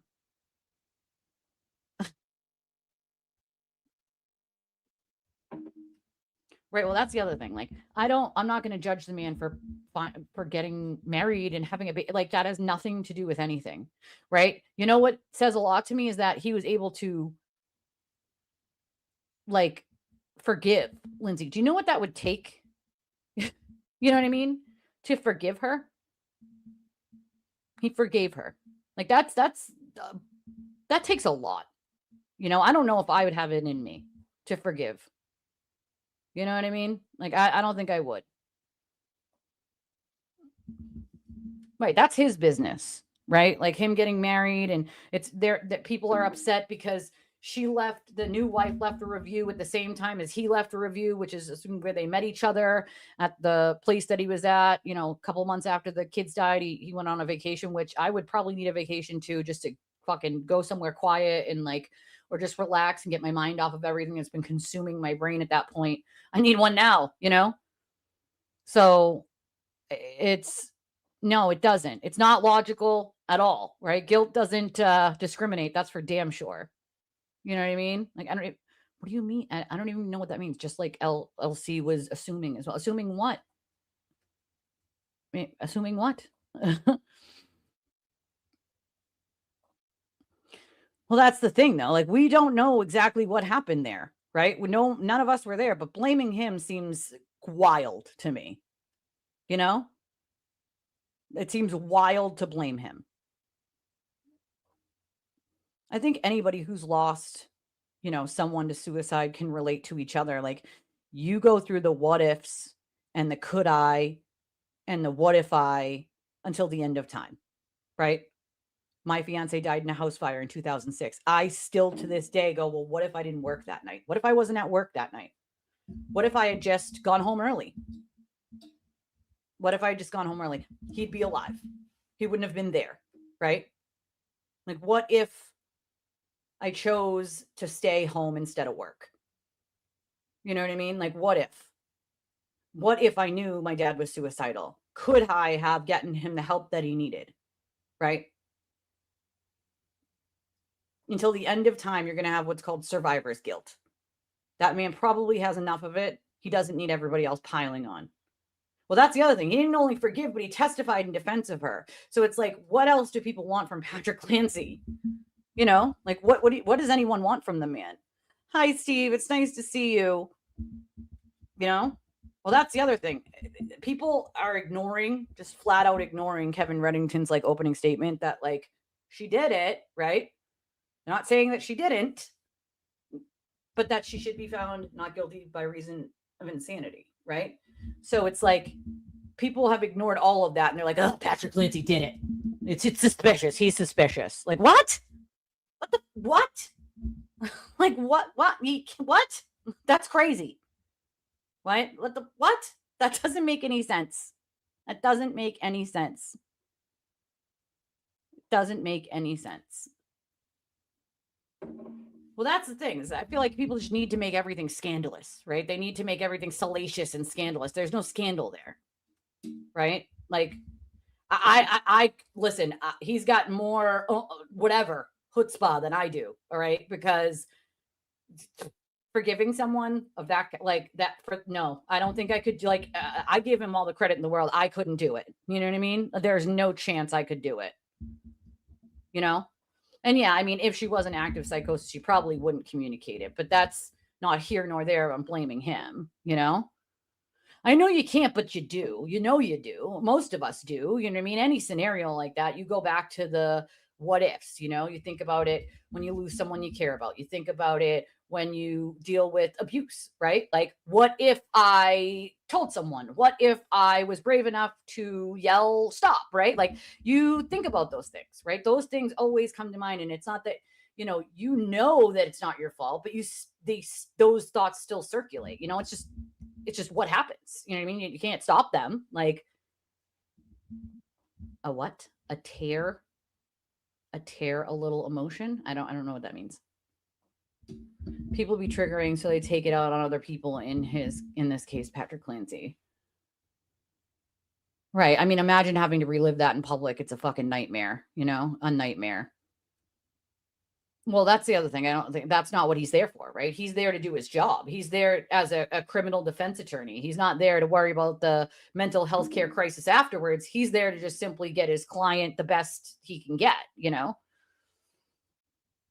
I mean, of course, if the poor man knew what was going to happen, he clearly would have not left the house, right? Like, I mean, in the same way that if I or any of you who lost a loved one knew where they were going to do it and when, you'd have been there to stop them, right? Like, that's, I mean, you know. Well, that's the other thing is you're never going to know, right, the full extent of what the family or the in-laws did or didn't do, because it's not going to be relevant in the trial, right? So I'm sure that there's probably quite a bit that you're never going to know about, or quite a bit that most people never know about, because it's a private matter. It's a family thing, and it really has nothing to do with the trial itself. You might hear a little bit here and there, but we're never going to know fully like what they did or didn't do, or what they could or couldn't do. And let's remember that most people are not very well versed in mental health. When it comes into their household or to someone they care about, they don't really know what to do, right? They don't really know what to do. Some people try to figure it out, but most of the time, if you call someone's provider, they'll actually tell you, I can't speak to you without a release, right? And so that's part of the problem. They can call the providers all they want. Most of the time, those providers are not going to answer. They're not going to call you back because there's no release signed, right? The person who's the patient has to sign a release saying that you're allowed to talk to the provider. And what about, right? And so most people who are having mental health crises either don't want people to be on a release because they don't want their mental health leaked out to their family and their friends and whatever. It's humiliating. Or they're not in the right mind to sign something like that to begin with, right? So there's only so much a family or a friend can even do, because the providers are not under any obligation to speak to you. And as a matter of fact, under HIPAA, they cannot just speak to you. They cannot tell you about their treatment, what they are and are not doing, what's happening, what they're talking about with the patient. It's illegal. They can't. And so there are those sort of restraints that sort of keep family and friends from being able to do much. And that's part of the problem, is that there aren't a lot of tools for the family and friends and loved ones of the person with the mental health issue. Like, there's not a lot they can do, right? Like, that's the problem, is there's not a lot that they can do. There's not enough tools, is my point. Not enough tools in the toolbox of family members and friends when it comes to mental health. There's not much they can do, you know? And that sucks, because we need better laws so that family members and friends can step in on behalf of someone dealing with this kind of mental health, because they're clearly not in the right mind to deal with it themselves, right? Clearly the people who are closest to them, who are surrounding them every day, are the ones who are seeing the behaviors and, like, you know, seeing how they're acting weird and whatever. But the laws like HIPAA restrict them from being able to get information, right? And so it's a problem, you know, it's a problem. Some kids have, and I wish I thought of this way back when, but you can, file a petition with the government to emancipate yourself. The court emancipated me without a petition at 17 and a half because I was already pregnant. And so they let me out of foster care at 17 and a half. But that was for a half a year. And then I was 18 and already an adult, but I didn't have to file a petition. Most kids, if you want before 18, you can file for emancipation. Whether the judge gives it to you is another story, but no, it's not. It's not uncommon. My uncle actually moved on after my aunt Bobby passed away. She had dementia, and for many, many years before she passed away, and he had a friend. He had, like, went to like group outings, like art things, and like group outings of people of his age. And there was one lady there, Lillian, who she passed away now, but they stayed together many years after my Aunt Bobby died. But they were together shortly after my Aunt Bobby died, my Aunt Bobby had like written this letter before she went completely gonzo and asked my Uncle Peter to like move on, right? Don't hold on, just like move on. She wanted him to like have a good life and move on with someone and like live, you know? Because at that point of the diagnosis, she knew she was gonna forget, right? Life, like she was just gonna forget. And I know that it was hard for his kids, my cousins, to understand him moving on, you know? So I get that whole thing. You know what I mean? Like I get that whole thing. Yeah, but I'm no different than anyone else. I'm sure there's people who have been through probably all the same or more things than I have, you know? Sometimes you do have to create your own toolbox, but you know, you also have to have the knowledge, right? And to be able to do it. And so I've had to create my own toolbox when it comes to my kid and her rare disease, because there just isn't enough known about it to do anything. So when I have to fight with the damn insurance company about why my kid needs this treatment, I will endlessly fight until the end of time to make sure she gets the treatment that she needs with the insurance company. They're not going to tell me why is it medically necessary, because the doctor said so. And because my kid has a rare terminal illness that less than 200 people on fucking planet Earth have. That's why. Like, you want to go talk to the doctors that, you know, discovered it in a fucking lab? Like, she needs it because the doctor said so. Like, end of fucking story, right? But sometimes you do have to create your own tools in your toolbox, which I've had to do. You know?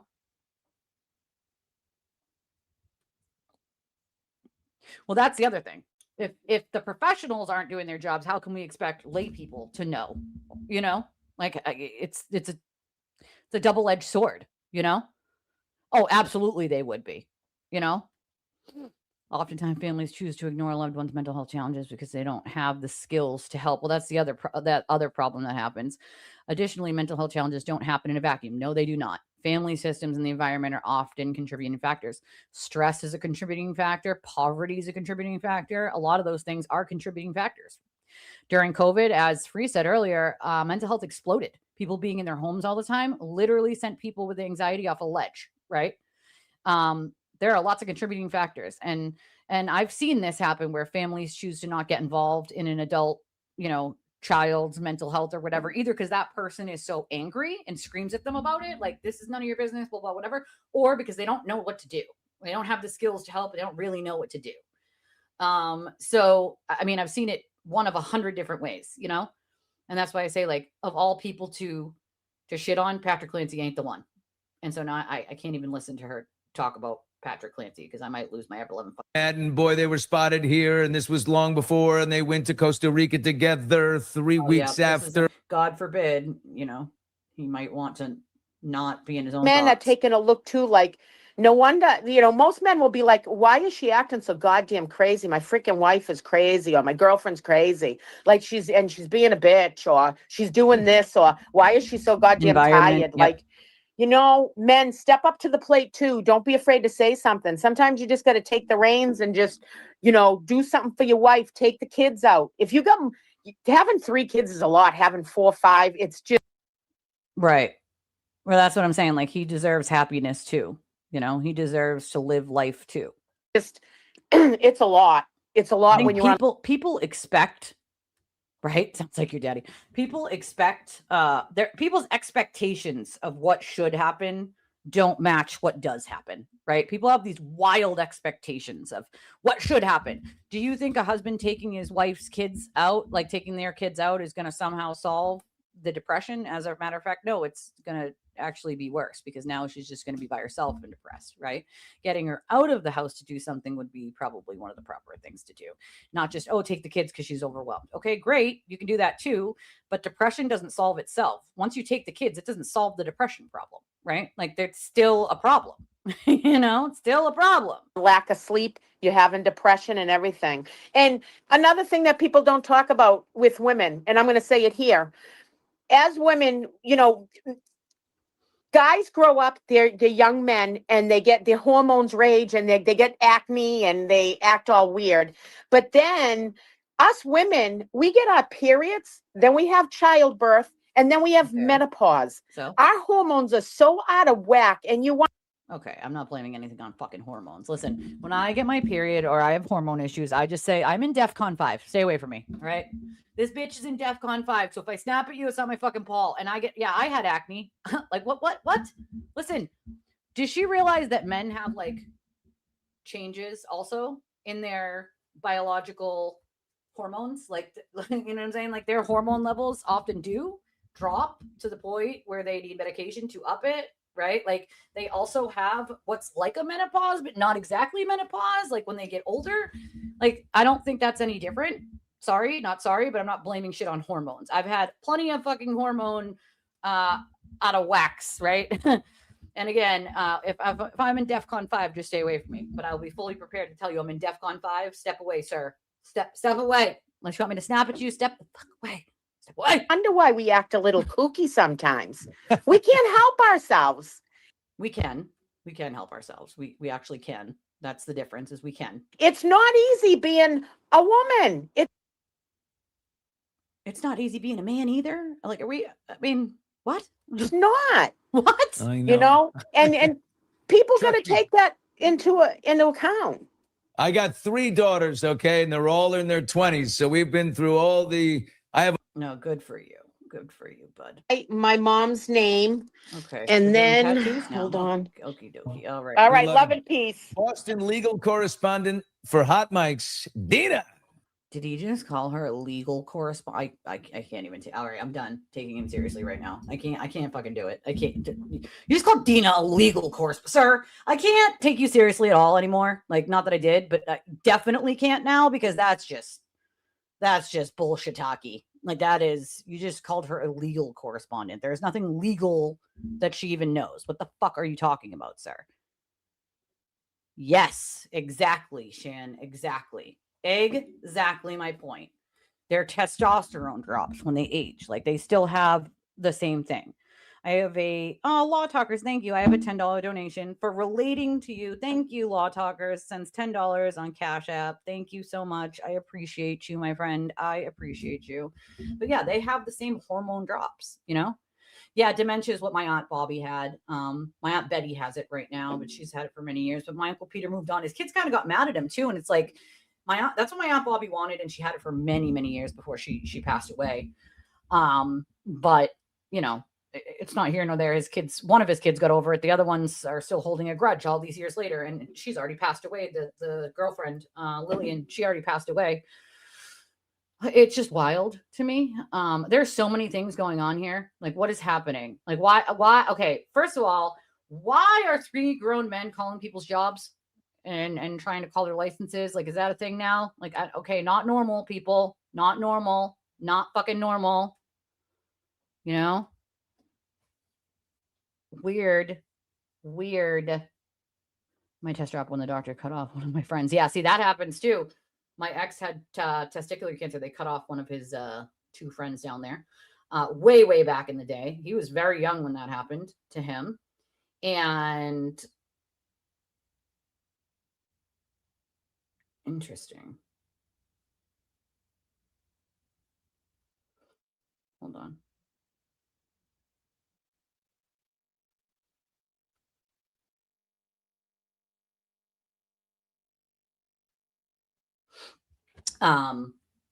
That happened too. He had to take testosterone. And he was in his 20s when that happened. Thankfully, it never came back after that. He's still alive and kicking. But he had to take testosterone pills after that. So, I mean, all sorts of things like that medically can happen, even in your 20s, as my ex was. He was in his early 20s too, I believe 22, maybe 20, maybe 23. How old was I? So yeah, maybe I would say it was 23, I think. But yeah, I mean, that's all kinds of stuff like that happens. Men have to deal with it too, you know? Oh God. Okay. Well, so that, yeah, I saw this morning. So this apparently was a report out of South Boston, just blood everywhere. No official report on the news yet, of course. But then they had people come out and scrub. It went all the way down the street here in South Boston. They had people come out and scrub it and clean it. But we have no idea what actually happened here. Like, was it a stabbing? Was it a shooting? It was on Dorchester Street in South Boston early this morning. The blood trail, God, stretches nearly 5 blocks, starting about Gold Street. Nothing by the BPD yet. Wild. Photos acquired by tipline at jackgately.com. That's just sad, right? And we have no idea what the fuck happened. Of course, we have no, the police have said nothing. We have nothing, you know? A neighbor told me years ago there was someone with mental issues. They called the police for help and was told they could do nothing until they broke a law. Well, that's true as well. Sometimes if you do that, if they're not willing to go of their own, on their own, the cops can't force them unless they do something that allows them to do that. And that's another problem, you know? I don't know it being common in your 20s. That was because he had testicular cancer and had a testicle removed, but he was 23, I believe, when that happened. And he had to take the testosterone after that. Andropause. Thank you. I forgot what it was called, but it's like a menopause. Thank you. I always blame my mood on my monthly. And it does have a name, though. It does. I don't know. He invited her. Oh, okay. 3 homeless people, 2 men, 1 woman involved. Oh, that's sad. That's a lot of blood, dude. That's a lot of blood. Did they investigate and log things? They're just sending a cleaning crew. I don't know. I mean, they must have known what happened. I didn't see any, yellow things of like evidence taking. And that's another thing. Like, was this an attack? Like, that looks like a shirt or a pair of, I don't know what that is. A shirt, maybe a pair of pants. EMS probably cut off, but like, what? Like, did you guys investigate? Take pictures? Did you put yellow tape? Like, what the fuck happened? Like, what the fuck happened? I don't know. God damn it! What the fuck happened? I don't fucking know. I don't know. But then we have the crash out of the sewer turtle, right? All right. This is hold on. Oh, this fucking guy. I can't. Okay. I cannot in my right mind endorse this fucking guy. All right. Some of you might like Deech, and that's your prerogative, but I cannot. I cannot do it. I cannot.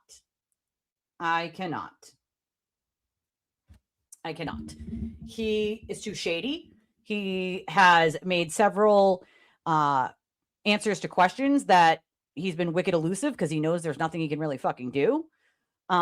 So I can't take this guy seriously. Now, again, everyone has their own candidate that they like in the DA's race here in Massachusetts for Norfolk County. Rollins is trying to do Suffolk County. I think she's a joke and she needs to go somewhere with herself. I don't want anybody who's already been shown to be corrupt back in office, like, no, thank you. Like, no fucking thank you. But what is happening here? But I would say that, yeah, he will not do an interview with Mike. He won't do an interview with me. He won't do an interview with anyone unless you're turtle adjacent. Now, that should tell everybody everything they need to fucking know about the guy, right? Unless you're, pure turtle people, he won't even do a fucking interview with Mike. And I think Mike would be pretty fair with him. So many people have reached out, and he says he wants to talk to everybody, but then he won't talk to anyone. So that's another red flag that I have of that fucking guy. I'll tell you that much. But I have other concerns about him in general, right? I've seen, I don't know, 4 or 5 of the candidates.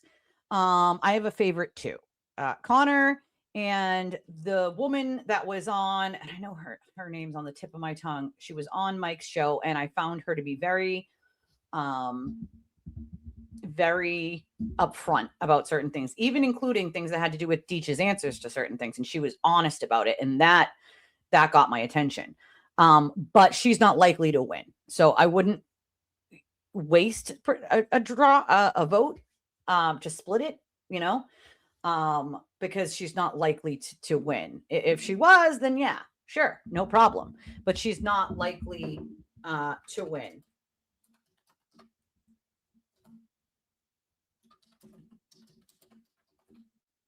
Her name. Why do I not know it? Is it? Yeah, I think it is Perkins. Yeah.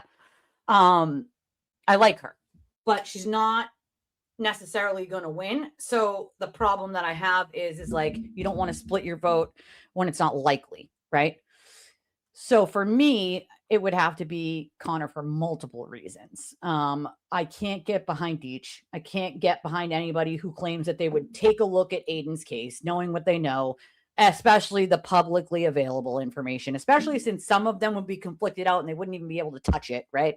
I can't take any of those people fucking serious, not for 1 second. When you're elusive with your answers, when you're not being honest, like the only two people that come to my mind that can do that job are Connor and Perkins isn't likely to win. And so therefore Connor is the only one that I would vote for. Now, a lot of people I know are also voting for Connor's because he's the only one that makes sense. If you look at like who possibly could win, Deitch has too many red flags for me. And too many things don't sit right. As I asked Perkins when she was on Mike's show, why would someone, in your opinion, leave the U.S. Attorney's Office, right? Why would someone leave the U.S. Attorney's Office and run for Norfolk DA? Because there's only one reason, right? Like, nobody leaves a cushy-ass job to run for fucking DA unless they've been pushed out, okay? That's numero uno. That right there already had me like, no, thank you. Right? No, he's not in the DA's office right now. He doesn't work there while he is running. I think he was, and then he ran. So I believe he had to resign while he was running. But he knows the office. He knows the things that need to be fixed. He questioned some things that were happening, but he wasn't obviously in control of those things, right? So I believe that he can fix those things. And I believe he really does want to fix what the fuck is wrong, right? And he also had some clashes with Morrissey in the way that Morrissey ran the DA's office. But when you're not in charge, right, like there's not much you can do. So, I mean, out of anybody who would be a front runner there, he'd be my choice for those reasons. He knows the office. He knows the people. He's going to know who needs to be replaced and who's not up to par, right? He's going to know how long. That's a good question. I think, hold on, let me see. A while, as far as I understand.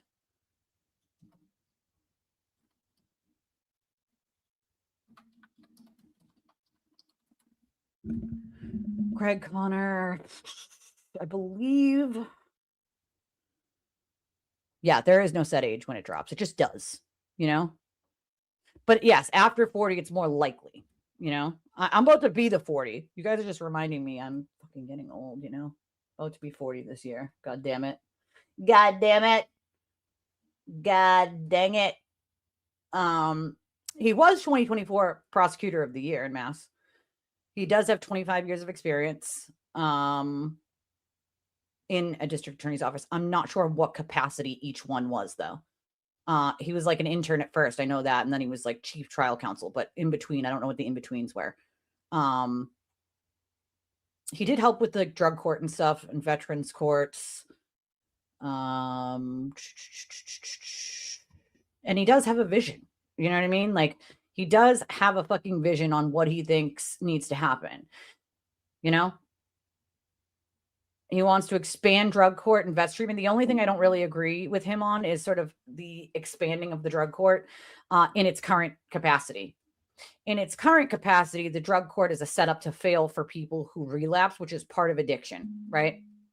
And so that needs to be reworked and worked into the fact that people who are addicts will relapse. It's part of it, right? Part of it. And so if you don't put that in there and they relapse and you send them to jail, well, that's not fixing the fucking problem, is it? Right?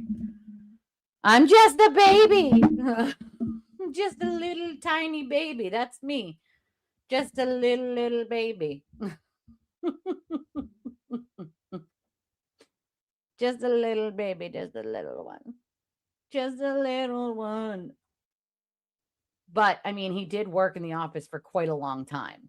And for me, and knowing that he clashed with Morrissey on some things and that he didn't agree with some things that Morrissey did, like, that tells me that he knows at least the things that need to be fixed, right? like I said, the only one issue I don't fully agree with him on is like expanding the drug courts in its current capacity. You need to change it. And maybe, just maybe, they will try. And as I've said, maybe get someone who used to be a fucking addict and get their input on what a drug court should look like that would be successful. You know, these are the things that they don't often do. Politicians don't often ask, right? People who used to be addicts or people who used to be criminals.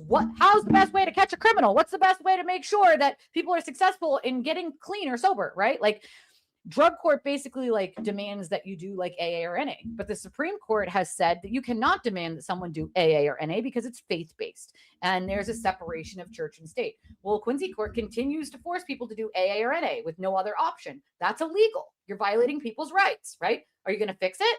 Like, are you going to fix it? We did have a Muppet Man video. We did already earlier, but I can see if there's another one. I mean, there are, that's the one thing that I don't fully agree with Connor on, but I can also say to myself, like, okay, I might not agree with him on that one thing, but I still think he's the best person to do this job for these reasons, right? So, I mean, I don't think anybody is ever going to 100% agree with, a candidate on every single issue. I mean, I just don't think that's reasonable to think that you're going to, Let's see. What's this one? The one video that he had. I looked, there's nothing else today.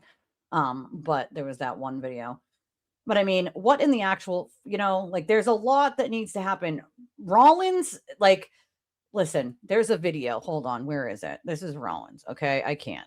I just can't with her. She makes no sense. And also she doesn't back up what the feds did in the Karen Reed case. So she says a lot without saying a lot and then completely basically by my first assistant, and the Karen Reed case came into the U.S. Attorney's Office. Remember, Karen Reed was being prosecuted by a DA in Norfolk County. I love you. A former colleague of mine, Michael Morrissey, and it came into the office, and I was notified by my first assistant. I think she would wholeheartedly not agree. The specifics, but just that there was Thank a case you, Casey, where there were allegations of, police misconduct or, discovery not being turned over to defense counsel. And, I said to my first assistant, who's, great lawyer, follow the evidence. Whatever you see, even if it includes prosecutors that are engaged in cover-ups, you have my full authority to look into this. It is incredibly rare that we, as the feds, jump into an open investigation. Part of the problem. That's part of the problem, is there was no reason for them to do it. And then they closed it with no, that's the problem. Usually, now we weren't investigating O'Keefe's murder. We weren't investigating, and this is the part, right? We weren't investigating his murder, but then she goes on to tell you how they investigated his murder. I can't. I literally can't. What? But what we were investigating and looking into was sort of not only the charges that were levied, the discovery that was not. The charges that were levied, discovery that wasn't handed over. The problem with that is the discovery was handed over, right? So why would the feds get involved in an active case while discovery is still being sorted out, right? Hello? Red flag, anyone? The U.S. Attorney's Office does not get involved in active fucking murder trials to see whether discovery gets handed over or not, right? So you're watching things on TV and Jackson's like, wow, we think there's discovery you didn't hand over. And she's like, oh, that's a problem. We got to get involved in this. No, right? No, they don't get involved in that. And as a matter of fact, let me just point out that when everything was said and done, right? She is a Looney Tune. I don't know why anyone on planet Earth would want this lady back in fucking office when she has proved to be corrupt over and over, okay? Over and over and over, she's been proved to be corrupt. But let's throw another corrupt asshole back into being a fucking DA in Suffolk County. Now, there's the thing going on with the signatures that she passed in to even run, that the people whose names are on it said they didn't sign it. And we went over this because they all look the same. There's a bunch of them that look like the same person did a bunch of them in a row. And the people whose names are on there are like, I didn't sign that. And Rollins passed it in herself, right? So who the fuck put the false signatures on there to run? She knows she couldn't get enough signatures to run because who the fuck would want her to run or get into the DA's office with as corrupt she is? No, of course not. Not turned over acts by the state police in particular, because remember, I think I explained this to you, but there are only 3 or 4 cities out of all 351, I think there are in Massachusetts, that are able to conduct their own homicide investigations themselves, city police departments. Boston, Springfield, and Worcester are certainly 3 of them. There might be a 4th, but I know when I was DA, it was Boston, Springfield, and Worcester. Every one of the other cities and towns, when a murder happens, the state police steps in and conducts the investigation. That's why in Canton, where I believe O'Keefe was murdered, the Canton police were involved in the response, but the Mass State Police conducted, Michael Proctor, the homicide investigation. Isn't that kind of odd, though, that they would do it, like seeing who he was? I mean, I don't know. Well, so it's interesting that it was a member of law enforcement. It was a member of the Boston Police Department that was killed. I think what was crazy was that the Alberts never opened the, there's a dead body on your front lawn who also happens to be a Boston police. And this is where she loses me. They never opened the door. Okay, neither did any of the neighbors. There was no sirens used that night because they don't use sirens at night in the middle of the night to wake everyone up. Now they just use the lights, right? So no sirens were going off. The wind was fucking howling. It was a goddamn blizzard outside. Okay, so no, nobody went out. They got woken up by cops that came into their house and then they were woken up. So, oh, they didn't go outside. Neither did fucking half the neighborhood, right? Like, so what? DoorDash and Uber should be non-smoking only. I agree with that. I don't want my food smelling like smoke, although I don't get to do that. It's here. I mean, it's not that it's not good. It's good. Some people finish it, but I feel like it also sets people up. But imagine her saying, like, what I think is weird is they didn't come outside. Okay, well, had they come outside, right? Had they been woken up and they came outside, y'all would have said that they tampered with evidence, right? Like, what is it that you want someone in their own home who's not on duty, who has no jurisdiction in where they live to do exactly? By the time they were woken up, John was already taken. There was no sirens used that night. So that's what you find weird. Also, fun fact, the feds don't investigate when someone doesn't come outside the house, even if they find it weird. All right. That's not their job. They don't do that. Officer, I'm of course speaking about like open source information. You'd have to be where he was way over on the side of the property, closer to the neighbor's house. They didn't come outside either. Right. I would definitely make some changes. And that's my point, is he wants to sort of expand it, I think, as it is. And it needs to be changed a little, a little.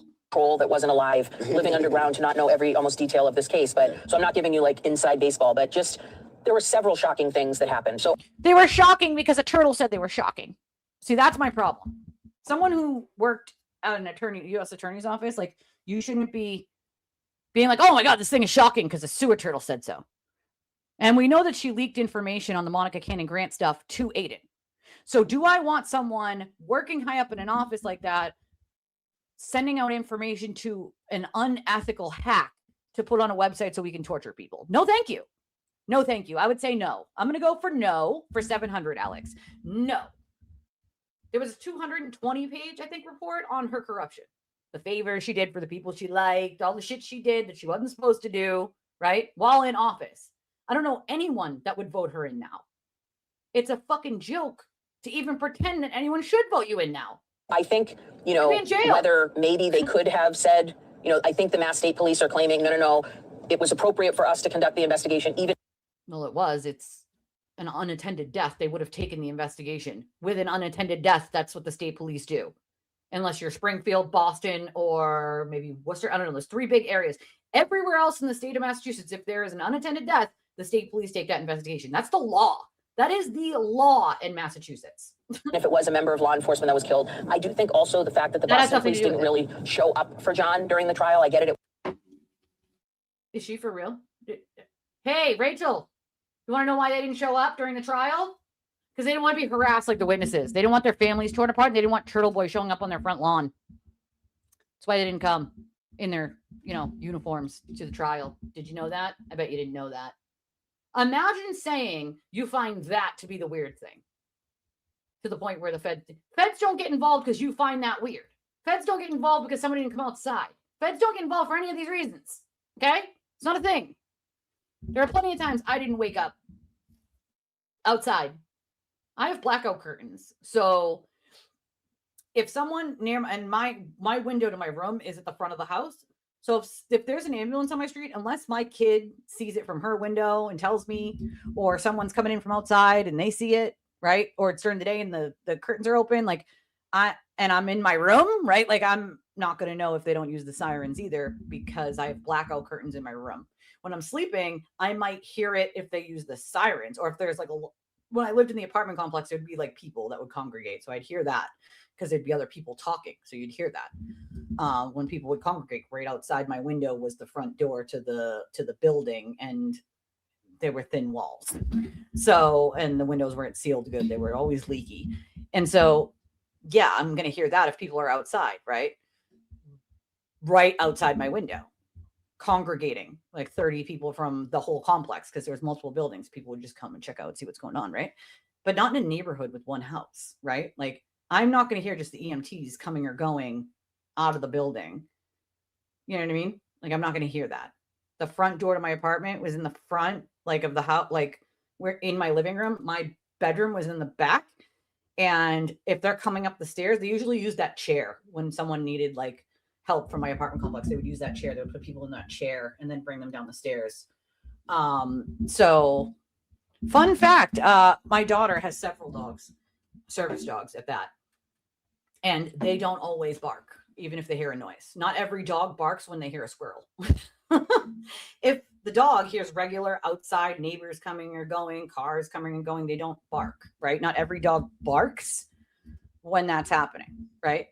My cat is like an attack cat when it comes to the front door. So if she hears someone coming up the stairs, she's like, her ears do this, and then she runs to the door and sits and waits to see if it's daddy or it's me or whoever, right? Like, there was one neighbor that came outside, one on the whole street, one neighbor, one neighbor, right? One. I'm sorry, but the dog wasn't barking. So, like, again, you're just saying things that aren't true. The dog wasn't barking. So, again, I don't know where you get your information from, but that's just simply false. It's simply false. The dog was not barking. Wasn't in Suffolk County, but for example, Nicholas O'Malley, who was charged with in the death of Stevenson King in Roxbury, the Boston police, I believe he was charged with manslaughter, not a murder charge, but ultimately the Boston police lined the courtroom for Nicholas O'Malley. Well, they didn't have Turtleboy harassing people into a fucking oblivion, Rachel. Right? You idiot. Once again, like, failing to mention the most basic reasons why these people didn't fucking show up in full uniform and badge number is like completely missing the plot here. They didn't fucking show up because they didn't want him on their front fucking lawn. Like, how do I know? Are you seriously even asking me that question right now? You clearly are not familiar with who I am or my channel if you're even asking that question, number one. Number two, you just so very blatantly tried to tell me that the dog was barking. Were you in their bedroom? Just asking for a friend. Were you? Stop it. Now, granted, it's right next to B2. You know, so they had to walk 15 steps to get there. But it did, I think, hurt that there was very little, if any, police presence for O'Keefe's murder, you know? Yeah, I'm telling you this. The dog wasn't barking. So there's a fun fact for you. And that's an actual fact, not something you just made up and popped out onto a screen. That's an actual fact. The dog, in fact, was not barking. And they were, in fact, woken up by Jen and cops that walked into their front door. Oh, I am sure. I'm 1,000% sure. But again, I think for me, the biggest piece of that That's another was thing, the, too. you know, the federal. Some dogs bark at everything and you just ignore it, you know? Like, I had a neighbor whose dog fucking barked at everything, dude. Every fucking thing, dude. And sometimes you'd knock at the door and he wouldn't even hear you. Wouldn't even hear you. Investigation finding that, you know, the injuries on Okay, I'm done O'Keefe's body arguing were with not idiots. consistent with the car Where's accident, my right? proof? I don't know. The people in the home are the proof. The witnesses, the people who are in the fucking home who say their dog wasn't barking. Yeah, that's the proof. That's what's called. It's what's called evidence. Their testimony is evidence. Didn't know if you know that, but that's Aiden saying something for funsies is not evidence. Him just making up that they didn't. That's not evidence. Sorry to tell you. Not sorry to tell you. Okay, I'm done dealing with idiots. We're not doing that. Sorry. It has absolutely nothing to do with that. Like, oh, did the dog bark? Even if someone's dog barked and they were sleeping and they didn't wake up, like, as someone just rightly pointed out, some dogs bark at everything and the owners just learn to adapt or ignore it. Like, it's like when you have a railroad next to you, right?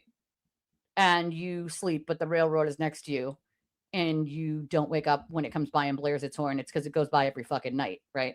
And you hear it. So you're just like, meh, and you're still asleep, right? Like, but the fact of this is the dog did not bark that night. Dog didn't bark because there was nothing to bark at. There was nothing to bark at. They didn't use sirens. And just all of the other, I just think it was a master class of criminal defense work. Yeah. Right. So Right. Jackson and Yannetti were. Why didn't the people who were closest to where John was, why didn't they come outside? Are they suspicious too? Is that suspicious as well? That the people who were closest to where his body lay didn't come outside and didn't see him? Is that, I'm just asking for a friend, like, is that not also suspicious? Like, if that's what we're doing, is that not suspicious? Because the one neighbor that did come out wasn't the one that was right next to them, closest to where John's body was. Fun fact. People negate that one neighbor and it's like, well, one neighbor was awake or woke up. They just also assume that the neighbor woke up. The neighbor was actually already awake. Fun fact, in case you didn't know. Yeah, they're in on it. They're in on it. They're in on it. You know, that back to our point, when you can afford exceptional counsel, you know, they weren't handling 17 other cases like a public defender might be. I promise you there are public. Oh, there are. Thank you for telling us that sometimes public defenders suck and that poor people get no good, don't get good representation. Thank you. As if we didn't already fucking know that. We appreciate it. Like, I can't. Oh, absolutely. The one that runs behind the house, right? Like, there's literally a railroad right by my house and I hear it all the time. But when I'm sleeping and it comes by at like 2, 3 in the morning, I don't wake up to it because I'm used to hearing it. So that's a nope. That's the other thing. Not a single first responder said, oh, there was a dog barking. Want to know why? Because the dog wasn't barking. That's why. There was no dog barking. Dog wasn't barking. Sorry to tell you. It's just stupidity at this point. Like, I'm not arguing with fucking dumbass things. First of all, what was even if the dog had barked and they didn't wake up, what does that have to do with literally anything, right? Like, when you latch on to ridiculous nonsense and you're like, well, that's evidence. It's magically suspicious because the dog barked or didn't bark. Like, I can't deal with stupidity at this point. I can't do it. I fucking don't have the patience for it. I got enough going on in life. I don't need fucking absolute stupidity. I can't do it. I can't fucking do it. Cannot fucking do it. Can't. Dog has absolutely nothing to do with anything. Now, where the fuck? Listen, I had this. Wait, you know what? I know where to get it. I know where to get it. You can dance if you want to. You can leave your turtle behind. Yeah, my daughter has a shepherd and she has one blue-eyed, one brown-eyed husky. Got one blue eye and one brown eye. The shepherd is the one that doesn't bark at everything. The husky, on the other hand, she's a barker. She's like, ooh, squirrel, let me outside. Squirrel. But the shepherd, he's high energy, like, you know, he likes to run around, zoomies and all, but he doesn't bark at everything. He's actually pretty good about that. Where is it? He's very tame. He gets zoomies, though. I'll tell you that much. The zoomies. Ear blind. I like it. Ear blind. Yes, there are train tracks behind there. Yes. There are train tracks behind their gate. Their gate opens. You can go right back there. Okay, hold on. I got to find this because this is funny. This is fucking funny. Where's the crash out? Hold on. Where is it? Where is it? Hold on. I still can't believe this author is going to go on with Hayden. That's wild to me. Like, why screw Mike like that? I don't get it. Why are there 8 people waiting? Like, that means 8 people are right now on his live in the chat, just sitting there. Like, why? Why are y'all doing, like, why? Why?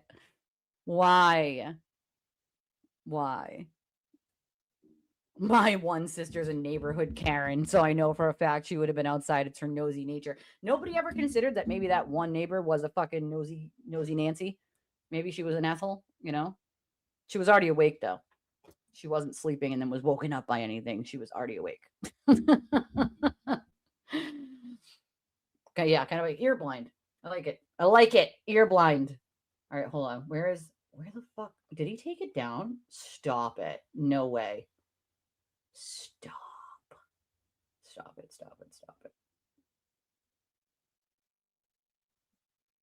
hold on.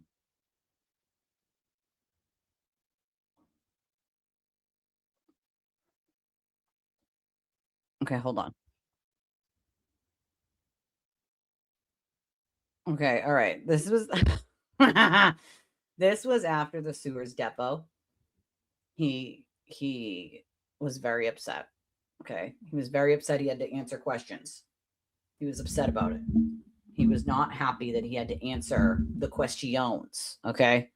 Quickie, that's what they say. A quickie. That's what she said. So a quickie. A quickie. Woo. All right. Hello, everybody. My turtle people. Get ew, turtle people. What's going ew. on? Ew. What's up, dildo? Listen to the people I don't like, and I don't answer phone calls because I'm a baby back bitch. But everybody else who doesn't answer the sewers phone calls, you're all bitches. But I don't answer phone calls, and I'm not a bitch at all. Just a dick nose weirdo. That's it. Just a dick nose weirdo. Why is my phone vibrating but nothing's happening? Like, it's vibrating like I'm getting a call, but nothing's happening. Please hold a second.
Sorry, had to take that call.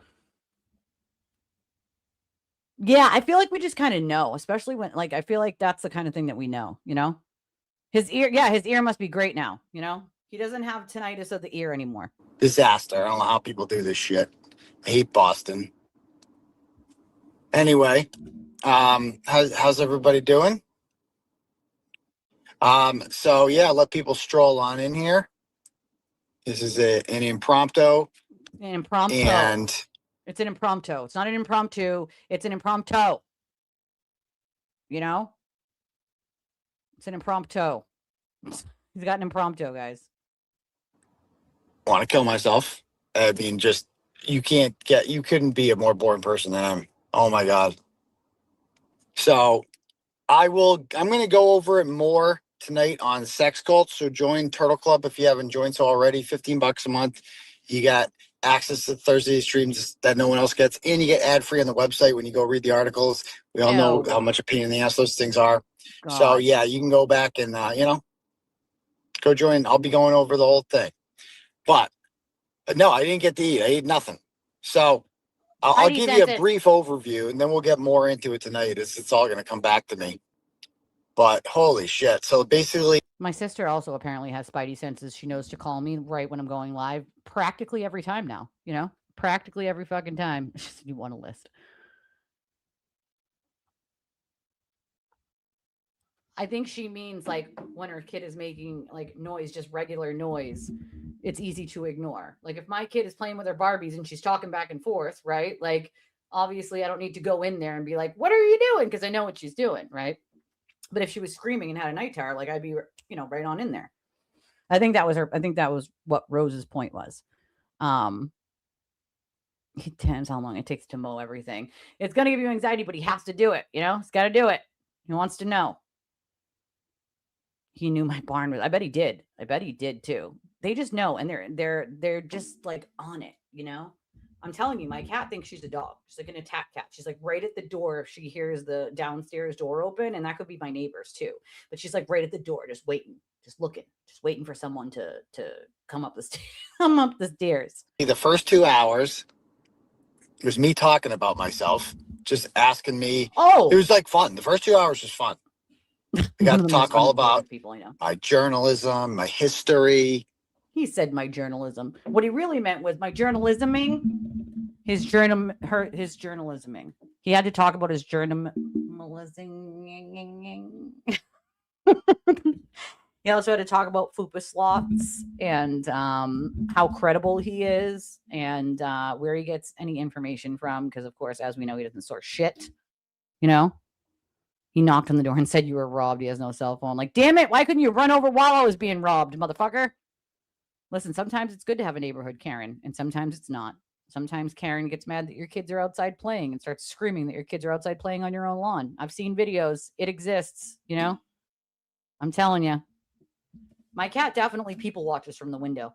She's a people watcher. Everything that I've done, my major hits. We talked about the Ali Bebo story. We talked about Genduso, although he was asking weird questions about that. Why the fuck are you even still talking about Leah, you weirdo, dude? Okay? You're a weirdo. Like, I bet he was asking questions about that. You want to know why? Because the story that you told your audience was a lie, right? And he needs to know where you got your credible information on that.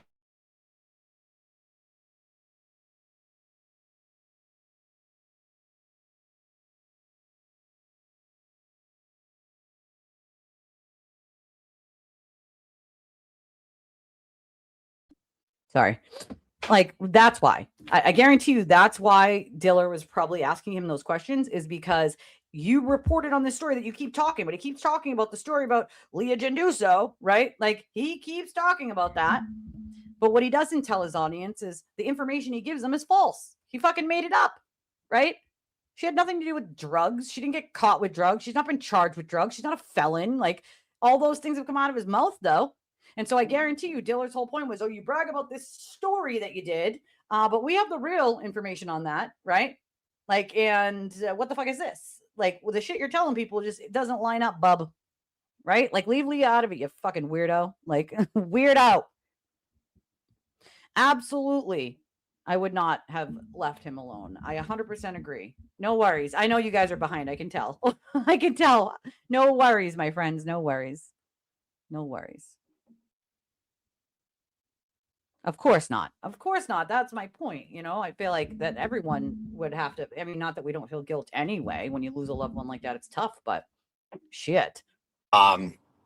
We talked all about that. We talked all about like the history of Turtleboy, and I'll explain all in Sex Cult tonight where I think he was going with it. The history of Turtleboy. The history is lie, scheme, lie, scheme. That's the history. And like, and by the way, you can sign up for Sex Cult by going on TV Daily News. The fact that he calls it Sex Cult still is so fucking cringe level. It's like cringe level. Like, sir, it is not a. You're a creep.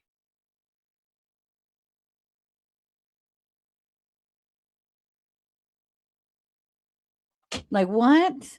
Why are you still like, bro? Like, you're so unaware. Like, it's cringe. .com, and then there's a link at the top for nobody cares about what your Turtle Club. See a dildo. You know, .com dildo. Nobody cares about your shit. Nobody cares about your endless 90s ads on your goddamn website that pop up like fucking flies in your house. Like, what are we doing here? Like, it's like, yeah, you want to not pay for those pop-ups like the flies in my house? Pay $15 or $25 a month and they won't pop up on you. No problemo, everyone. No problemo.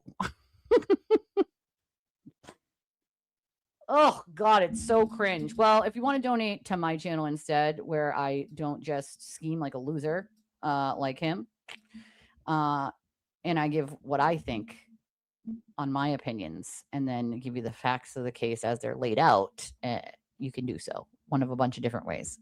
We do have Cash App. We have Venmo. We have Buy Me a Coffee, which is pinned to the top of the chat. Should be working, but I got Casey was getting like the death circle. So let me know if it's still doing that. It shouldn't be. But these are the options we have right now, unfortunately. Those are the options. We have Chime, Revolut, Cash App, Venmo, and Buy Me a Coffee. Buy Me a Coffee works for any debit, credit, or anything like that. It'll work for. So the first 2 hours, I think you can use man, PayPal too. we talked all I believe you can use PayPal to do it as well on Buy Me a Coffee. about how I built $30 this a Turtleboy month empire that now? we have today. And Shut the hell up. What? Jesus Christ, he doubled it. $30 a month? Jesus Christ. you know how this all came about, and like number of followers and the trials and tribulations of Turtleboy and all explain Did he just say trials and tribulations? Is he for real right now? Is this real life? it all. But then, okay, so then that was good because I'm actually answering questions. And then noon came. He thinks it's so good. He thinks his answers to the questions that they asked him are fucking amazing, right? He's like, oh yeah, I nailed them. They're amazing. You know, they're not gonna be able to use anything I said. I screwed them royally.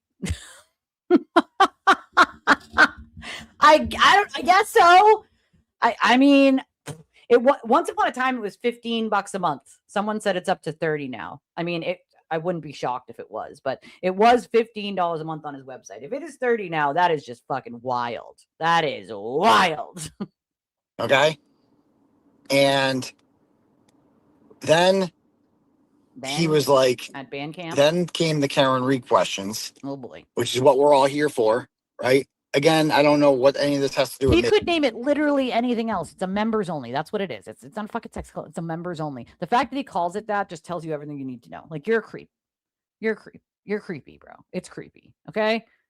Oh my God. Every time he says it, I think of the couch. Is it not just me? If not, thank God it's not just me. Every fucking time I'm like, oh, I don't even want to know what was on that couch. Pee, bodily fluids, a bird giving him the finger, maybe some flies. I don't know. That poor couch. That person's going to have to get rid of that couch in the shared house. That couch has got to go. Okay. The fact that he did that in a shared house where someone comes in and uses like the bathroom facilities and like the kitchen, like, no, thank you. No. And you're just on the couch like I can't. Gotta keep it dilated. Nah. I feel like we could make that a song, right? Instead of keep it separated. Gotta keep it dilated. Just say it. I just, missing people. you know, write the stories and do the shows. That's what I do. And the activism, that's what I do. I do the stories and the shows and the activisming. Your judgeness, that's what I do. I do all the things that you think that I should do. I do all those things. I'm very important. I'm very impressive. I'm so impressive, in fact, that I throw turtle tanties on the floor. Would you like to see them, Your Honor? Your judgeness? Would you like to see my turtle tanties on the floor, Your judgeness? Can you please go back? Can you please go back? I'm sorry. I'm actually not sorry. I'm doing that again. I'm not sorry. Can you please go back? Can you please go back? Your judgeness, that's real emotional manipulation. That's what it looks like. Your judgeness. The stories that he makes up. The ones where he tries to take someone who's in the worst time of their life in addiction and spin a whole story that they're a whole asshole. Or he takes a story that someone told him about and like a gossip columnist, he writes it all like it's a fact when it's not. It's those are his stories he's so proud of. The stories that he puts his own facts into. Those are the stories. Yeah, stories being the operative word. Anyway, he's very impressive, guys. I made it very clear. He's super and he impressive. knows going into this that we were pleading the fifth. And the whole exercise in Plead this the was fifth, just Your to get Honor. me down there and inconvenience me and blah, blah, blah, blah, blah. And get it on the record. Does he actually think that's the whole exercise? Like, you can't be that dumb. Like, no one is that stupid, right? No one's that stupid. The whole exercise is to just get me down there and inconvenience me. No, sir. The whole exercise is to get it all on the fucking record because you're being sued for defamation. You fucking clown, right? You are part of this. You're being sued. Do you not understand how this works, sir? Like, being sued is an inconvenience, but you begged for it. You begged and cried like a baby back bitch, probably on the floor again, in a tantrum style, to be sued, sir. Can you please go back? Can you please go back? You begged for that. Now you want to cry that it's an inconvenience? Yes, it's an inconvenience. Maybe don't defame people. and commit crimes, and then it wouldn't be a fucking inconvenience. Imagine that. Imagine that one. Imagine it wouldn't be an inconvenience then, right? He's about to get a very big timeout. He's going to have to put himself in the corner, you know? Bubba's not going to share his soap on a rope with you, Aiden, all right? He doesn't want to share his soap on the rope. You got to get your own soap on a rope, sir. Okay? Sorry for you. That I'm pleading the fifth. A serious attorney, after, asks, like, so are you going to plead the fifth to everything related to this? Yes, I am, because I'm a loser. And then they tell him, shocker, that he's got to answer every question with that. As I've told him several fucking times. And we know he stalks me like a stage 5 fucking clinger because he tries to shut me up fairly often. So, yes, sir, you have to plead the fifth to every question. That's how it works. So they can get on record that you're actually pleading the fifth or you're answering the question. If they ask you about the weather, you can't plead the fifth. You have to answer what the weather is. Because you can't incriminate yourself answering what the weather is, right? You can't plead the fifth there. So yeah, not how it works, sir. But then he goes, I can't believe it. They made me answer every question. Yeah, that's how it works. They got to put that on record, you fucking buffoon. But I mean, we should definitely believe the guy that knows everything about the law. He's journalisming, okay? Your judgeness. He's a very serious guy. He's very impressive. He knows all the things.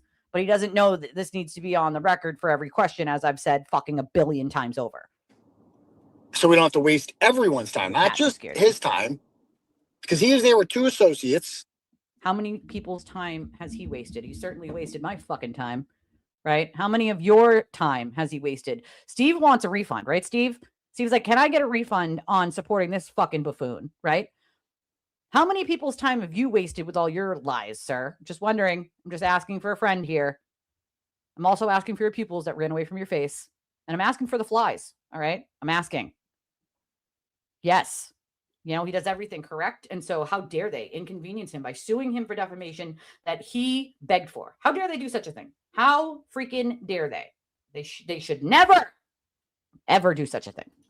2 young guys. One guy had a really nice suit on. I complimented his suit. And a young gal. Right. And, a court reporter. And the videographer. And Karen Reed's had an attorney. Yes, I see. Yeah, I see it.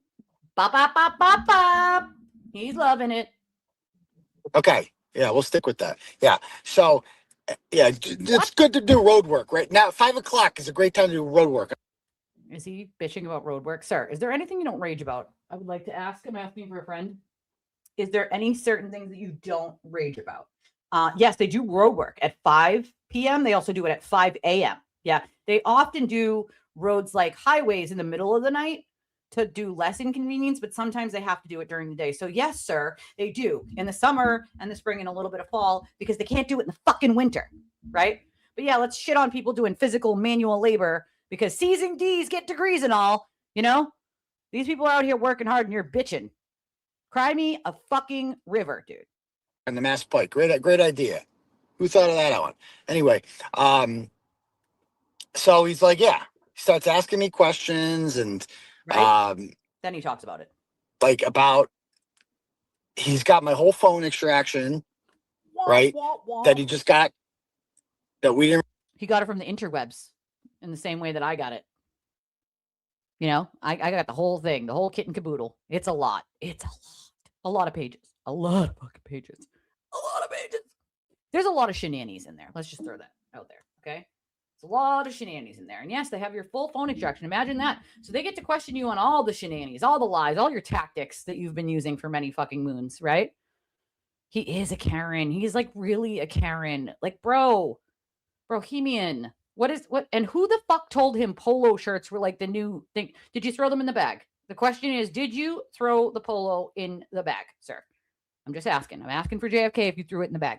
Did you? Did you not throw it in the bag?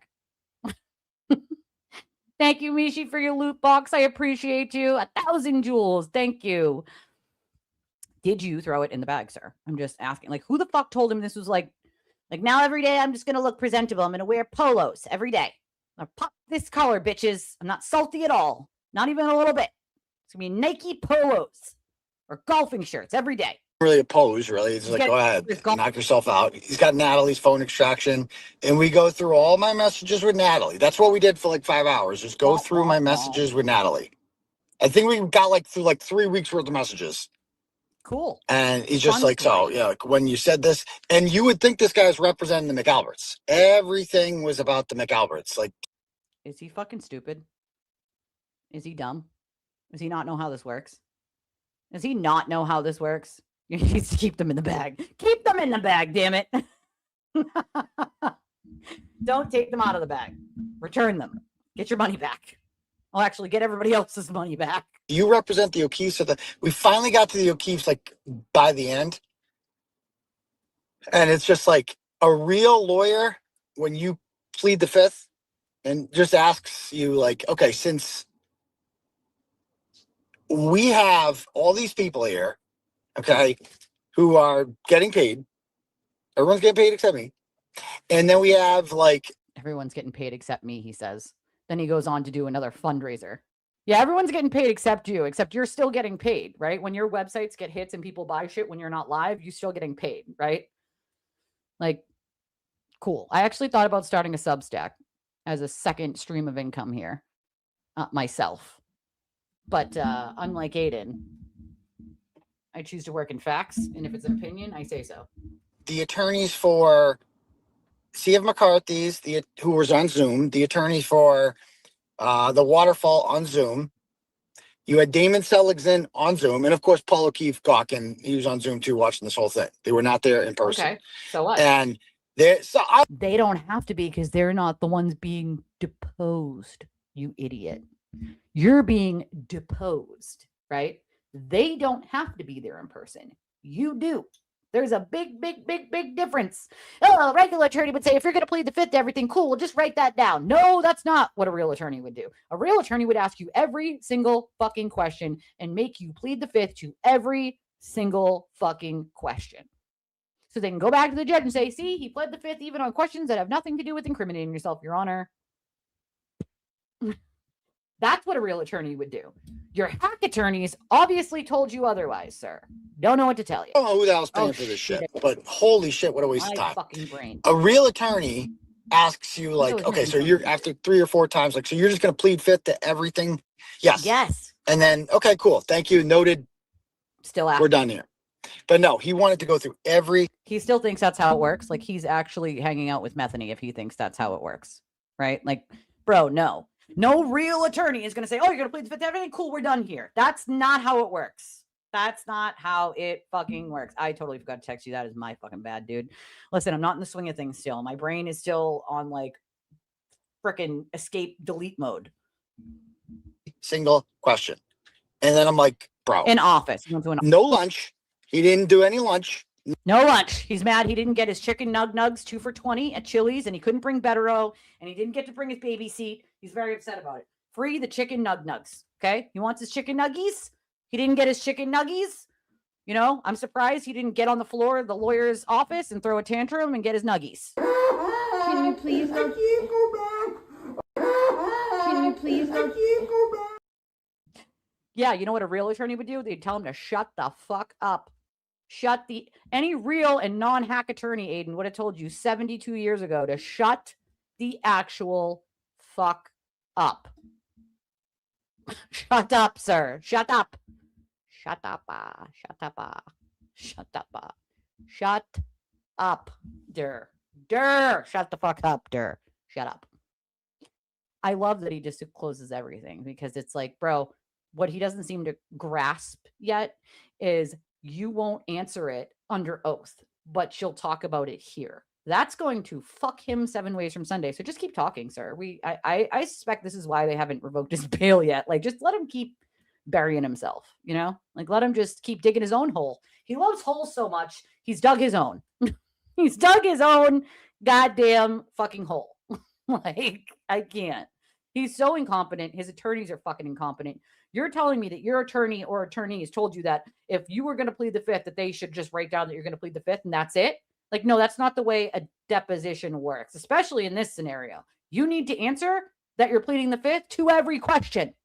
Okay? That's how it works, you dumbass. A real competent attorney would have told you to shut the fuck up a long time ago so you weren't in this position. But apparently yours didn't. Yeah, he knows better than everyone.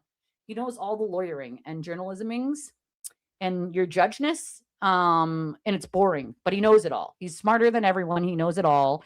And right, no silver service, none. Thank you, Corn Dead, for your jewels. Let him cook, right? Fuck it. Fuck it. He is a bad person. And I wish people would have listened to me, to be honest with you. Like, he is not a good person. He is a bad person, right? Like, that's the other thing. Aren't you driving, bro? Like, how the fuck? Oh, wow. Where are the peoples there? I'm just, whoa. Okie dokie. Like, I know a lot of people that are like, I supported him for a year, for 2, for 3, for even more. And they're like, and I didn't realize he was such a piece of shit. I thought it was just, he was just being funny and it was just satire. And like, I didn't really understand that like the shit that he was saying was like hurting people the way it was. And that he was like lying to hide his own shit behavior. And it's like, I wish people would have listened to me and many other people who tried to warn them. Like, this is who he is through and through. If he can try to weasel his way out of something by lying about someone else, he's going to do it. No ifs, ands, or buts. The amount of diabolical, evil shit he does is beyond understanding. When you're actively on the phone with someone and you're going, listen, I'm going to send you a message that says, I want you to stop attacking so-and-so. I don't actually want you to stop attacking so-and-so. I just need to write that in a message so that when I go into court, I can say that I told you not to, right? And I can say, I can't control them. See, I told them not to do it. That's fucking diabolical, right? You're already setting it up in your own mind to bring a false piece of evidence into court, right? To claim your fucking innocence while doing this shit. I don't know how anybody believes a fucking word that comes out of his mouth at this point. You know what I mean? Like, I don't get it. Like, social event. How many events did he have? Oh, who fucking knows? Right? Maybe he should ask Dina. She's a legal representative of Billy Bush now. I can't. Yeah, your judgeness. I got this journalisming award I printed with my own inkjet. It's very serial. It's a very serial award. Okay. Yeah, we were ear blind. We were ear blind. No break, like besides the piss, right? No break, no lunch. He didn't get a break. Nothing. He didn't get no chicken nugs. He's very upset. He didn't get it. He didn't get a booster seat. He's got to get his platform shoes out. No like offer of it. Like, are you guys hungry? Nothing. Blah blah blah. Nothing. Just like, and wasting everyone's time. He's like so mad. what you just saw. Such a waste of time for them to take my deposition. It's not going to be used against me in any way. It's a waste. Nope. Waste for you because you just sink your own battleship, sir. I would laugh so hard if Paulo keeps paying for this shit because that he cannot be doing this on a contingency. There's no way any lawyer. Actually, he could be because this fucking case is kind of a slam dunk. So many lawyers would do this on contingency, knowing how much of a slam dunk it is if you give them the evidence ahead of time and say, here, this is what I got. Most attorneys look at it and go, okay, this is what it's going to cost, or holy shit, you have so much that this is just, I mean, he's talked so much that it's out there, you know? A mohawk. Imagine if he just got a mohawk, dyed it green. Lorelai, you literally just put a scene in my head of this giant green mohawk with a turtle hanging off of it. I'm very, very serial. He was expecting the ham sandwich. He wanted to indict the ham sandwich. He wrote him a steel donut. He didn't like that he got a donut. He didn't want the donut. He likes holes, though. The donut has a hole. You don't love the hole, Aiden? It's got a hole. You love the things with holes. Lawyers doing this on a contingency because this is a loser case and you're suing. He didn't actually say that. This is a look at he like choked on it. We have to go back. He like choked on it when he said, this is a loser case. This is a losing case. They're gonna lose. They're gonna lose. They're gonna fucking lose. Any lawyers doing this on a contingency because this is a loser case and you're suing. This is a loser case. They're gonna lose. I don't say all of the things that I've done and then brag about it and then lie. It's a losing case. He wouldn't last an hour in any of our shoes. He'd be knocking on the loony bin's door. Like, take me, please. Suing two people who have, who are civilians. Like, we're not rich. Karen Reed and I. And we're not rich. We're Karen Reed and I. First of all, what does she have to do with you? Two separate people. Number one. Number two, you said you make $25,000 a month. That's what you told people. That's what you just went about and said. Right before you claimed it was 50. Now it's 25. Which is it? Most people only make $25,000 a month, sir. Okay, just saying. So you got money, you just don't want to spend your own money. You're like, this is just the biggest waste of time ever. And so finally, I'm there with Randazzo. I love this for you. And I'm there with Randazzo, the 6-string attorney, the one that used to take me on way back in the day when I got sued for shit. You know, Randazzo, that guy. Again, the 6-string attorney. Yeah, that guy. He's a great guy. Randazzo. He's not a 6-string attorney at all. Not even a little. he's like, at 4:30. Thank you. We asked to take a 2-minute break, and we just discussed it, and we're like, okay, we're gonna see what this guy wants. Like, if he can finish in the next half hour by 5, we'll be done. Okay. No, but if he's talked about like, oh, we'll just continue this another day. He's like, he doesn't seem to realize that they get to keep him for as many days as it's going to take to depose him. Right? He's like, oh, no, I'm done. I get to leave, and then fuck you. I'm not answering any more questions. Yeah, that's not how it works, sir. That's not how it works. They get to ask you every single question they need to ask you to depose you. So if that takes 3 fucking days, it takes 3 fucking days. And you have no choice but to do it. Either that or you can pay everyone for all the times that you don't show up, because the court will impose sanctions on your ass, right? Whose pocket is holding the golf money, right? It's a good question. He has to keep that connection, you know?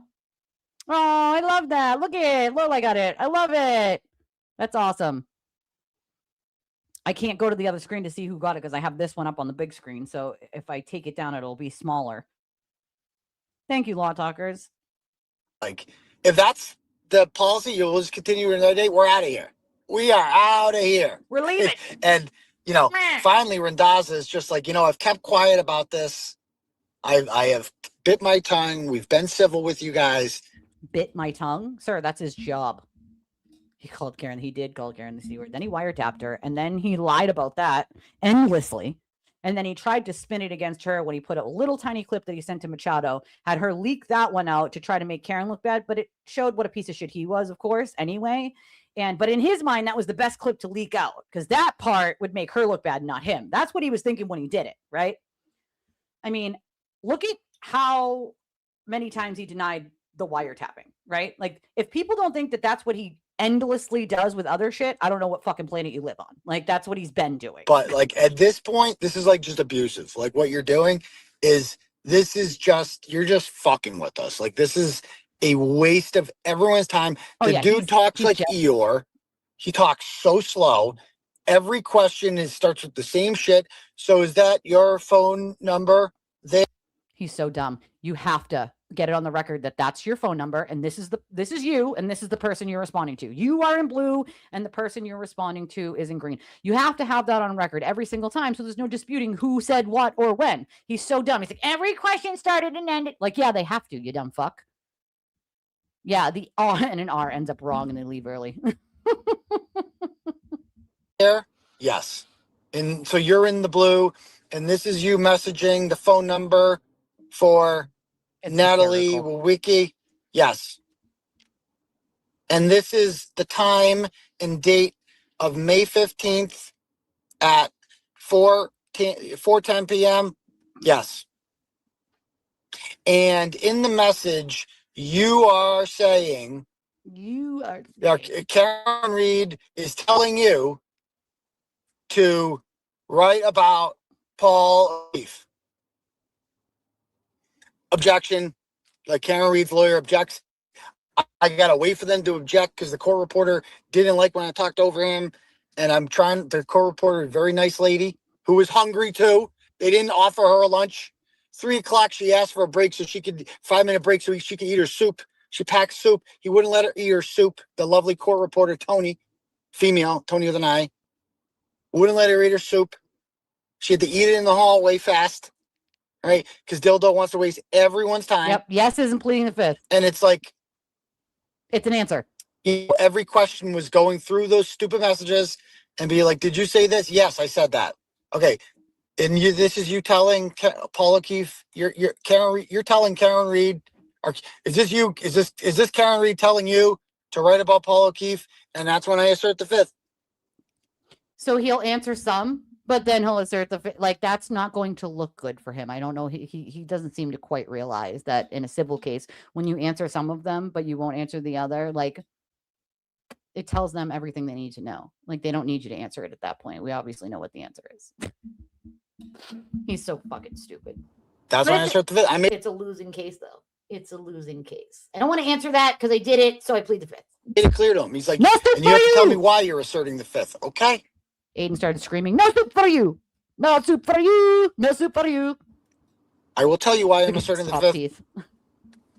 I know he's doing a lot of slurring lately. I'm just asserting the fifth. That's what he sounds like lately. You get the spit out of your mouth, sir. Do you swallow it? You know, no. Yes is not pleading the fifth. That means you're answering it. And then he's pleading the fifth on the ones that he doesn't want to answer. So he's like, I plead the fifth on that one. I'm not going to answer that one. Like, okay, cool. You're just doing yourself more damage. I love it. I love it. I love this for you, Aiden. Such a losing suit, though. We're losing. It's a loser suit. It's never going to win. The Commonwealth of Massachusetts is alleging, and I disagree with this, they are alleging that my journalism, activism, satire, YouTube presentations, all of it is illegal. Yes, sir. It is illegal. When you witness intimidate, it becomes illegal. Again, free speech is not absolute, you fucking donkey.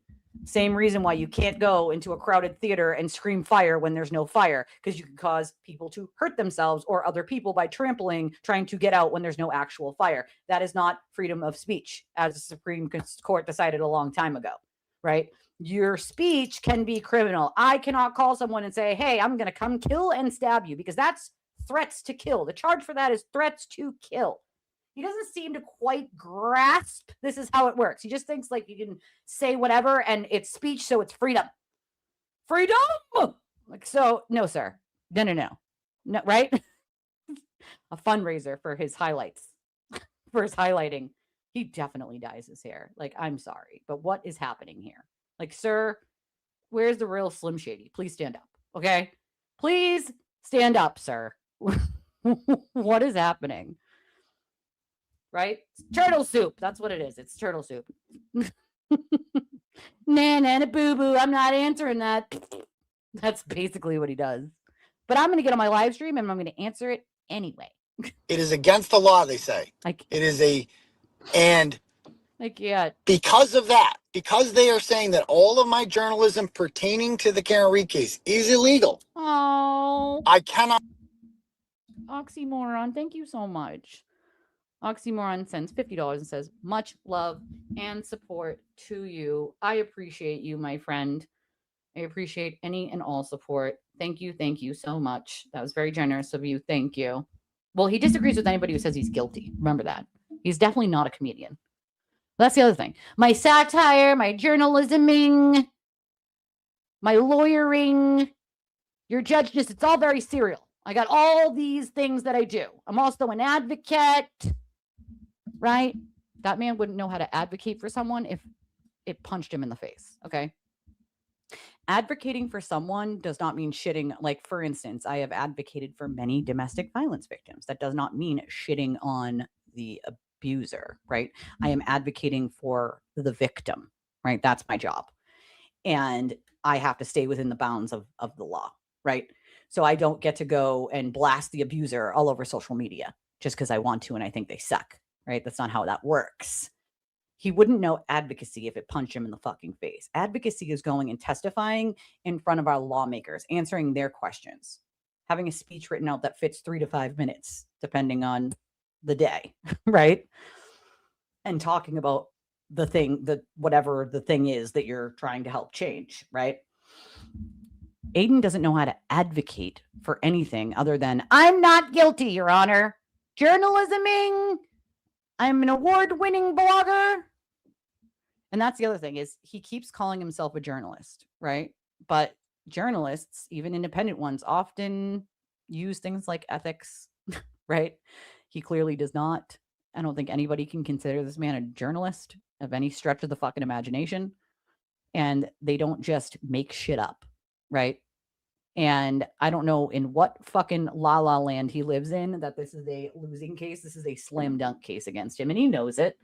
He knows it. He's just living in endless delusion to make his turtle people believe that he's got some chance so that they'll pay his legal bills. He has no chance. As I said before, and I'll say it again, he will be fucking begging on his goddamn hands and knees for a fucking deal before this is over.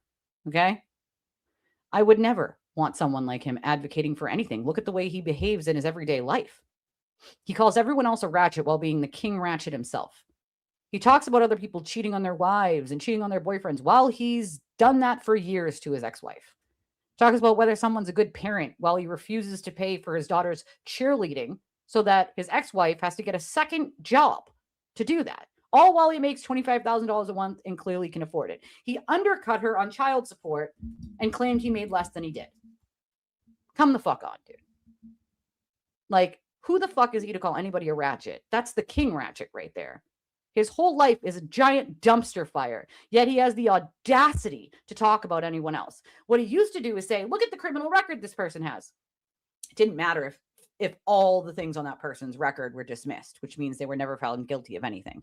Especially if you're someone like me who is an addict. A lot of times the cops love to stack charges to screw you, even if they're not, even if you had nothing to do with it, or even if it's not a charge that should be there, right? They just like to screw you. If they didn't get you in one thing, they want to get you on something else, right? And so if you end up with a quaff or something being dismissed, they got to get you. They got to get you somehow. And so they'll come after you. They'll just stop your fucking life until they, you didn't turn on red without the blinker, Like it's just endless. And so he used to always say like, well, I have no criminal record. These people are criminals. I have no criminal record. Now he's got a criminal record, a pretty long one. Okay, a pretty long one. And regardless of if it's dismissed or not, he had no problem calling other people criminals, even when their charges had been dismissed. He said they did those things, even though it was dismissed, right? Who the fuck is he to decide? Judge, jury, and executioner? Sir, have you looked at your own record lately? None of the people you have covered, Aiden, would ever use the system in the way that you have, right? You try to get restraining orders on every ex-girlfriend, okay, to shut them up, to keep them quiet. You try to blackmail and threaten people. I don't know any innocent people that do that. Anyone? Anyone know innocent people that need to threaten people? Do you need to say, I'm going to make you Turtleboy famous if you don't do what I want? You're going to do this, this, and this, or else I'm going to write a blog about you? Anybody else know anyone who's innocent that does that? Pretty sure I don't know anyone who's innocent that goes around threatening people to do what they want, right? Just saying. So for all the turtle writers out there, you want to explain to me why he needs to threaten people into submission if he's so innocent? You can't. You never will be able to. Innocent people don't fucking threaten people. It's that simple. Nobody's worried I'm going to write a blog and threaten them because they don't need to threaten people, right? Like, it's wild. Oh, everything's backfiring and it's going to keep backfiring. But he doesn't, again, with a narcissist, they think everything they do is smart. They think they're one step ahead of everyone. They think everything they say is intelligent and they're better and smarter than everyone else and everyone will believe them and everything will be fine because they've already gotten away with it so many times. He's gotten away with this shit for so long. He's delusionally convinced himself that he will always get away with it, right? That's what has happened here, And of course, he keeps bypassing the fact that they were witnesses in a murder trial. That's called witness intimidation, no matter what way you slice it. Right. You don't like the statute? You can work to advocate for that, sir. Go right ahead and do that. The fact that they're even arguing anything about journalistic privilege when it's not even a law yet, and even if it was, it wouldn't apply to him right now, because once you commit a crime, that goes out the window. It doesn't protect you, right? It's a journalistic shield law. Even if it was signed in today, it would not protect him. Because it's to protect your sources and who they are. He has already publicly revealed who the source was in this scenario. It doesn't protect him, right? You don't get to say, I publicly revealed who the source was and all this information, but I need to use this journalistic shield law. The shield law is to protect the source and the information from the source. Once you've already publicly revealed it, there's nothing to protect him from. Also, when you commit a crime, that shield law goes out the window. They can still ask for all your messages when you commit a crime. That's how it works. Not answer any questions about that until the matter is fully adjudicated. And we would be more than happy to answer all of your questions when it's over. When it's over, you can Get whatever you want out of us. I will answer. We'll spend all day. I don't care. But until then, he knows what a sanction is. I am not admitting that anything I did is criminal, but the government is alleging that what I'm.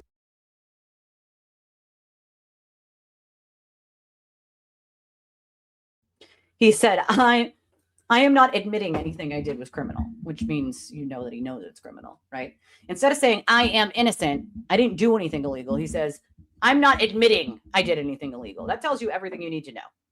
Use the words he's using, right? Not I am innocent and I didn't do anything wrong here. It's I am not admitting I did anything criminal. He knows. He absolutely knew what a sanction was. Do you know how many times he's been fucking sued, dude? He's been sued a lot. He knows what a sanction is. I love when he pretends to not know what something is. It's either that or he forgets so much because he lies so much that it just goes in one ear and out the other, you know?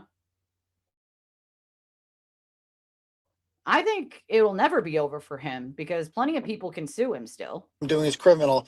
Therefore, my hands are tied. I cannot answer anything about this whatsoever. That's it. So that's why I'm pleading the fifth. Not that I'm doing anything criminal. The government is alleging that what I'm doing is criminal. Therefore, I can't answer any questions about anything pertaining to my journalism, my investigation involving the Karen Reed case. Done. So he knows that. So any other local lawyer at that point is just like, okay, well, we don't want to waste not only my time. He's disqualified from it for several reasons. One, because he already outed who the source was. It's to protect the source's information and who the source is, right? He's already outed it. So there's no protection there anymore when you publicly out it like that.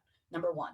Number two, it does not stop the cops from going through your phone and your devices when you are alleged to have committed a crime in normal discovery. It would never stop what's happening now. His lawyers saying that somehow it's illegal and it would stop these searches. No, it wouldn't. No, it would not. And they know that. It's just, again, throwing spaghetti at the wall and hoping that, like, a judge is like, ooh, sure. Like, they know damn fucking well it doesn't protect him. Even if it was signed into law fucking 3 weeks ago, it wouldn't protect him. He's so impressive. He's so impressive. So impressive. Which many times? About which thing? But he doesn't care about wasting my time, but his own time. And his client's time. And the Waterfall's time. And the C.F. McCarthy's time. He is literally just running up the bill on everybody. No, sir, you're running up the bill because if you don't show up to the next one where they have the right to question you, you're going to have to pay for that. So it's you running up the bill and you're going to have to pay that bill. So that's what he doesn't seem to quite grasp is, sir, you're going to have to pay the fucking bill. Okay. You can't not show up. They have the right to depose you. And if that means taking 4 days to fucking do it, 3 days to do it, 2 days to do it, then that's what it means. And you have to show up. And if you don't, they can sanction you or throw your ass in jail under contempt.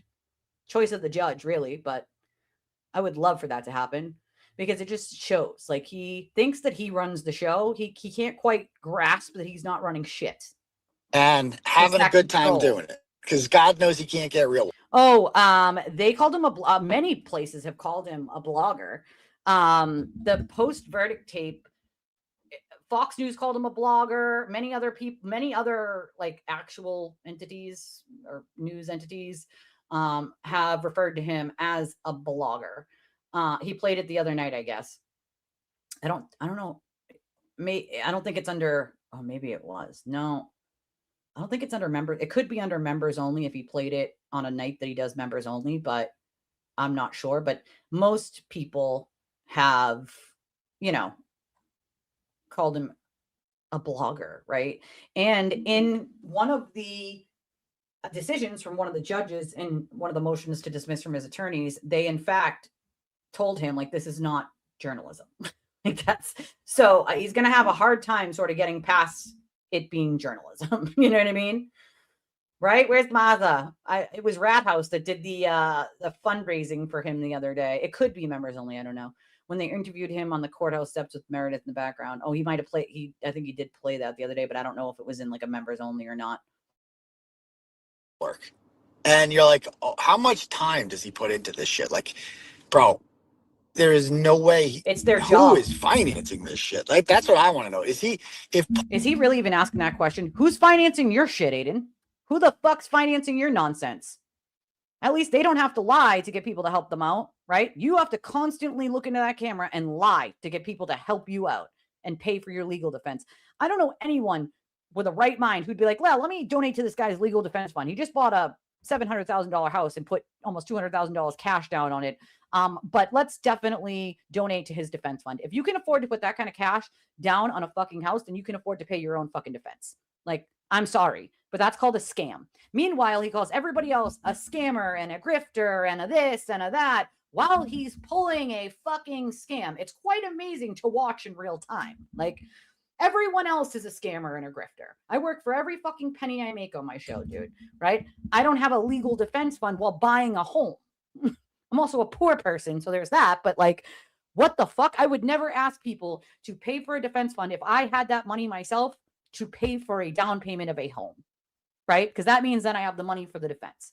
It's got to go towards the defense, obviously. Like, that's a fucking scam. Paulo and Peggy O'Keefe are paying for this show, which I can't imagine how they would afford this. Like, this is so expensive. Like, this whole thing today, God knows how much this costs. Right, because your big problem is who's paying for it, right? Your big problem is whether Peggy or Paul is paying for it, not the fact that you could, defame people. Got it. And so he's either an idiot and he thinks there's like some sort of payoff at the end here with the contingency, or no, there's a payoff, right? When they drain your fucking bank accounts and put a lien on your house and use the look back period to get rid of the homestead and say you need to sell it. Like, yeah, they're going to make something. And you, sir, are going to be ruined forever. And it's your own fault. It's your own fucking fault.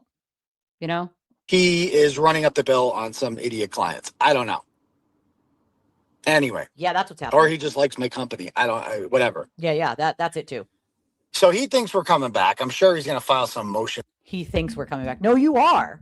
You are, or you pay for it, and you keep paying for it until you do, right? He thinks we're coming back. Randazza told me we don't have to, so I'm not gonna. Like, that's in his mind. Like, well, Randazza said we don't have to, so I'm not going to. No, sir, if it takes multiple days to do it, you got to do it. Sorry to tell you. And the court's going to either order you to it, or if you don't show up, they're going to order you to pay for everyone's time until you do show up, until they throw you in jail and force you to show up. Your choice, bud. Your choice. The fact that he thinks he has a choice here or control is the fucking most hilarious part. I don't know how anybody doesn't understand this man's delusional. This right here is full delusion. Oh, I'm not showing up, not going back. Yeah, no, you are. You are, or you're going to keep paying for it until they force you to. Your choice, bud. Now or whatever. We'll see what happens. I don't fucking know. You. But we walked out, and Randazza was like, so he's like, you can't leave. And Randazza's like, are you gonna tackle me? And then Aiden says this on his live stream, right? And his lawyer's so fucking stupid. He gets on Twitter and someone else quotes this part. What are you gonna tackle me? And Randazza comments under it and goes, how did this get out? Your client, sir.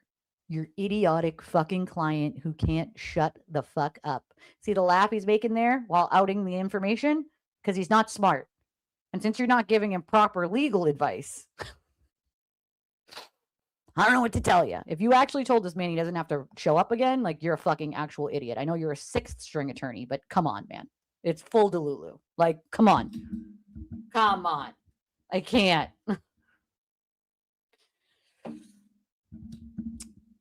Is he defending David Mon? Is he? I didn't know he was. But I mean, I can't deny the guy's a good attorney. I had him as one. So that's the only reason why I know. But I don't think it's starstruck material. You know what I mean? I don't feel like it's I need to take a picture with Reddington material. You know, I've met him, right? Like, I don't think it's starstruck material. I think he's a good attorney, and he's very well known in this area for being a decent attorney. I didn't know he was his attorney, but either way, I can't deny that the guy's a good attorney. But I mean, I don't think it needs to be starstruck. He's not a fucking A-list celebrity. I think it's weird when people do that. He's just an attorney. He's just an attorney. That's it. Just an attorney. You know? Oh, I bet they're not even a third of the way through his deposition. No fucking way. No chance. You know? No chance. I care about it. I just didn't know he was his attorney. I didn't know that Reddington was, I think because I more care about Enrique than I do, you know, the like, I care about his family, you know, like, obviously I can't do shit about who they choose as attorneys. But I care more about Enrique's family and him and like the things that are being hidden from them than I care about whose attorney, is whose, because you can't, the only thing you can do is like give the information to people about what's being hidden from the family, the lies that they told, and X, Y, and Z, right? You can't change who the attorney is for some of these people, unfortunately. I think a lot of people care about Enrique's case. I think they more care so about Enrique though, like him and his family and what was hidden from them. And I think what continues to be hidden from them, Oh, I'm sure the judge is definitely going to hear that. I know there's a lot of people that care about Enrique's case, but I don't necessarily think they care about like who the other bad parties hired as attorneys, because you can't change that. You know what I mean? Like, can't change who they hired. Yeah, sure. Give me 1 second. Let me just get it copied and I'll send it over to you. Hold on, I gotta make that smaller for a second. I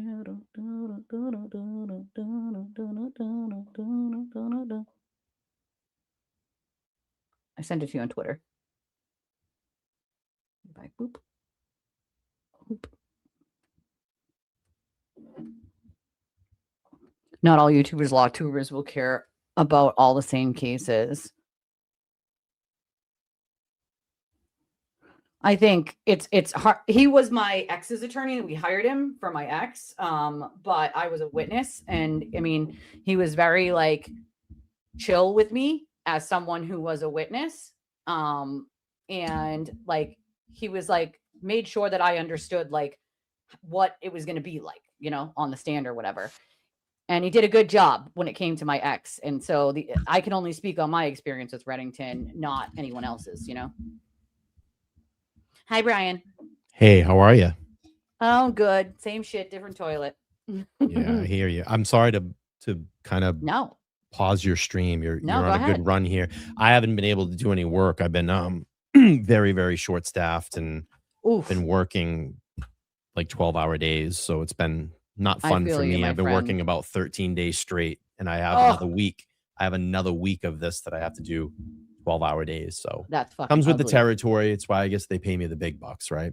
Yeah, but still, it's still a lot of stress. I was out for, I would say 5 days or whatever, because I had my first infusion, and I was not expecting it was going to put me on my ass like that. I did not expect that, Yeah, but shit happens.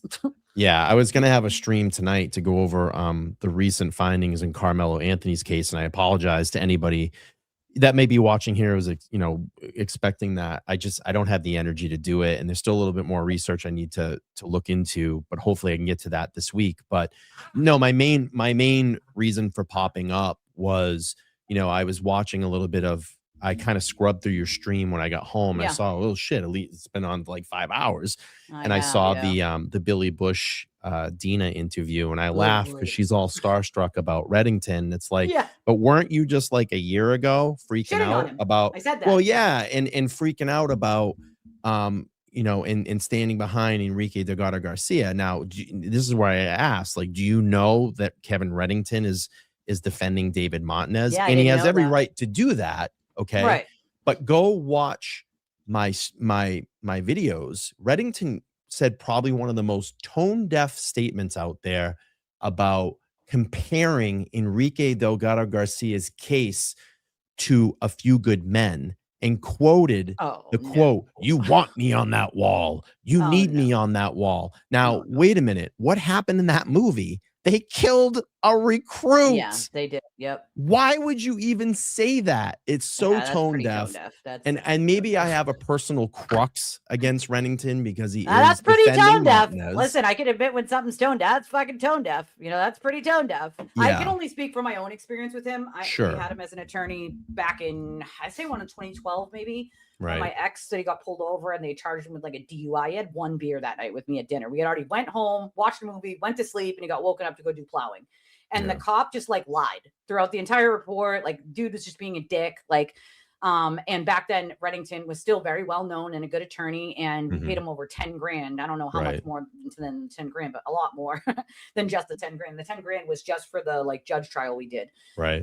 Before that, there was more paid to him, but he did do a good job. I was a witness. He did good with like just being like human, you know, with me as like Right. someone who's about to be a witness on the stand. And he got the job done, right? Not guilty. Yeah. So, I mean, he definitely was good at what he was doing. Again, that was back Sure. in 2012. I can only speak to my experience Right. with him No, personally. listen, But I'm not going to rag on you if you think he's a good attorney. I think I probably have a more, like I said, a more personal crux because of the well, situation. I Right. think even when I go, you know, I can admit when someone's a decent attorney, but you can also say like if they have an ethical problem, right? If there's Sure. ethics that are involved, that something is wrong, like then yeah, once that's brought about, you got to be like, all right, that's a little sketchy, right? Right. Like that's a little shady, regardless if you think they're a good attorney or not. Like if they're doing some shady shit or some things that are on the ethical boundaries, dude, like, you know, you got to Yeah. check that out. I had no idea he was that person. I care more about like, because you can't, obviously, you can't choose who's going to be the attorneys for the bad Of guys, course. right? I just think it's So- weird people running out there and like trying to hug him. Oh, Like, me too. Like, that why was the so fuck do you need to weird. pick? He's an attorney. He's Yeah, not what are you Brad doing? Pitt, bro. Like, and that was part of my point earlier. What I was saying, like about Dina, like, he's not Brad Pitt. He's just a fucking attorney, dude. Who Like, was what the do you need a guy picture for? that was trying to hug him the other day? Oh my god, I don't know. I saw like a small clip of someone. Got a YouTube Wasn't channel. it Bob Mata? Yeah, Yeah, it I was think Bob so. Mata who started to throw an arm around him, Like, and he was like, and Reddington's kind of ignoring him. He's just like, yeah, who he's are like, yeah, you? I gotta go. I gotta go now. Because I do know that Reddington doesn't, you know, he's not one of those people that would like see himself as like a giant celebrity. He doesn't really love Right. that He whole just like, goes in and does his media. job. Yeah, and he then- just wants right. to go in and maybe answer a few like delicate things, like generalized things, like and just be gone, you know? Right. Like, Yeah. but I mean, every attorney is gonna have their, you know, shit case and their good case. And Right. I think that, you know, he's a good attorney. Do I think obviously all his clients are great? No, obviously the fuck not, right? Not at all. But he's going to get paid to do it one way or another. All we can do is watch the trial and see, like, what I want to know with the Garcia stuff is like, what else is being hidden from this poor fucking family? Right. Like, what they've gone through is incomprehensible. Never mind the fact that we're seeing something mirroring that, right? In Right. another state. So it's like, this is like a problem all around, right? Like what is being hidden that isn't being brought out to light? And this family Right. deserves all of those. 100%. In the same way that I want them for Right. my friend Miguel, who just in a few days will now be missing 20 years. I want Right. to know what happened Yeah. to him. I'm Where is fighting. he? Yeah, Right? Like, I'm fighting right now. I have FOIA? many appeals that are in. I'm trying Yep. to get a FOIA on my friend's case when he was murdered in 94. And Yep. it's going very high up the kind of appellate chain right now. well, why? It's a and the closed thing- case, right? You should be able to get it. Well, it was wide open in the newspapers. All the names were there. And the problem, they're coming Exactly. back and saying, oh, they're juveniles. So their names. I'm like, they were in the paper. I have They're in the paper. articles. Yep. And you have the right to them. Once it's publicly revealed, they can no Right. longer use that shield because now it's public knowledge. You have Right. to give it to me. Like there's And no just to, ifs or yeah, buts. and real quick, and I'm going to drop one more thing and I'll let you continue because you're on a good roll here. And I'm sorry to kind of bump up your No, stream, but I see a dude, couple never be people where sorry. they're Never. saying that I was starstruck by Karen Reed. Here's the thing. I got to know that family very well. I got to know her father, her mother, her brother, and herself. I spent a lot of time around Karen. So in that certain amount of time, there was a respect and maybe even we could say a friendship that was there during that. I know that people say that I wasn't struck. I was there defending someone that I believed in. Well, that's, that you I had know, many I'm friends with the Alberts, right? So for Right. me, they're more like family to me now. It's not a Sure. starstruck thing. It's I know them, right? Like I know Right. them, and so for me, it's like these are Right. the people I care about. It's not. Of it's not a course. star thing. It's just Yeah. people I care And I about.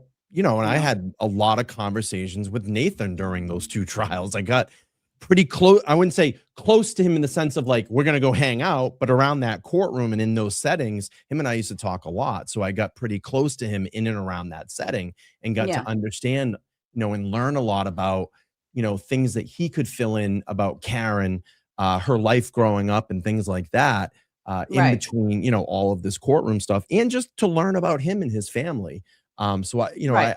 I had the opportunity to be able to do that. I think they I'm meant very- more her attorneys, not her. I think that's what they're saying. Sure. was And I'm her and I'm really Yeah, I'm no. really thankful by that. It was a moment in time and we're past that, and here we are with all. We're the well siblings. past that. We're well past that, and I really just hope that like Aiden gets what he deserves because there's so. Oh yeah, I much. think the little guy still has a lot of issues here, and he thinks that Bro. he's going to skate through this, He's and delusional. it's going to be He's hard. delusional. It's going to be really hard. I think Your the civil. brother's been missing since 1979. That is horrible. Wow. See, I know what that feels like. I mean, it was obviously not my brother, but my friend's been missing going on 20 years just at the beginning here of September. And I want those answers. We all do, right? Like you want Yeah. to know what happened to them and where they are. You want their bodies brought back. And that might never happen. I've come to the understanding that might never happen. But if Mhm. I can get those answers, like if it was easy as like foyering some fucking documents the Right. government was hiding, I would want them. Right. And Yeah. I think Enrique's family deserves those. Yeah, and there's a know? girl that a missing girls case that happened almost. It's going to be 3 years ago. Come this September, Chelsea Grimm, Yeah. out in Arizona went missing. It's 3 I years, remember that one. and it's really sad. And I hope someday that she's found, and that family can have some peace because It's tough, dude. it's tough. It is very tough. But I'll let you continue. Thanks for letting me come up. Of and, course. Always, my friend. Always. And keep going. You're on a roll here. I was enjoying the show. I screwed your show up. I'm sorry. No, you didn't. You never screw my shoe up. Never, ever, ever. Listen, never say sorry. You never. I always love when you pop in or when anyone you. pops in. Yeah. I appreciate having a back and forth with someone that I care about and that I respect and that I know is. Oh yeah, no. and- Freeze frame is saying my point was there were similarities between both standouts. I get it. Not judging. Oh yeah, no, it's all good. Yeah, I mean, listen, yeah, there's I was definitely there. similarities. Listen, I was out there doing the standouts. I was there. I helped out. I showed up, and that's really was just to show my support. Do I think that if you're comparing it to maybe the Clancy stuff, I think it's a little weird. I think people should be standing out for the 3 children that lost their life. Yeah, a lot of And people I did get that. it. And there's a lot of elements into this. There's mental health awareness. There's Yep. children that unfortunately, got unalived. This broke up a major family situation. It's going to affect that community for a very long time. I honestly think that I know where I stand on it, but I think the jury might have a hard time with this one. Yeah, I I don't think they know. would. In I mean, I general, think they could that walk would have in a there and hard be time like, with it. right. I think they could walk in there and go, fuck it. She killed 3 kids. That's it. She's, whatever. Or they go in and they have a hard time with, coming to some kind of decision on this one. But it's a tough Right. case. It is. It's really one of is. those ones that like I was gonna cover, and then like I had postpartum myself. It was very on the Right. sort of back spectrum, like the end Right. where it was more like just depression and baby blues. But there's a whole spectrum of postpartum, right? It Yeah. goes all the way from like little bit like I had to like middle ground Psychosis. to like full postpartum Right. psychosis, right? Right. And so I started listening to, I think it was the opening statements on my own, and I was like, I can't do it. It's too heavy Right. for me. I can't. But I mean, like, you could look at this too. Did she fake all this? Did she set it up? Like could that's look what at you it got to that, kind of yeah. look at too, Oh, and Rose, I see you in the chat. Yeah, she's got Yeah. the LTL babe. That's funny. she wants to hear babe. All right, babe. Babe. I haven't done that in a while. Okay, Babe. Hey, babe. But no, I'll let you go. Thanks for letting me come up. And the Clancy case, I mean, yeah, it's gonna be wild to see what that verdict. How that Yeah, verdict I'm shapes up. interested to see what the verdict's going to be or how long it's going to take the jury. But I think Right. it would be very difficult for them to decide in this case, just because, like, yeah, kids are involved, mental health is involved. Like, it's just a hard subject in general. But I'm definitely interested to see like where they go with Yeah. it. Now the defense rests the other day, right? Yeah, now they're not- doing yeah. rebuttals, I guess, Yeah, until yeah. Monday, and I think that's it. After And it's that, gonna I go to the believe. jury. Yeah. Yeah. All right. Well, we'll be watching. We'll see how this one turns out. Absolutely. right. Absolutely. Have a good show. You too. Thanks, All Brian. right. Take care. Bye. I like having a good debate on things. You guys know who did it? See that's horrible. Like I get it, Southie, right? Like I, grew up in the city, so a lot of the times, especially in a project, or near the project, it's you don't fucking say anything. And especially in Southie, Charlestown, those areas, like a lot of people keeps their lips sealed, But I do know some people from those areas. I'd be interested if you want to send me the information. Maybe I can ask a few people and see if anybody knows anything, I mean, I know if I ask them privately, maybe I can get some information. I mean, I don't know. You never know. Someone might have heard something who heard something. I don't fucking know, but it's worth a shot. You know what I mean? Like it's definitely worth a shot to find out if anyone I know knows anything about it or heard anything about it or, has a story to tell, So I totally get what you're saying. And I know Jesse does too, there's a lot of that sort of silence when it comes to things like that. You can't be a snitch, right? Like that's how it is back then. And even some bit now, like it just is,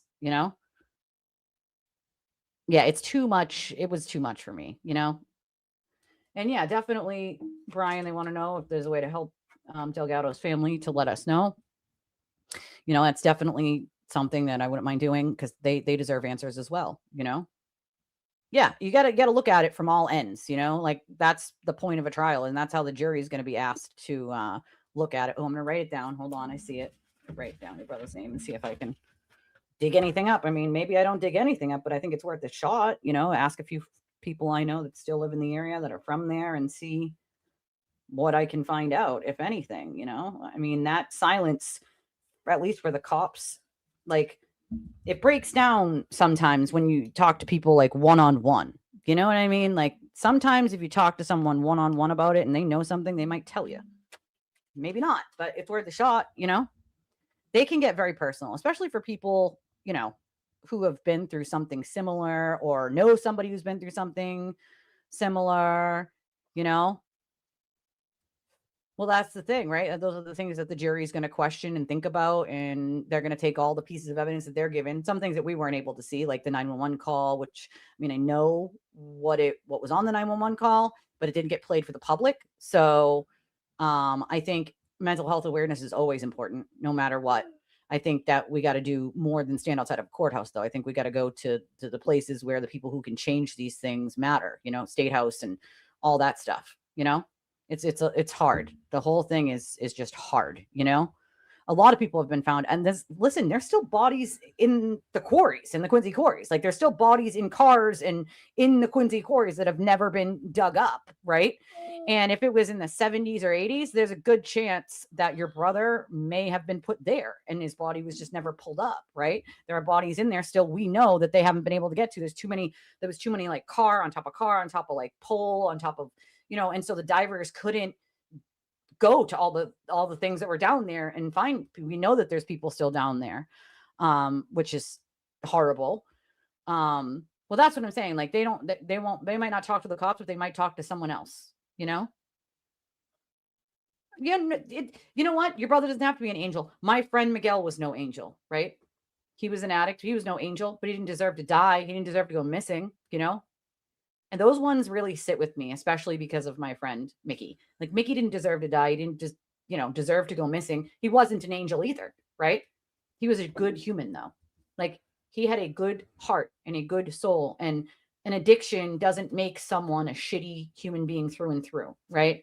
I have no doubt that if he had gotten out of that addiction and lived life, like, he'd have done something with himself, So he doesn't have to be an angel. Nobody deserves that, No one does.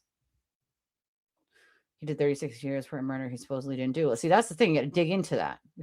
Dig into that, right? Dig into the murder itself and the things surrounding that. And you might find, like, that's definitely stuff that, I feel like you could find answers there, Yeah, there's a lot of stuff down there in the Quincy quarries still, that they won't even go down there. They won't even go down there. Some of them were filled in, not all of them, though. And when they filled in, they didn't take out everything, right? Like, and so there's still some that aren't filled in, and they won't go down. They won't, you know what I mean? There's too much stuff. It's too hazardous to the divers, is what they say. But I feel like nowadays they have those like drones, right? That they could go down with the drones, the underwater drones, and maybe get through it with those and see if they can find anything before they went down, So, oh, your poor mother. I can only imagine what that's like. Oh, that's very sad. Oh, the one who did it. Okay.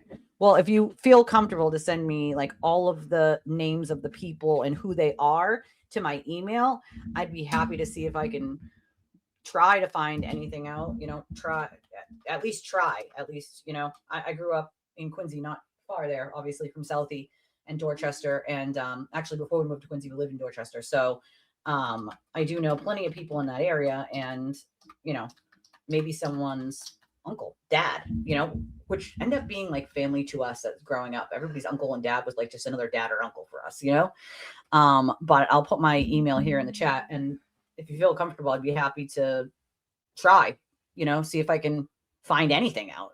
I might not be able to find anything, but even just a tiny tidbit can crack a case open, just a little tiny bit. I started talking about Mickey's story here on my channel. It's one of the reasons why I started my channel, was my missing friend. And within, I think it was 6 months of that, the FBI was now offering a reward. Now they've upped their reward. And so even talking about it is important, you know? Oh, so that's the guy that supposedly did it. Got it. Okay. Mama. What, baby? Hold on. Can I show them? Hold on.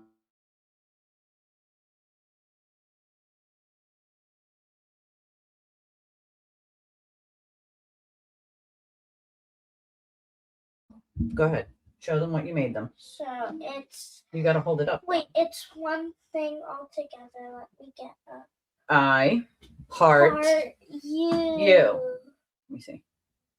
Ta-da! She loves her fans.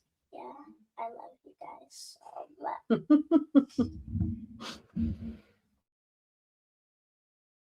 Even if the heartbeat. Yeah, no, definitely. Thank you for trusting us, because that's a very sensitive subject for anyone. You know, it's yeah. I mean, I feel like there's got to be a way nowadays. You know, there's a guy exploring with Nug that you can request help with water searches. He just found a couple here from 20 years ago. See, that's what I mean. Like, those people give me hope. The people that do that stuff, and nobody's mother should ever pass away not knowing. You know, that's just awful. You know, that's what I don't hope for Mickey, is that his mother, who's been his biggest advocate, does not die not knowing where her son is. You know, like, she deserves all the answers to where her son is. You know, don't listen. Never. Okay, never interrupting me. I hate when you guys do that. Don't worry. It's okay to interrupt me. It's okay. You want to know why? Because it's a live stream. And interacting with the audience is part of the live stream. Don't worry. I'm not going to tell you to die in a hole. I promise. I promise I won't tell you to die in a hole. 23. That's so young. Yeah. My friend Miguel was in his 20s as well. You know, she loves you guys. You guys are her fans. Okay. You're not my fans. Even though I don't like the word fans, but she says you're her fans instead. Okay. Just so you guys know. She says you're her fans. So you're going to have to fight your sister for them, because she says they're her fans. So. He's like, no, you can feel free to go, but we're going to be doing that. Okay. We'll see. So let him go. He stopped short of saying that. They said, go ahead to go, but we're going to have to do this again. He's like, like, yeah, you have to go back, sir. Go and file a motion with She loves Gabay you guys. saying that, yes, we did a 5-hour or 7-hour deposition that somehow, with no breaks, no lunch, somehow that was not enough time for me to extract what I need. Sir, do you know how much shit you've done? Of course, it's not anywhere near enough time to talk about fucking 3 years of lunacy. From somebody who has nothing to do with any of this, who is a third-party deponent, who is not a plaintiff to this, not a defendant to this, nothing. It's just some guy who publishes articles. That's it. And does YouTube presentations. He's so ridiculous. Trying to minimize. Maybe he shouldn't have spent the first 2 hours getting to know me. I don't know. Sir, they have to ask you those questions because it proves the things that you do and the pattern of behavior. Like, are you that fucking stupid? He is that stupid. He is that stupid. So, anyway, I was in there for 7 hours, and now I'm stuck in bumper-to-bumper traffic. I'm starving. I haven't eaten shit all day. He gave me a donut. I had one donut there. He gave him a He did donut. give me a donut. I can't survive on donuts. A donut. I'm not Machado. I can't do that. I cannot survive on donuts. So I had to leave, and now I'm out of there. So, you know. Connected for This life. is what happens when you get big time. I know it's bad, but you know what? It's funny when we get to at least make jokes with it. Okay. It's funny when we get to make jokes with it. You know, this is the court of clownery, and this is the clown, you know. Welcome to the sewer crew, where the Wi-Fi is strong, but the arguments are fucking weak. They don't have a PR team, you know. He has an emotional support comment section. Finger banging away. The turtle buyer's like, "We got you, Aiden. This is our emotional support comment section." He really is an idiot. He really is. Really is. I can't. Right? He's such a poor baby. Such a poor baby. They don't move the goalposts. He doesn't just move them anymore, guys. Okay. They have a fucking U-Haul and a goddamn forwarding address at this point. Like, yeah, it's an emotional support comment section at this point. I can't. I mean, the legal strategy is like yell, post, live stream, discover that's not how the law works, cry, yell about a judge. Like that's essentially the legal strategy here. Okay. He's just a baby. He's just a baby. I mean, to be fair, yeah, he was given donut holes. I said he was giving breaking news. Turtle was given holes. He was given donut holes, you know? Ooh, boiled dinner. That sounds delicious. I love it. Your mother-in-law, so nice. Such a good lady. I'm just saying, I've seen like calmer group chats during a fucking family Thanksgiving talking about goddamn politics. Like, are we for realsies with this shit? Like, I can't. Normal people have like disagreements. You know, they disagree civilly and go, okay, I see your point, but I still don't agree, right? Like, that's how normal people do things. Like, every fucking minor inconvenience for this guy is like Watergate. Like, I can't. I literally can't. I can't. He has like seasons. Like, this is season 5. You know, we're currently on season fucking 48. You know, everybody betrayed me again. Season 48, everybody betrayed me again. That's what season we're on. I can't. He loves that word. That's his favorite word, you know, and autism is not a fucking joke either. Like, my nephew is autistic, so that shit just gets to me, you know? Yeah, right. Fact, he is now jealous of Lindsay Clancy. Like, I can't with him.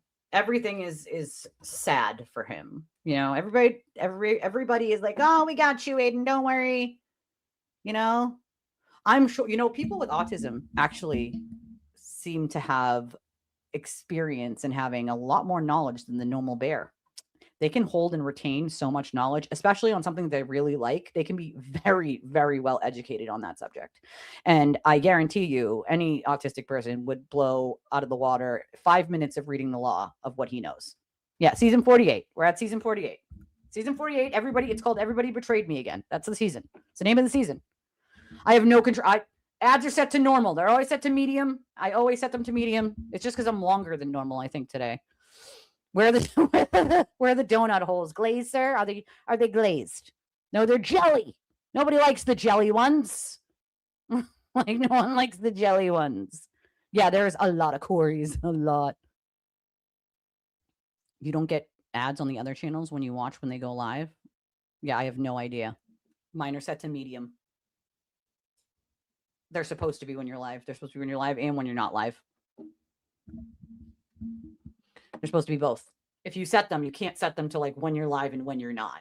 It's not how it works. You set them and they do when they do. Like, you set them. The only option we have is to set them like low, medium, or high. And I never set them to high. I could make more money if I set them to high, but I never set them to high because I feel like that would be way too much. You only have the option to set them to low, medium, or high. That's it. It's the only one. Tim is her son. Tim is Rose's son. Hi, Tim. Yeah, I get ads on other channels, but that's only when I'm using my husband's thing on the TV in the other room. When I use the living room TV, I don't, because I have premium, so I don't get ads because I have premium. But if I don't use my premium, I do. If you have premium, you won't get ads for anyone. I don't think, unless they have the ones that you can't skip now, I think. But I don't get them in the living room TV for anything, I don't think.